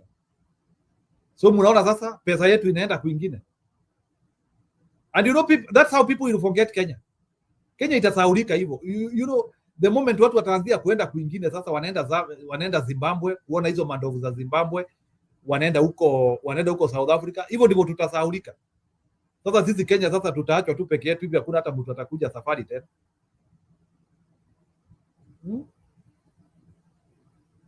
So that's how we are losing our pride of Africa. Now ujue, when these people also coming to Kenya pia wanataka kutumia Kenya Airways, we are losing a lot because of this kasongo. You don't want to saa zingine ndio najiuliza. I used to be told wakati nilikuanga nafanya kazi, no one is indispensable. Hakuna mtu hawezi tolewa hapa kwa kazi. How comes huyu Ruto when he is indispensable hawezi tolewa hapo, even as we are suffering, even as we are losing business opportunities from outside world? You know, when a visitor is not coming to Kenya, he is not we are not getting dollar. That foreign exchange is the difference of the economy. That is why our economy is not doing well, because we are not getting foreign exchange. When visitors are not coming, we cannot get foreign exchange. So what is that now? Because unajua mimi sielewi, and we are busy entertaining kasongo here. That's why I'm trying to say issue ya kutoa kasongo should be an emergency. Si ati kitu tunafaa kukuja hapa ati tunafikiria tunasema ati kasongo atoke leo ama kesho. Story ya kutoa kasongo should be immediate. Nile saa zingine na shida, kwani ni formula gani tutatumia? Yani ati huyu jamaa hawezi tolewa hapo. Yet he is hurting our economy, he is hurting our children, he is hurting everything. Yeah, naona Beyond the Past hata ameingililia hiyo discussion after kusikia hivyo. Yeah, pia my boss wanted to go to Kenya this summer and I warned her not to. Unasikia sasa, au hata ni wa Kenya wanaambia mtu. Can you imagine? I'm double sure maybe your boss alikuwa amebudget hata kutumia kangiri tano. Hiyo pesa angelala kwa mahoteli zetu hata kama ni wiki mbili. Hapo Lilian Towers alipe karibu $150 per night. Hiyo ni pesa. You see, our businesses, let me tell you, all these people who are entertaining kasongo. That's how we are losing money. Mashofa, tourist companies, our akina nani, these tour and travelers companies, wanazungusha watu, even as they try to protect Ruto. Hiyo ndio biashara tuna lose. It is so shameful that some people want to protect Ruto. Na muoni hiyo, they can also go to Idi Amin country for safari. Okay. So resident tunasema Museveni sio msumbufu. Hata yeah. Things are not okay. Things are not okay. Yes. Things are not okay in Kenya and we are losing business. Huyu kasongo lazima atolewe. Unless kama mpendi Kenya. I'm sorry. Kama mpendi Kenya, muendelee kumu-entertain. But huyu kasongo, we cannot continue this stupidity again. Na mimi kuna swali na waulizanga hapa na mtakangi kunijibu. Kwani huyu kasongo ako na roho ngapi? Ati we have to suffer forever, amen. Ati sisi lazima tuumie. Are we children of a lesser God? Ati sisi lazima tuumie. Inachokesha, resilient. Na please, kama hujapiga subscribe pia tupigie subscribe hapo. I believe we do the right thing. Na nyinyi ambao mnasemanga mimi utoroka, si mnaona mimi ndio wacho hapa nikiwa mtu wa mwisho. And all the time mnasema Njiro unatorokanga, you are not in the camera. Mnaona sasa? Who is the most resilient out of all these people? Wengine tu wanakuja wanaenda. The only person anaanza kipindi na anamaliza kipindi ni mimi. And you are busy castigating me. Unasema Njiro siku hizi akai kwa screen. Njiro siku hizi akai kwa screen.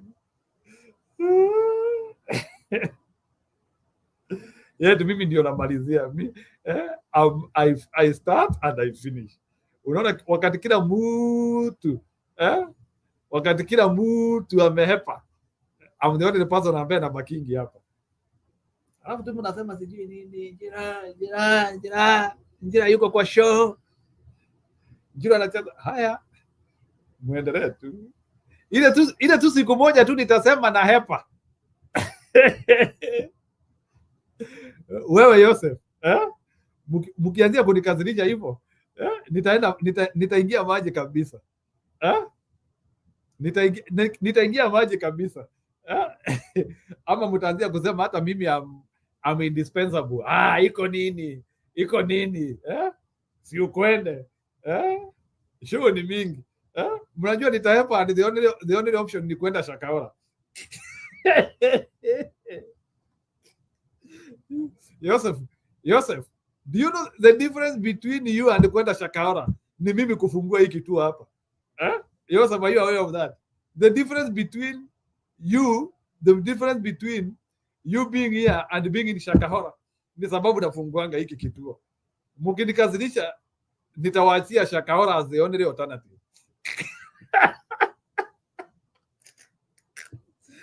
Leo nimeamua kuchoma. And so please handle me with kindness. So musinisaiba bure sana.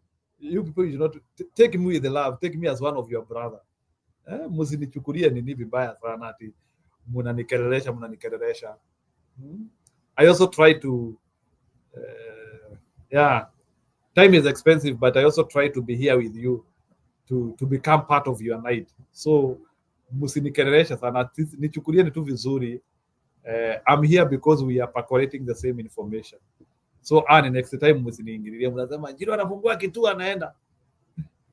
Hata nikifungua kituo na niende, so the most important thing ni kituo imefunguliwa. At least you have a place to be. At least you have a place to be, because I have actually protected you from not being in Shakahola. And do you know nikifungua hii kipindi, I have brought peace to you, because hiyo usiku unajua very well huwezi enda Shakahola. But just imagine kama zile siku za zingine nakaa 2 or 3 days bila kufungua. See, you want to go to Shakahola. Za zingine unasikia ni kama unataka kwenda hapo Shakahola. Lakini unafika huko Shakahola unasema, hey, this is too much for me. Wacha sasa mnaanzia sasa kwenda sasa huko kwa mitandao sasa kutafuta vitu zingine sasa. You now start going to look for other things sasa. Some of them they are not even very good. So that's what I'm trying to tell you, and without boasting, I'm saving your memory a lot. I'm saving your memory a lot. Ile siku nitawaachilia muende Shakahola.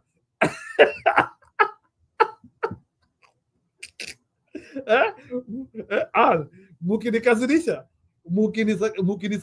nitasema okay, Shakahola the only alternative for you.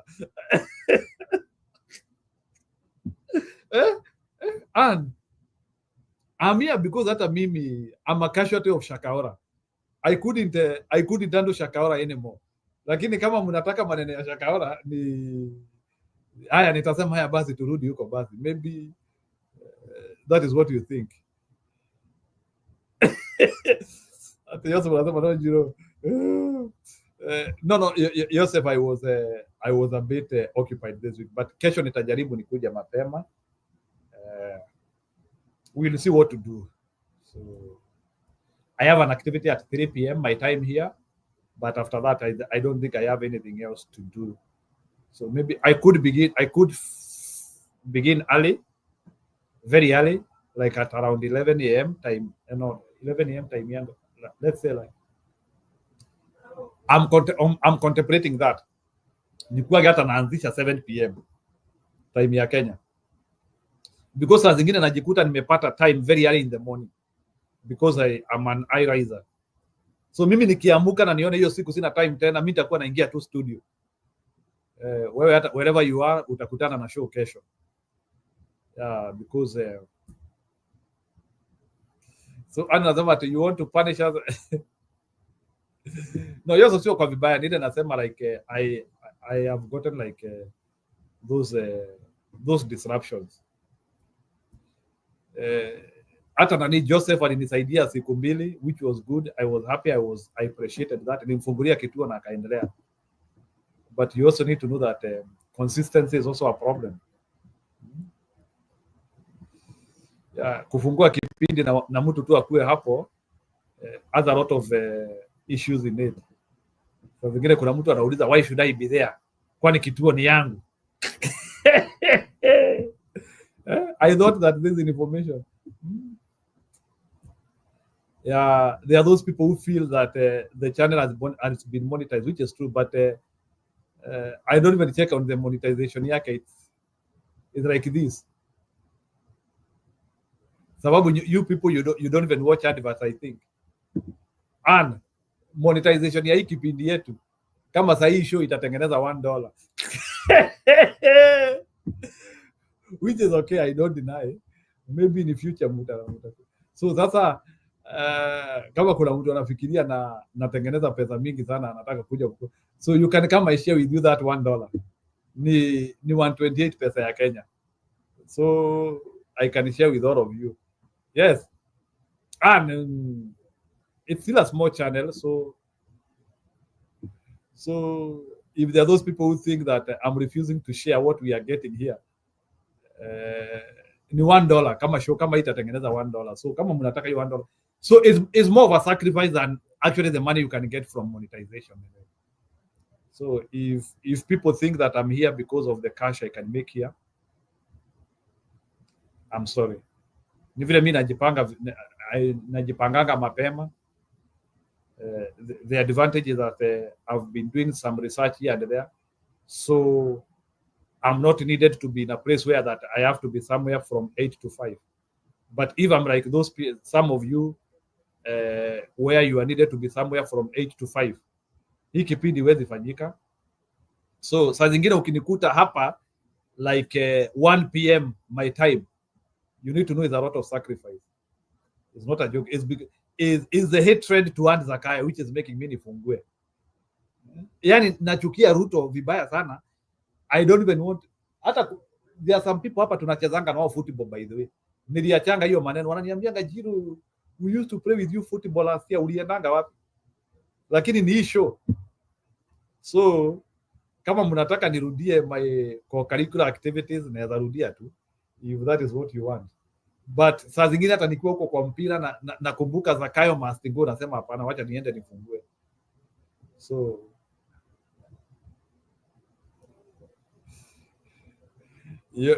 Joseph, I will be in London for 2 weeks.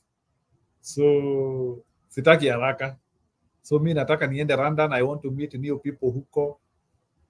Lakini pia unajua kuna watu wakisikia mtu ameenda pale wanajificha. Wana service ukisema umetoka huko. But I was so proud the other time when I was in Canada, mtu mmoja alikuwa anatufuata hapa, actually welcomed me in Toronto. Na sio watu walinilisha bwana. That is the day when hata nilipata fuel ya kufanyanga hii mambo. Huyo mtu alinilisha. Yeah, it's a very serious lady. Akanionyeshana na familia yake. I am in Toronto. I'm just in Toronto. Sayo niko, that time I was in Shakahola, niko Shakahola. I'm busy saying I'm in Toronto. And huyo mtu ananiona hapo, ananiandikia message haraka sana hapo, ananiambia wewe bwana, hebu tutafute. I looked for that. She's a wonderful Kalenjin lady. That's what nakwambia. I interact with all the people who is highly anti-Kasongo. Highly anti-Kasongo. Tukaenda, tukapanda Mugithi, hiyo Mugithi ya Toronto. Tukazunguka na hiyo Mugithi ya Toronto. The whole day we were just enjoying and celebrating. Toka asubuhi mpaka jioni. Wewe. So at least I remember Toronto from that. That lady treated me very well together with his family. We were with their husband the whole day. On their bill. Nilitumia pesa mingi bwana. And I'm very expensive. Nilikuja kujua bwana, mimi ni kama socialite.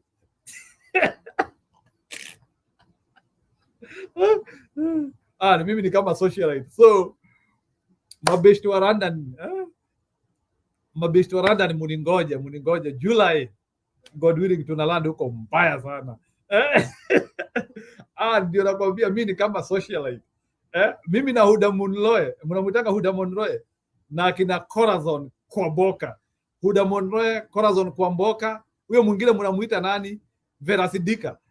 Hiyo ni klasi yangu. Mimi niko hiyo level.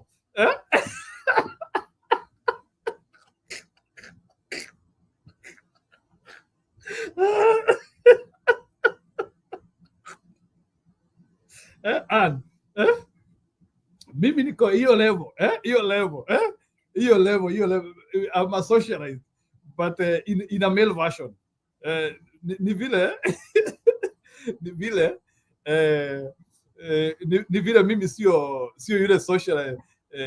I'm not making I'm not doing those but I'm a socialite. So if you want to deal with me lazima ukuwe na ambesha fulus. Hapana ita mimi alafu sasa unaanzia kuniambia Na Karumaindo ya London iko wapi? Unataka kunipeleka Karumaindo ya Unataka kunipeleka Karumaindo ya London? Kama unanitaka London, lazima unipeleke serious place ya London, sio kunipeleka Karumaindo ya London. Ati unataka kunipeleka Karumaindo ya London hapo, ama pale tunaanzia kujisqueeze sijui na hapo korogosho ya London. So kama kama mnaningojea London huko, because I'll be coming to London, story ya kunipeleka korogosho ya London, korogosho, mimi siendi korogosho ya London na siendi Karumaindo ya London. So you from there, you know. Joyce Muthoni unasema besha bwana. Mnafikiria kuketi hapa ni rahisi? And I be your comedian for some hours. Hata kama tunatoa Ruto anaenda, Ruto alishatoka ndio hata so tunafanya hapo kidogo. So Joyce Muthoni, kama hata wewe you are part of that London, kama mnani welcome huko ni besha mnajifanga. That's why we announce hali tuna shout. So we kama anatafuta mimi besha fali. That's how we call it. What hata siku hizi nasikia kujikuna hapa ni kama we keep, sijui kama ni wewe unanipangia, kuna vile najikuna hapa. Si tunasemanga kujikuna hapa ni besha inakuja.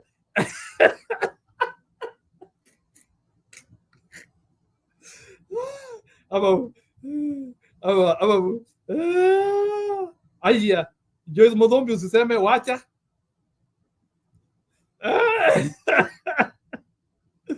Joyce Muthoni anasema niko. Okay, sawa. Maybe I will, in fact I really miss to see the infrastructure in Dallas, by the way. When I used to be in school, they used to talk of a very serious interchange in Dallas. Ningetaka kuiona huko one day, so nitajikuta Dallas one day. Sasa nimenote hapo Dallas. So you are in Dallas, Joyce Muthoni. Yeah, so wewe uko Dallas. Okay. Ati Pika anasema ati chunga usingojewe na watu wa mimi hao wanitishi bwana. Mimi hawanitishi bwana. Tutamenyana mbaya sana. Tutamenyana mbaya. Si umesikia hata natembea akiongea hapa storia. Watu wa Rainbow wako mpaka Kenya. Kama mnasondomize watu kwa njera, si inakaa mmewaweka huko. Ama ni anje. Si natembea nasema mnasondomize watu kwa police station. Yeah. Joyce, hebu niweke contact yako hapo. Hebu nione.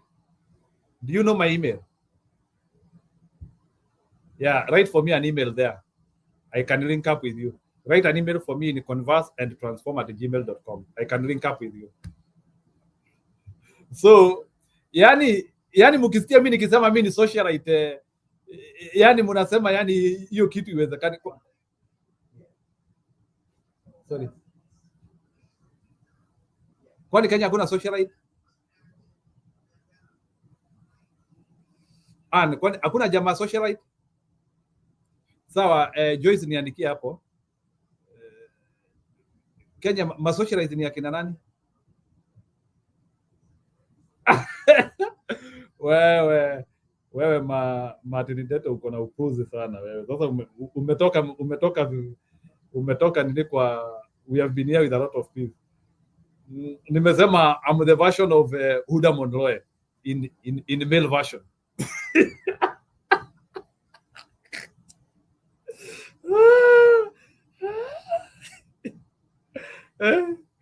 Walikuwa kina Joy ama Joseph niandikia hapo nitakujibu. Maybe if I have not responded to you nitakujibu. I think I don't know. I will give you my WhatsApp. Just write for me an email. Nitakuandikia. Na please kama mjasubscribe kipindi tafadhali subscribe kipindi. Ati director anasema ati wale walikuwa socialize wa zamani akinaunda sasa ni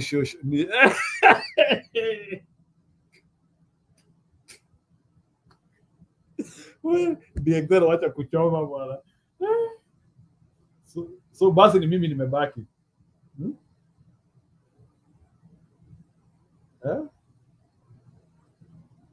Basi ni mimi nimebaki.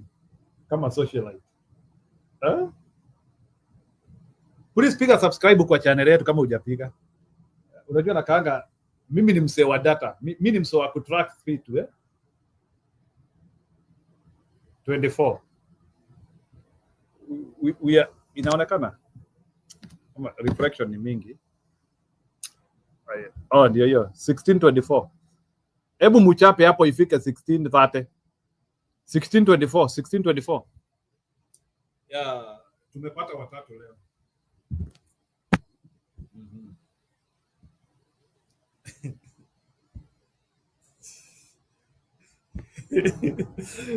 Nakwambia huyu ni Excel ni kichwa sana. Ati unasema ati wale waliokuwa socialite wa zamani ati akina Huda sasa ni socialite. So wewe uko karibu kuniita babulite wewe ni Excel na kuona sana wewe. Usiniite. Ati unakaa the killer ko di Excel wanajiita media influencer. Yeah, ni sawa. Yeah. So uko London tujipange. So unajua ama mlikuwa mnafikiria kazi yenu ni kungojea Mushoki peke yake. Mnamuitanga Mushoki. Mushoki huyu Dhamido. Mnafikiria Dhamido tu ndio mtakuwa mnangojea peke yake. Hata mimi mtakuwa mnaningojea. No wonder ulijiita Mr. Handsome at a while back.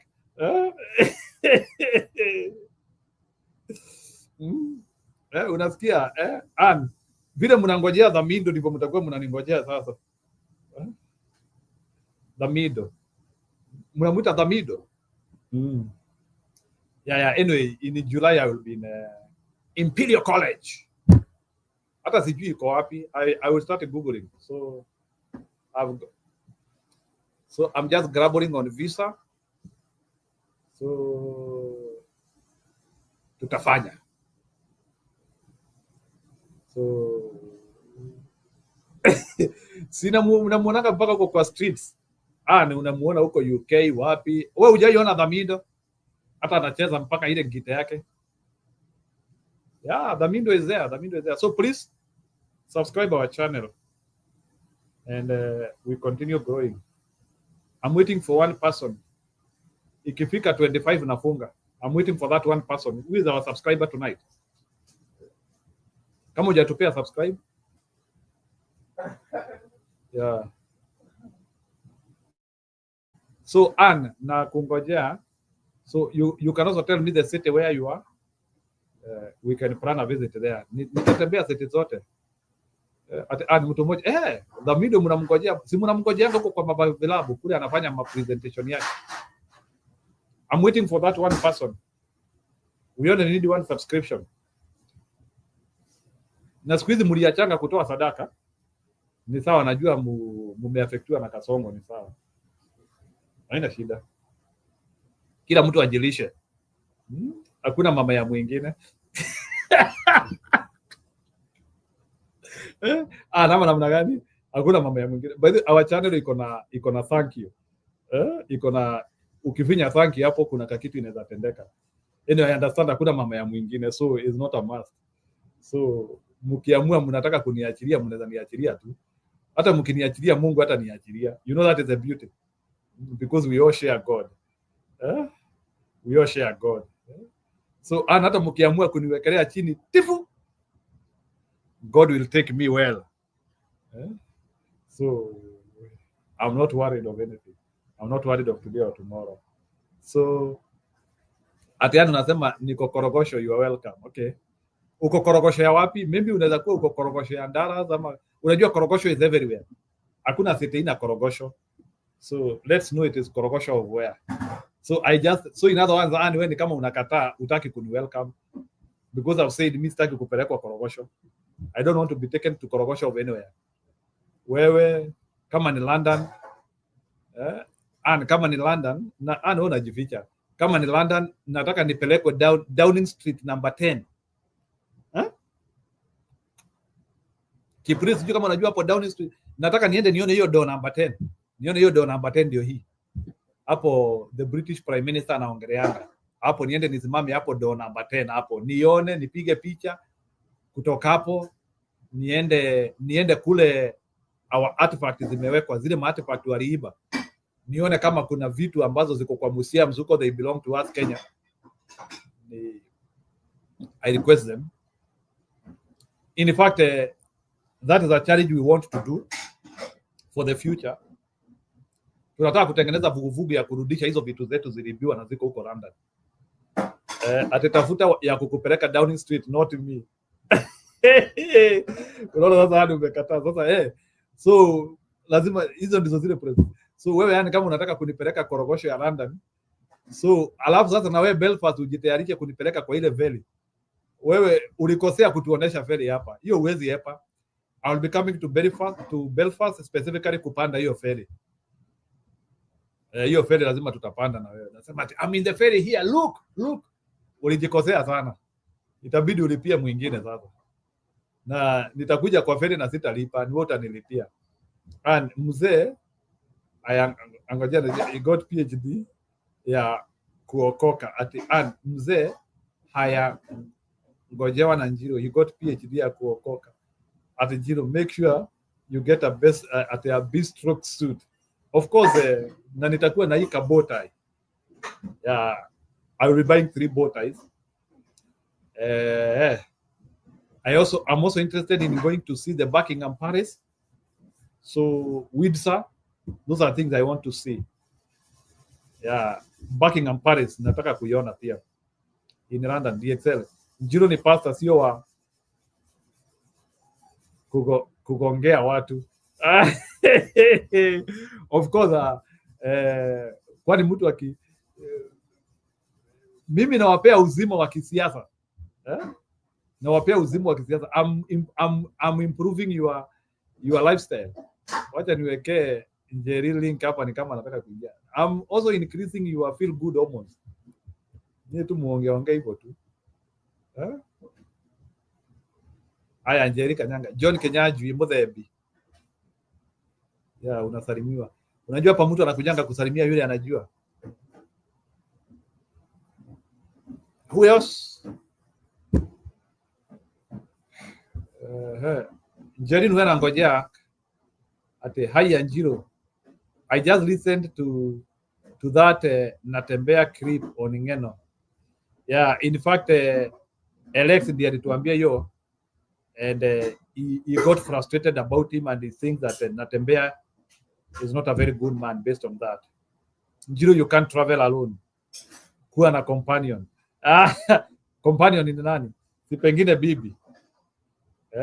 Sawa, nitatembea na bibi. Joseph, hiyo haina shida. Nitatembea na bibi. Wacha nirudishe jury. Ndore waigua gutire ngware nini mahuria-ini. Everyone is capable. John Kenajui hai Diana Derain. Hiyo tulisema Diana Derain ni kama Derain inamaanisha anaitwa Nyambura kana Kambura. Any of it could be right. Sijawasikia. So let me see. Nidamenya kumbe ni wewe. Sawa. Wacha ninyamaze. Okay.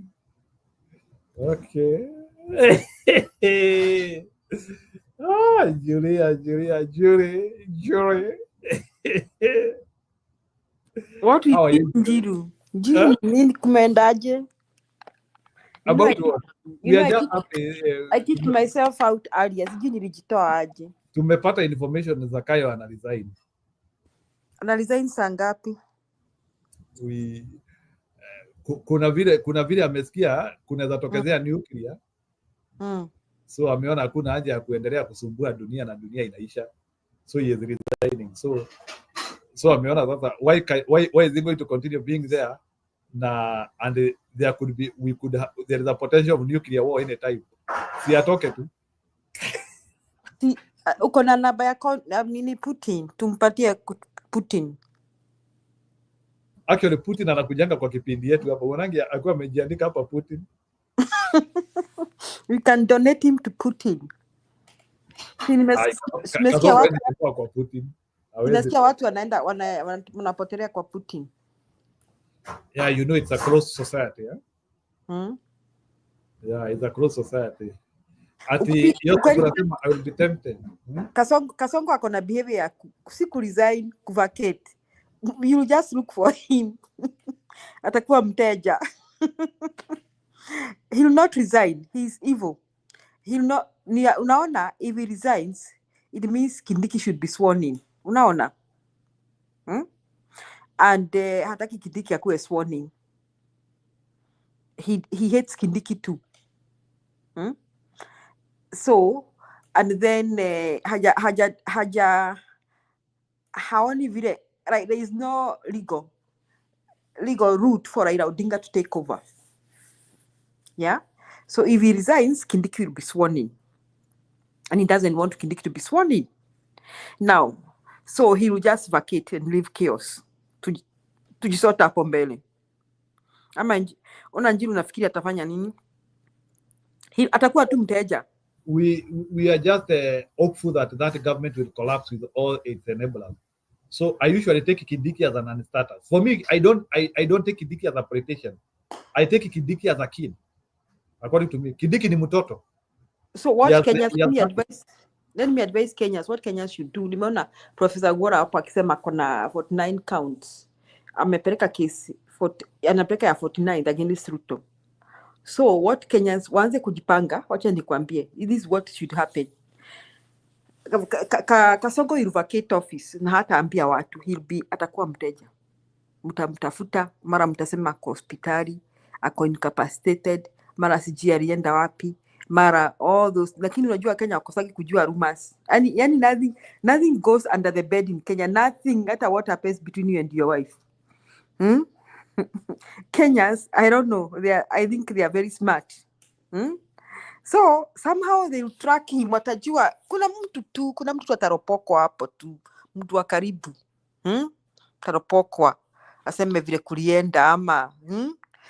So Kindiki will be getting ready to be sworn in. No, Kenyans should go to court immediately and prevent Kindiki from being sworn in and say that he was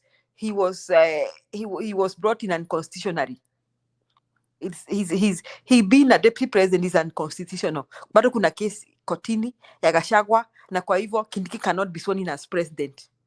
So Martha Koome should then swear in Wetangula and ask Wetangula, if Wetangula is sworn in, Wetangula has 3 months to conduct a general election.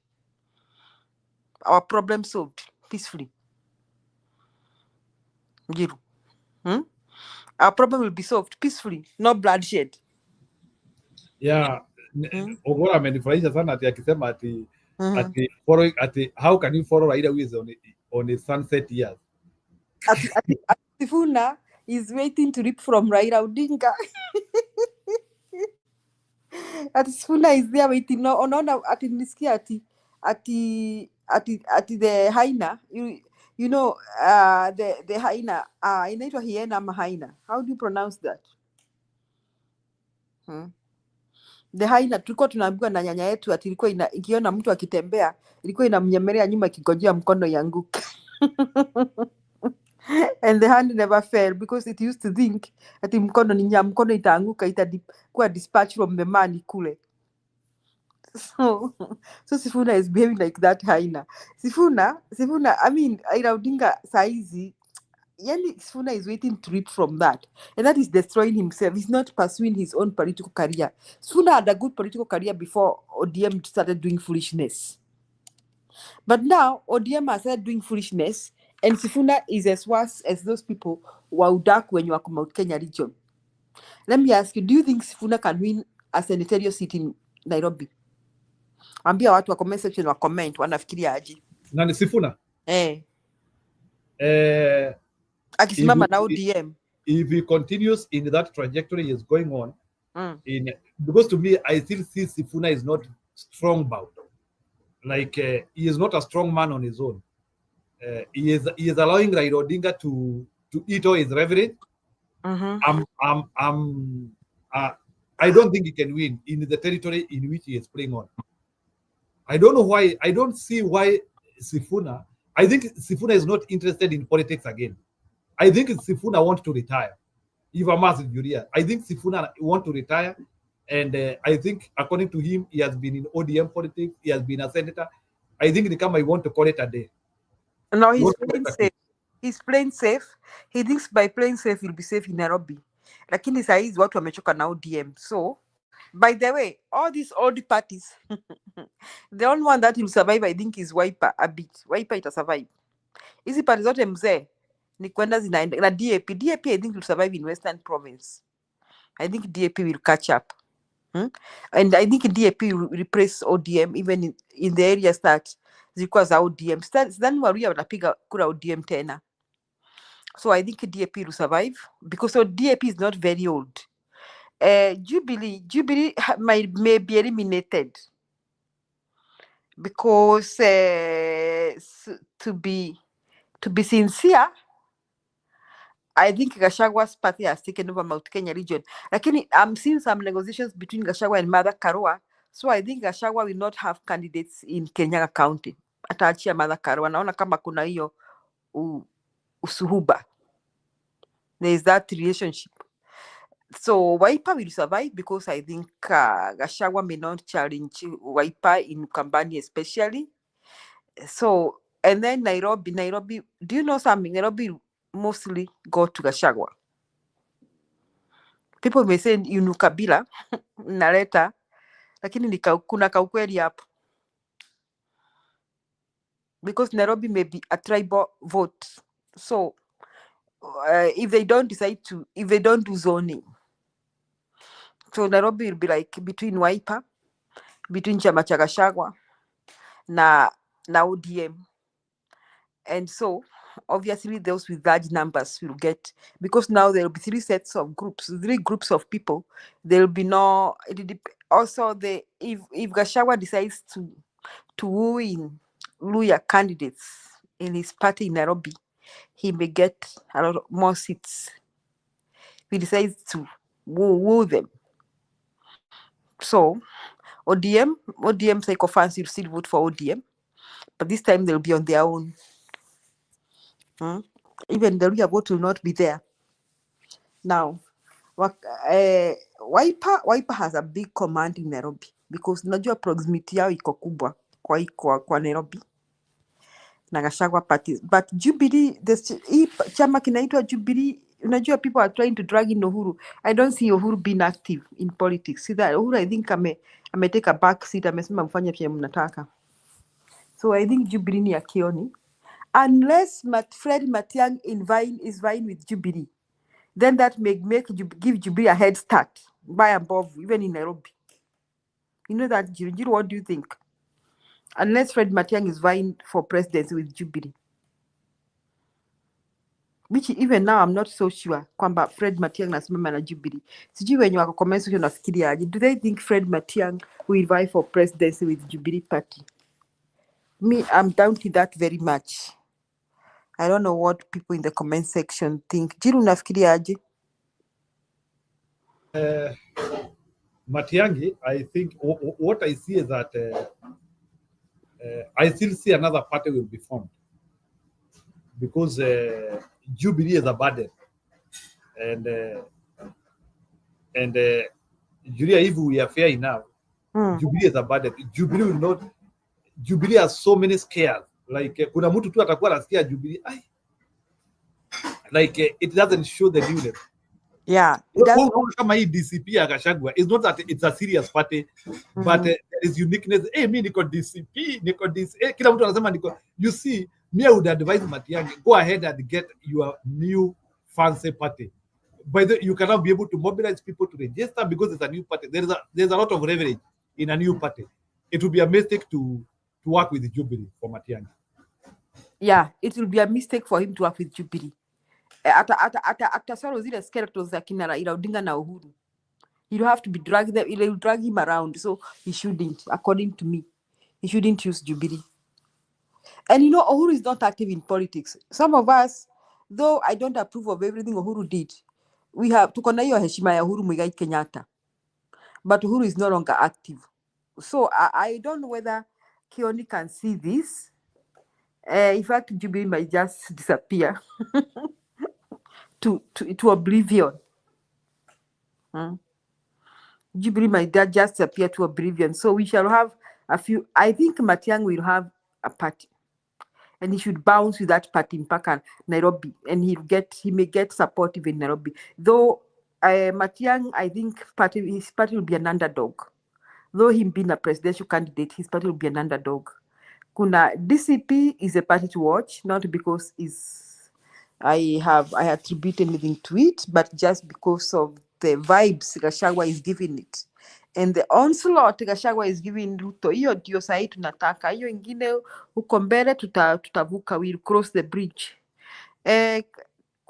People have been saying that ati Wiper amenyamaza, ako na mpango ya kuhama.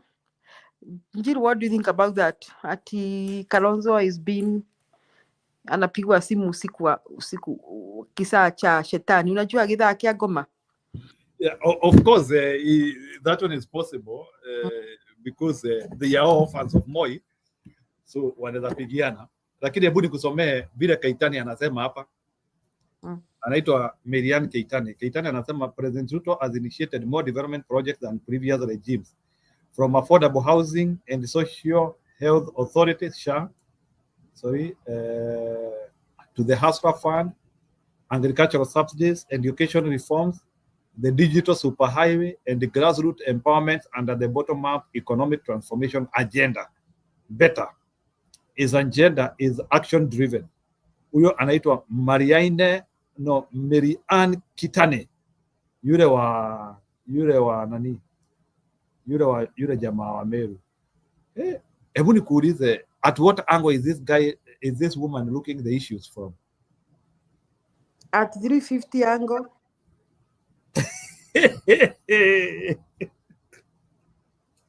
No comment. Julie, actually, without comment, I can actually even close the station. At 350 angle. Yeah, hiyo. Unaona, wacha tu niwache hivyo. I was going to say something nasty, but let me stop. The way people here may take me, wacha nisiwabadilishe what they think about me by what I was about to say. At 350, room 350. This is mere talk, sycophancy. And I think wacha tu aikwende iko na hizo nonsense zao. Utajipata tu wako hewani peke yao. Ninakwambia Kasongo will vacate State House. He'll be missing. Let me say, Kasongo atapanda ndege kwenda to do some conference and he'll not come back. And then you start saying, ata bibi yake juzi, sijui walienda wapi, and then it will be 1 week. It will be 1 week without a president and no instructions. And then Kindiki will be getting excited. Wapi? People will go to court and prevent Kindiki from being sworn in. And don't forget, akina Martha Koome kuna yenye wamejam na akina Kasongo. I think that court case is likely to impede Mama Soprano, anaitwa Soprano, Kamama being sworn in. So Kamama will not be sworn in. So it will be a constitutional crisis, and inchi haiwezi baki bila mtu wa kuitawala even for 2 weeks. That is a dangerous zone. So somebody must be sworn in. So Moses Wetangula will be sworn in and asked, and because he's the Speaker of the National Assembly, the Constitution requires him to call for a general election after 3 months. Kisha maneno.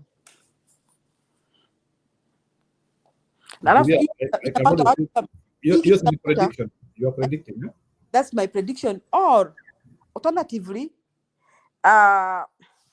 Moses Wetangula, there will be this thing ya unajua serikali za mpito.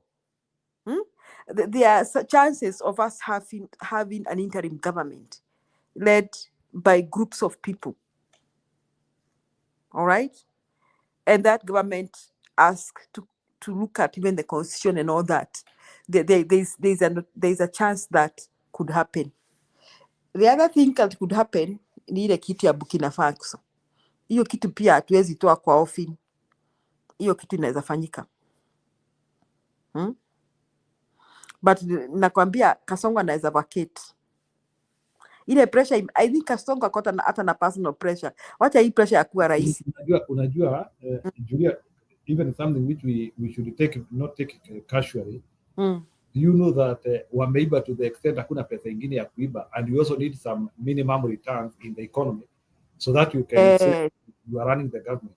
So Kasongo atarun government na nini, even if you want to be there. Forget about ile pressure anapata kwa watu. But how is he going to run the government with no resources? Sasa unaona yeye, alafu sasa amepanga mpaka mipango imeisha. Ushaipanga mpaka ukaona una mipango ingine. You know, even as some of us have been at that point, you've tried to organize your finances until now you can no longer reorganize them.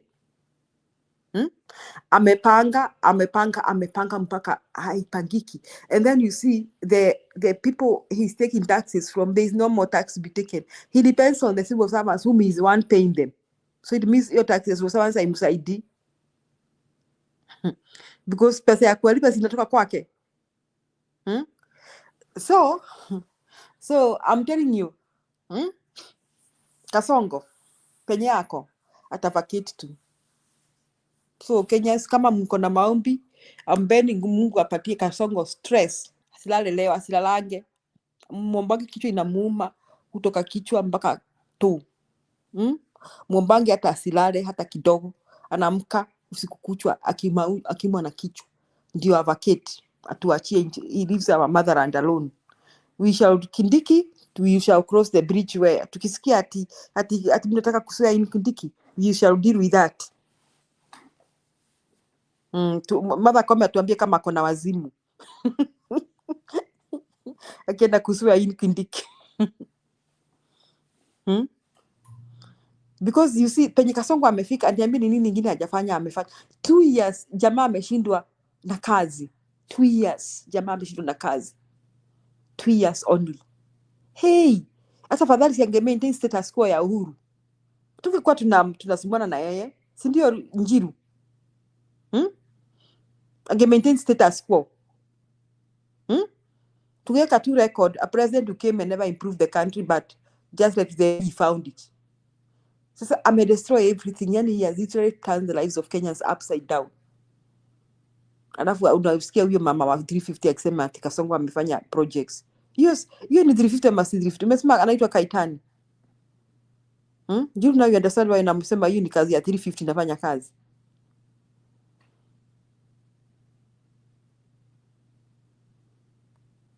So Njiru, I was just wondering kwa nini hujafunga show? Nilifikiria ulifunga.